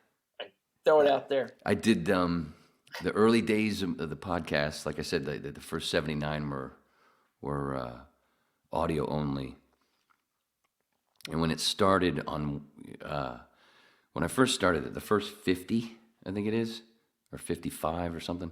What I used to do was, and there is still the Patreon page, where I do, I put hours up on Patreon as well. 83 and 80, or 82 and 83 are Patreon. What I used to do is Monday and Friday were Patreon hours, and Wednesday was the unlocked hour, which would go up on Patreon as well, but unlocked, and also go out to Apple and Spotify, blah, blah, blah, and YouTube. But these were also the audio only days. But one of the things I would do on Wednesdays was I would tell radio stories. I would tell a radio story or two. But then also at the end, I would go through my notes, my early notes of stand-up, and tell stuff that, I had you have a fucking notebook, or you have, this filled with shit. So I would go through that. And then on the 50th, on Whip 50, for the, like a, 50th special thing, what I did was I took all of the Wednesday jokes and I put them all, I edited it all together like it was a 2-minute, and it ended up being a little over 2 minutes. And I made it into it's actually one of the promos too. It's an early promo, so it's all these really shitty jokes, and of course there's no audience, and it's just me just reading them and trying to, my inflections now. So if you know them, you can understand where I would hit certain things, even though the jokes were stupid, and I know they were dumb, they were bad. That was the point. But so yeah, and I think it would be it'd be great if you. Yeah, I'll definitely make that into a clip. That those couple of things, those are fucking great. Because there was no pause. Because a lot of times with my stuff, I have to that's where like I said, I relate to Doug a lot, to where I'm more of that stutterer fucking. Yeah. But you when you did that shit, dude, it sounded like you just did it last night. Well, that was some stuff I was working on prior to the pandemic hitting, so a couple years ago, and so I've been looking back at some other stuff, and but the funeral pyre thing, just sending some loser down, and now nobody can hit the floating boat going, and just nothing but flaming arrows, and nobody's hitting it, and he just keeps floating listlessly floating downriver, and now you just lost. You had one request to be set on fire, and now your loser friends couldn't hit you, and now your drunk uncle has to go. And I was just thought about the comic or the baseball cards flying out now, and now you got to go. Somebody's got to get a man to actually launch a flaming arrow to actually set you on fire. None of your loser friends can do it, but and I just couldn't. I tried to work that in again. I'm too all over the place with it. It's got to be zzz, zzz, zzz. Ooh, you could use the Game of Thrones reference and say, these guys are so bad. Daenerys came in with one of her dragons and said, "This is how it's done, boys." And the reason I even did something like that. Most of it was because rednecks here in the Southeast, they've got access to a river where they think they're just going to be set on fire and they're just going to float down, that kind of thing. They're going to be tough guys. I'm a hunter. Okay. Everybody's liquored up by noon, and you're going to wait till the sun goes down to float down this river. Now your drunk buddies are going to be shooting arrows at you. They're not going to hit shit. But go ahead. Do that. No, but dude, that was great. I can't wait to watch that back. Because you described it, that was eloquence. I loved it, and it's the kind of way that I, when I would do my my mushroom bit in my stand, I didn't always do my mushroom bit, and it evolved. There were different things, but I had this whole, let's go to church. Let's go to church now, and I just listed like the many things. I don't know, it's like 10 or 12 things.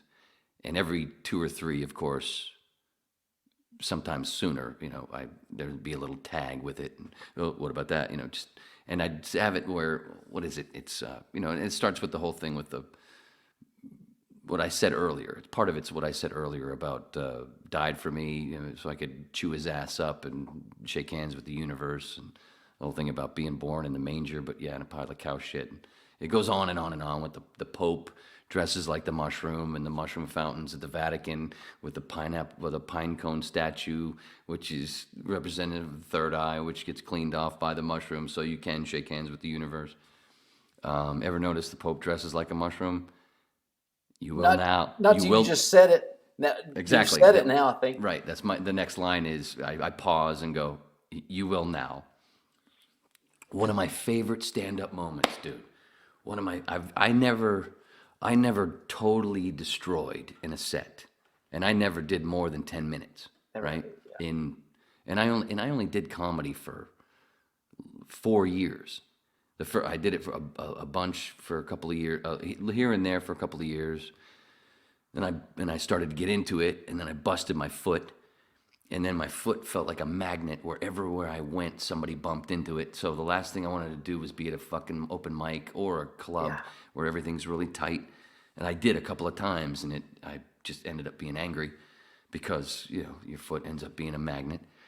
So I sat out for a bit, but paid attention to a lot online. And then came back and, where was I going with this? Came back, really wanting to do it. Where the fuck was I going with this? What was I saying? Where was I going with this? You did stand up for 4 years, and you Right bust before your that, foot. right before that, I said those years, the eloquence. It was eloquence about a bit. Stanhope, maybe stuttering. There was a bit. Oh. Out of all that time, out of all the sets that I did, there were a couple where I came close to killing, to where almost every joke worked. Yeah. But even though a couple of them died, I still got a little chuckle out of, a tag like, oops, something stupid, just something offhanded to, bomb-o, the Johnny Carson trick. Bomb-o, and you get the laugh after. Yep. But I never truly killed like I wanted to, but it's fine. I did way more than a lot of people, so I can say that. Yeah. But my favorite fucking moment was early on, and I was doing a bit about I did a bringer show, and because I don't know, I'd done fucking 7 or 8 bringer shows already, so I ran out of friends that are gonna come because they've already seen my shit, right? That's why those bringer shows get tough. They're cool, the first batch, but your friends have, all right, I know this stuff. You gotta want it. Yeah, and it sucks. It fucking sucks having to put them through it. And sometimes, especially when they're put right in the front, like Mike, Whip 84, they put Mike right in front of me, right in front, him and his wife. Anyway, but he saw this. But this one show, if you brought people, you got put up sooner with this thing, and that's usually how it goes. If you had a whole bunch of people that you brought and you put in that place, the booker put you up, so they all got to see you. And they would always throw those up the soonest. The people that had the most people, they put them up the soonest, which is crazy. Pick your last fresh crowd.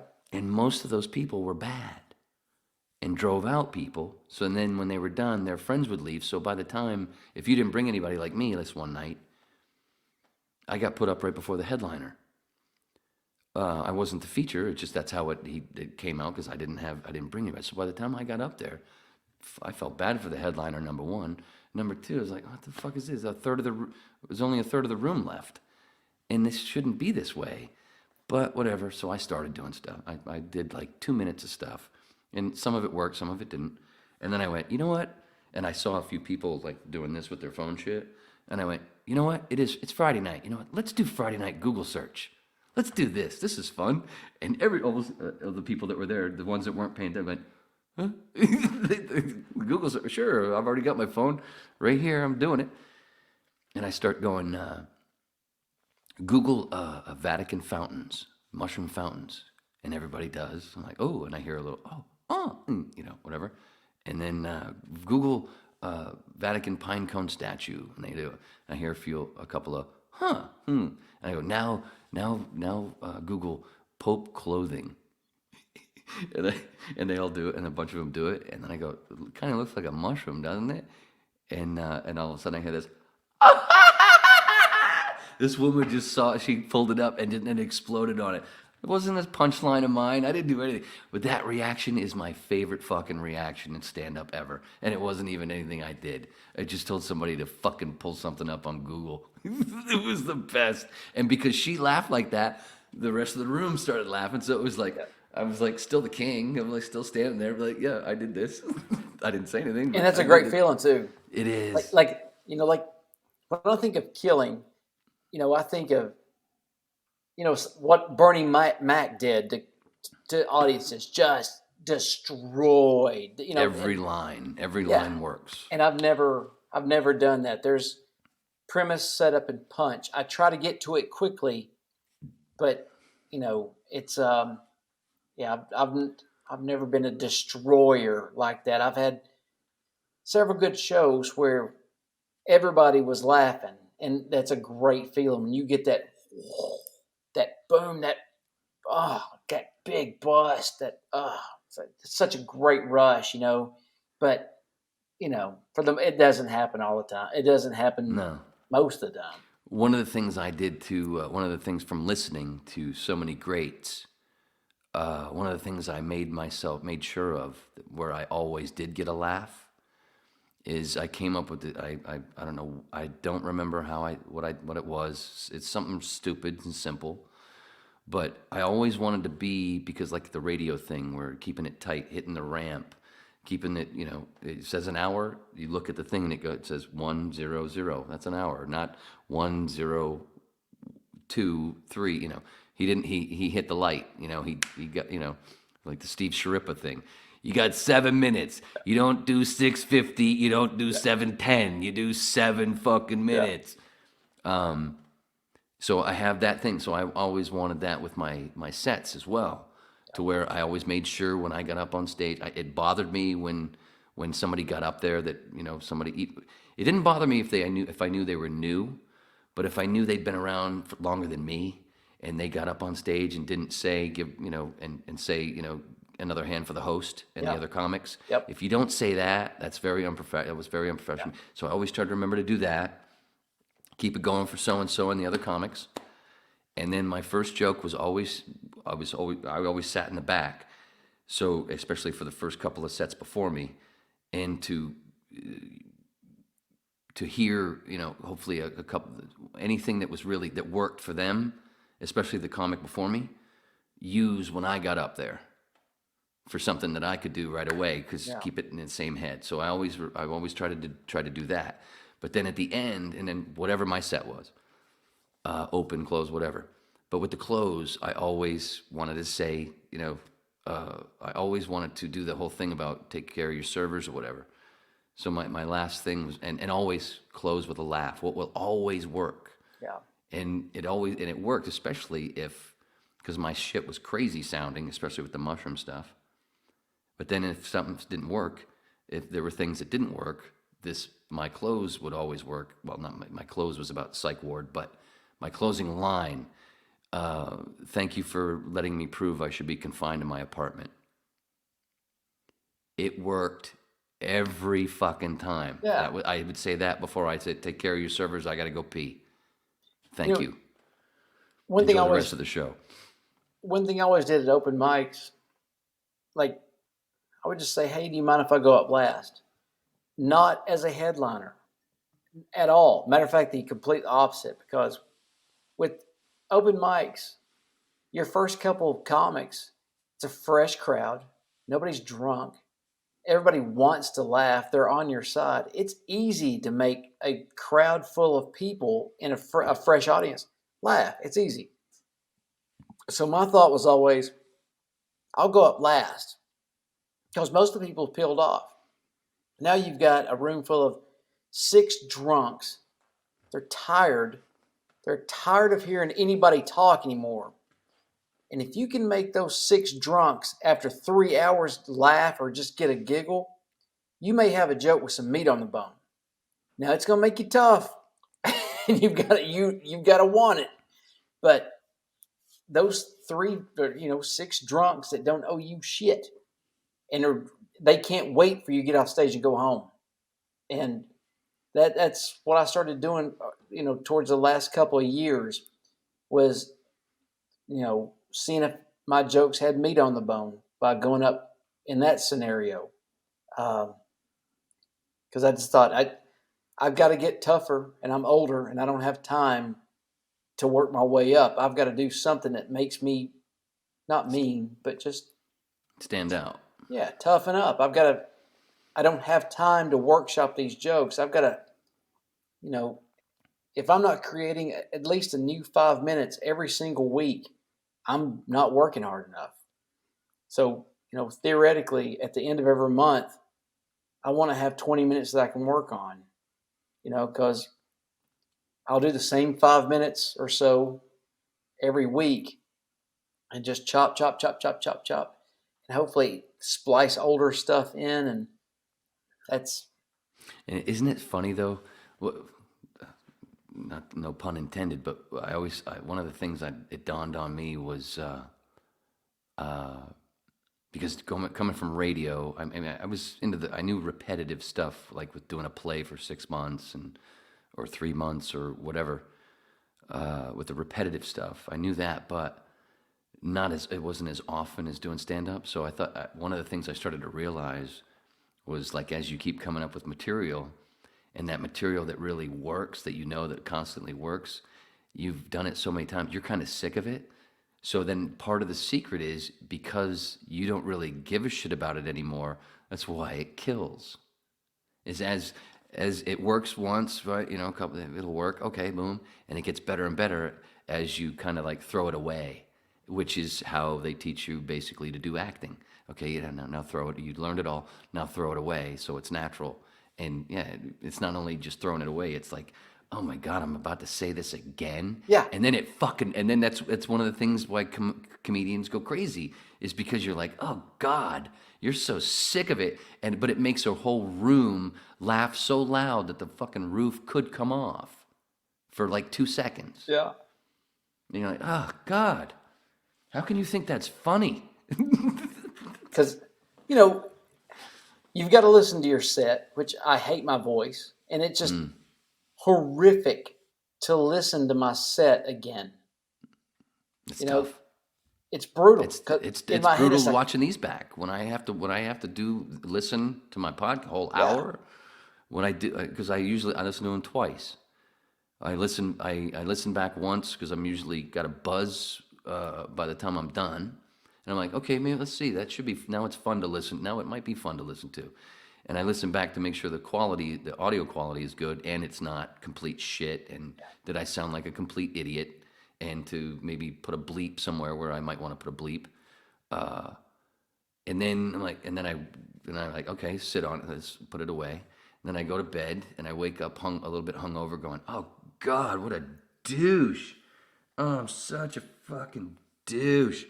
Oh God, I can't believe I did that. Why do I do this? Right? And then you fight off that hangover, and then the next day when I feel better and decide to have a couple more drinks again, and then I listen back to it and I go, the fuck was I worried about? That sounds fine. When I edit my reels on Twitch. I'm not stupid. I've done this. I've been in radio since 1994. I've been I've done plays. What the fuck? And you have a good message with the psychedelic shit and no money. And some people are going to like it. The people that don't, you don't worry about them anyway. You just put it out there, get it out. You know, you got to move on to your next thing. Tomorrow you got to keep moving tomorrow. So just get it out there. The story of my life is where it goes to where Guns N' Roses, Soundgarden, a bunch of TV shows, just a whole bunch of things, to where I was one of the early listeners or fans, and trying to go to my friends, oh, you got to check this out. Oh, fuck. And then they have a hit. Something happens where there's a critical mass.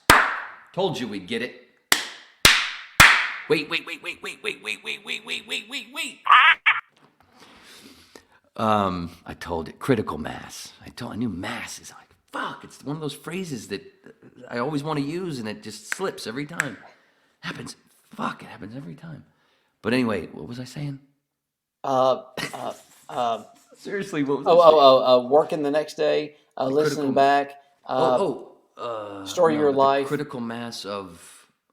Story of your life, having to work the next day. That can... A critical mass of... Some people not liking, some people do liking that. Shit. What was it? Yeah. Where, like, Guns N' Roses, I heard Guns N' Roses many months before Sweet Child of Mine hit through a friend of my dad's. Came back to Maine, told my friends, blah, blah, blah. Months later, Sweet Child hits. Boom. Oh, they're the greatest. I tried to play. I have it. I tried to play it for you guys. A few years later, Soundgarden, Guns N' Roses concert, Soundgarden's opening. Now I'm in Florida, and me and 5 friends go to see New Year's Eve, 1991. Joe Robbie Stadium. Yeah. Soundgarden's pimping Bad Motorfinger. I already had Loud Love. I was already into Soundgarden. These guys didn't know Soundgarden. They're in a stadium. They're not using the same sound system that Guns N' Roses is using. So they don't have the greatest sound. I have to put up with these assholes fucking the whole ride home back to Fort Lauderdale. Oh, I can't believe you fucking own their album. Those guys fucking suck. Blah, blah, blah. 2 years later, Super Unknown comes out. Black Hole Sun's the greatest fucking song ever. Fuck you. Fuck you. I told you 2 years ago. Fuck you. Not outshined. Outshined, yeah. Well, Outshined was what they were one of the part of. Yeah, that was Bad Motorfinger. Yeah. That was the only one they knew because of Headbangers Ball. That was the only song that they knew, and it didn't sound the greatest. When that song comes on, I'll blow out the sounds. And it's in, dude, and it's in one of my favorite movies of all time, True Romance. Yeah, it is because yeah, I love True Romance. With Brad Pitt smoking. Brad Pitt smoking out of the fucking Honey Bear fucking bong. Yeah. And of course, anytime I think, dude, Brad Pitt is in it so little. Sometimes I forget that he's in it until I'm watching. And I'm like, oh shit, Brad Pitt's in there. Because everything gets swamped by Dennis Hopper and Christopher Walken. That's dude. Remember Phil Hendry? Remember I mentioned Phil Hendry, right? Yeah. It was either 95 or 96. Because I was Phil's backup producer. Back in those days as well. I'm not his original when I first started there, but it ended up being that way through other guys. Phil's a big movie fan, so when Phil and I would ever see each other or work together, we talked movies constantly, and he talked about movies on the show all the time. I went up to him one day and I said, dude, you talk about movies all the time and you did theater stuff and I've done stuff, whatever. If I transcribe some scenes from movies, you want to do them on the air? He goes, dude, you fucking do that. You sit there and you transcribe this shit, we'll do it. I went home and I transcribed we're going to get to the True Romance thing. Yeah. But the first one we did was the courtroom scene at the end of A Few Good Men. Yeah. I transcribed that whole scene, sitting there with a VCR, pause, rewind, play, pause, write some more. Dude, took me hours. Oh, sure. And what's funny, you can just go to IMDb now and pull up that whole script. But not back then. Fucking A. And I had a word processor sitting right there. I could have typed it out because I was a good typist because I took typing in school just because we could hang out, for an hour with girls. But I wrote it out. Anyway, we did that one where Phil did the Judge, Jack, and the Kevin Bacon because basically in that scene, the only four people that speak are Caffey, Cruz, Kevin Bacon's character, the Judge, and Jack. They're the only ones that really speak in that scene. He did those three, and I did Caffey. And we did that, and oh my God, it was so much fun. The fucking phones lit up. And a blast. I go, so at the end of it, like, we do that again, right? Let's do that again. I go, how about the Walken Hopper scene in True Romance? And he goes, fuck yeah, just gotta obviously change the nigger. Sure. The N word and the F word. So we did. I did. We changed it. I don't know what the hell I changed it now to. Now you but, tell oh me. My God. Am I lying? Because your part eggplant. Your part cantaloupe. And you're a cantaloupe. Yeah. Love this guy. And I was walking, and he was Hopper. Yeah. That was with No. James Gandolfini behind him, too. That's right. He was behind Walken. No, I'm sorry. I said that wrong. I was Hopper. He was Walken. Yeah. And then, what was the other one? We did a third one live. What was the third one live? There was a third one we did live. And then after the third one we did live, which I can't remember at the moment, he goes, the next one we do, let's record it first so we don't have to change the fucks and the shits, and you can just bleep them. And I went, how about the opening scene from Dusk Till Dawn? And he goes, oh, yeah, because we both just seen it. This was, that was 96. Yeah, 96-ish. And I fucking did it up. I did it up. He added all the. He goes. Do this. We went into the studio. We recorded it. He was Clooney, and I was Quentin, and he also did John Hawkes, the guy behind the counter. Sure. And he did Michael Parks, the cop. Yeah, cop. What was the cop's name? What was it? Michael Parks. Was it Sheriff? Shit. He reprised the role in Kill Bill. Fuck, I forget the name of the character. Yeah. Anyway, the cop. I used to have the script. I used to have it, the book script. Yeah. I used to use it to write my own scripts for. When he showed up to the church, Charlie Feathers was playing in Kill Bill. Sheriff. I don't know, but it was the same sheriff from that they. Yeah, but anyway, he's been in a lot of stuff. He was in Kevin Smith's Red State. Sheriff Earl something. Oh, I got the phone right here. It'll hit us in a minute. Anyway, so Phil did all the voices. I just did Tarantino, right? And he goes, okay, now we do that. Now you just bleep out all the fucks and the shits, and don't put the explosions in at the end. I'll do the explosions at the end and the gunshots. I'll put all the gunshots in. So to give him that cart, so I carted it up on because it was like a 3-minute something. So I put it on a 5-minute cart. It was back when we still had those carts, and I was in the control room with Andy. And he fucking hit play on that, and he's like, and I remember him looking up and looking through the glass, looking at us as he was going through the other carts for sound effects and finding all these explosions. He's like, more, he's doing this. And he's got it all ready, and he just fucking, because there was only a couple of cart machines there, so he had to pull one out and put the other one in if he wanted to, fire them off really fast. It wasn't like what we have today, kind of like, it wasn't like this. So. It was so much fun to sit there. As fun as it was to do it live on the air, the two of us do those, it was even more fun to sit back and watch what we had already done and him playing it back on the air and then adding all the gunshots. And it was just like, I'm sitting there going, this is so fucking cool. This is amazing.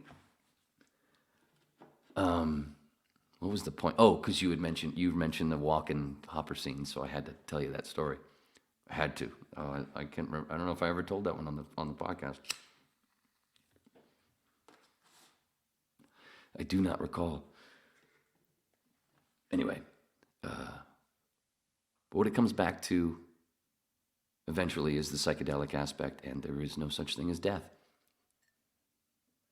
Oh, the one thing that I did want to say to you, I didn't, but when you were talking about going back a couple hours, when you were talking about tripping and getting through the come up, sort of mentioned it, but for you, is it like that?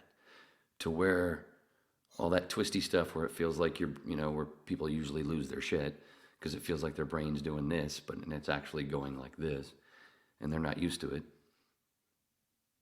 Once that's over, the tornado in The Wizard of Oz, or the twisty thing in Charlie and the Chocolate Factory, or the falling down the hole in Alice in Wonderland,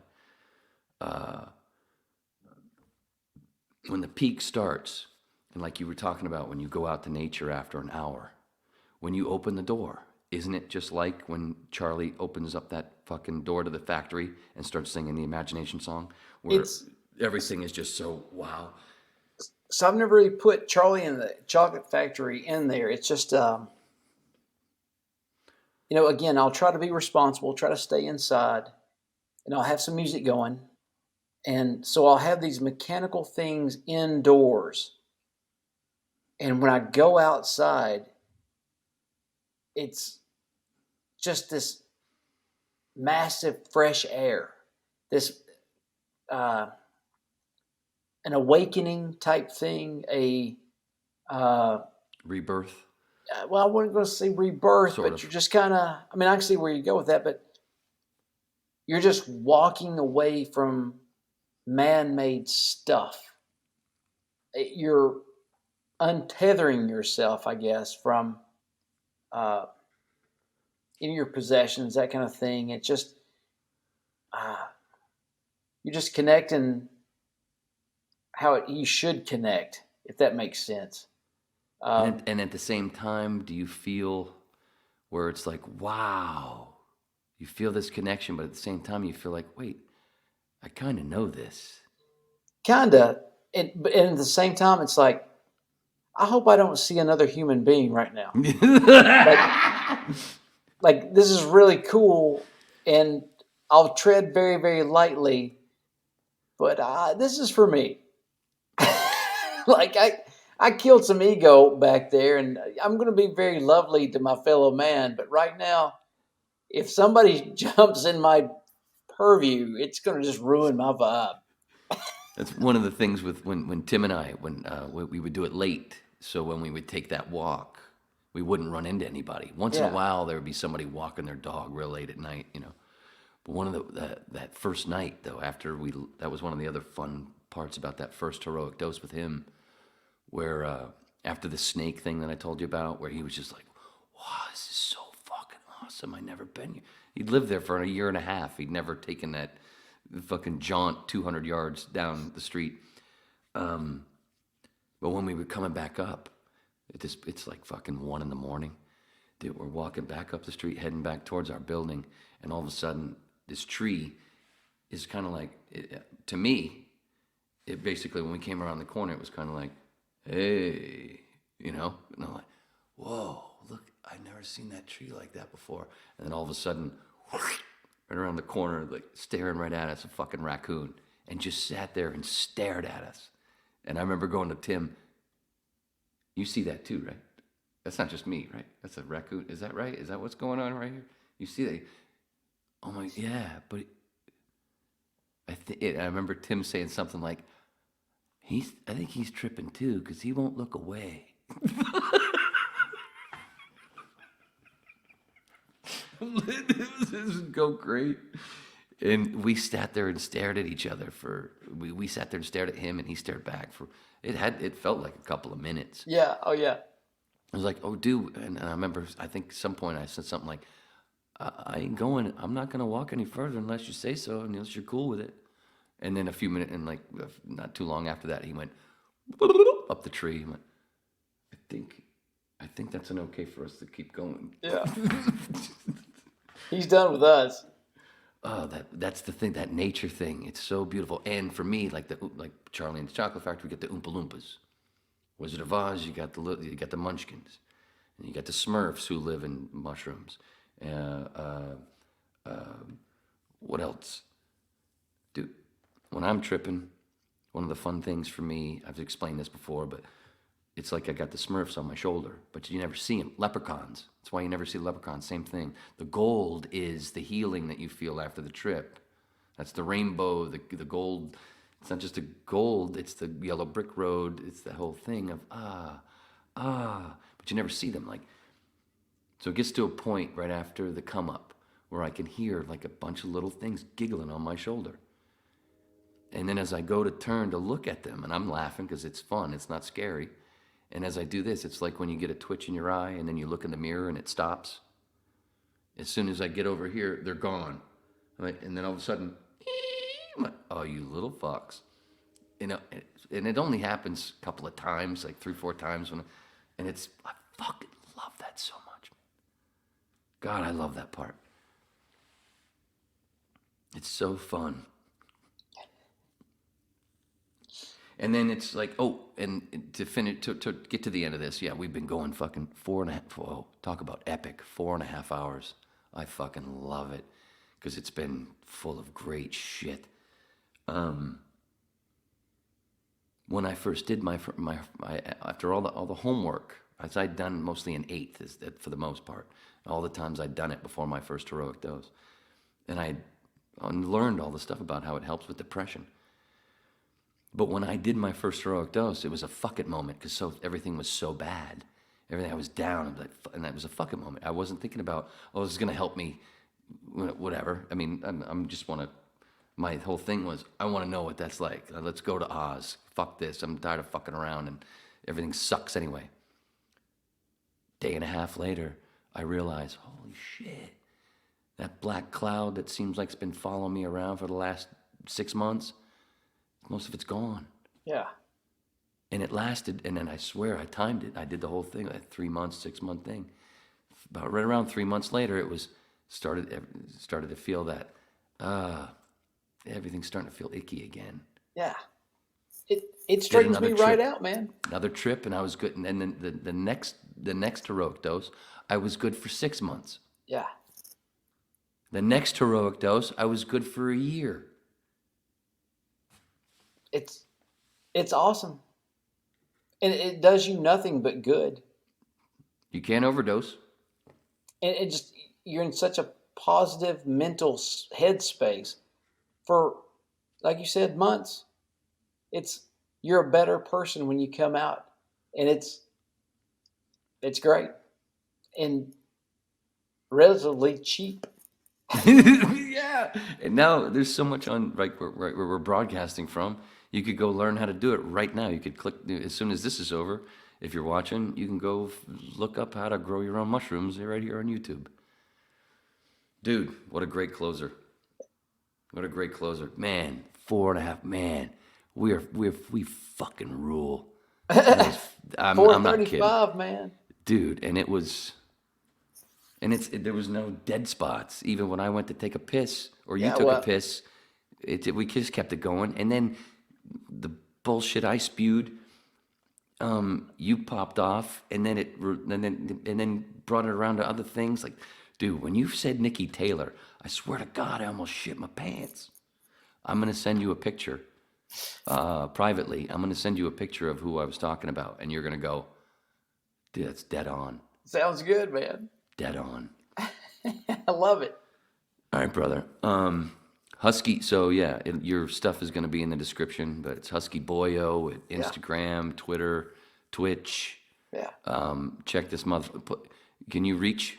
Put up some of your art. We'll flash it again. Sure. Something that you got. Hold on a second.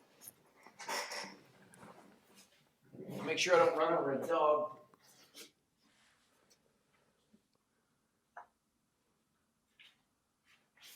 Oh, and notice that. I just thought of that. Oh, it's so badass. Bloodsport. Fucking genius. Look at that shit. It's awesome. And speaking of, something I just realized. Remember what I said about Carlin Hicks Stanhope? About what, Stanhope? What? With Carlin being Yoda, Hicks being Kenobi, and Stanhope being Skywalker. You have a fucking dog named Kenobi. Oh, yeah. Yeah, I'm a big Star Wars nerd, See too. how... Yeah. Oh, dude, we could do another fucking 4 hours just on Star Wars. We should. We may have to. We should. We should do it next month in May. Well, not May almost 25th, next month. Kenobi comes out. Dude, we should do it. I'm not opposed to it. We should do something with Star Wars. We should do something beforehand about Star Wars too. We can really prove what geeks we are. Well, I'm currently in the middle, because I do a Star Wars marathon every year.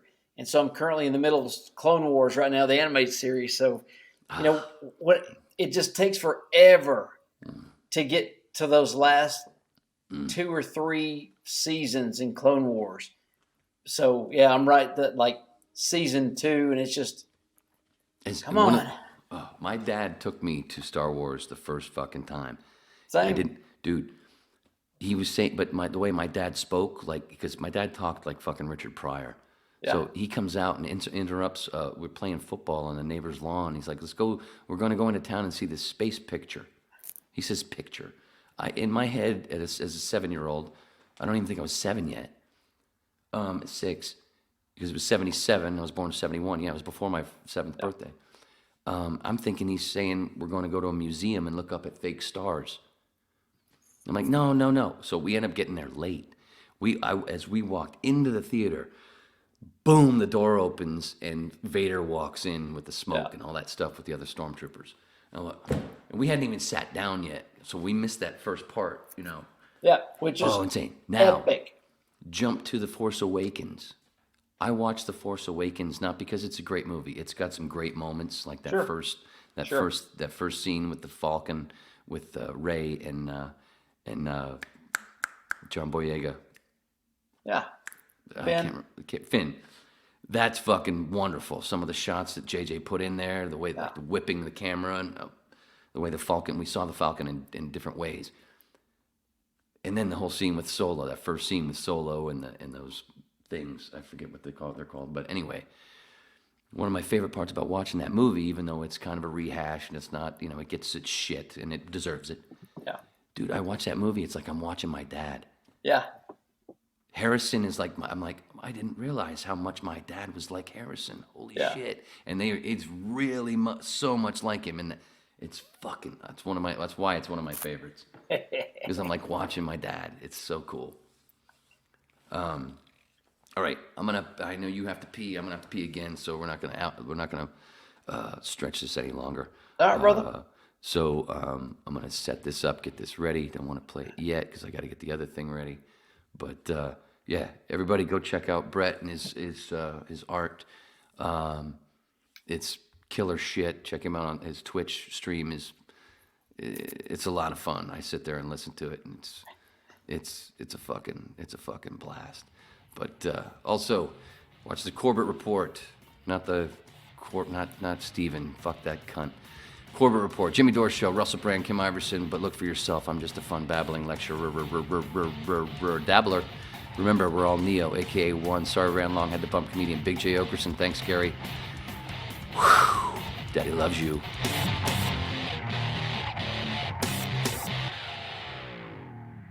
Messing with my peoples. Say goodbye. Wayne, thank you so much for having me, sir. I appreciate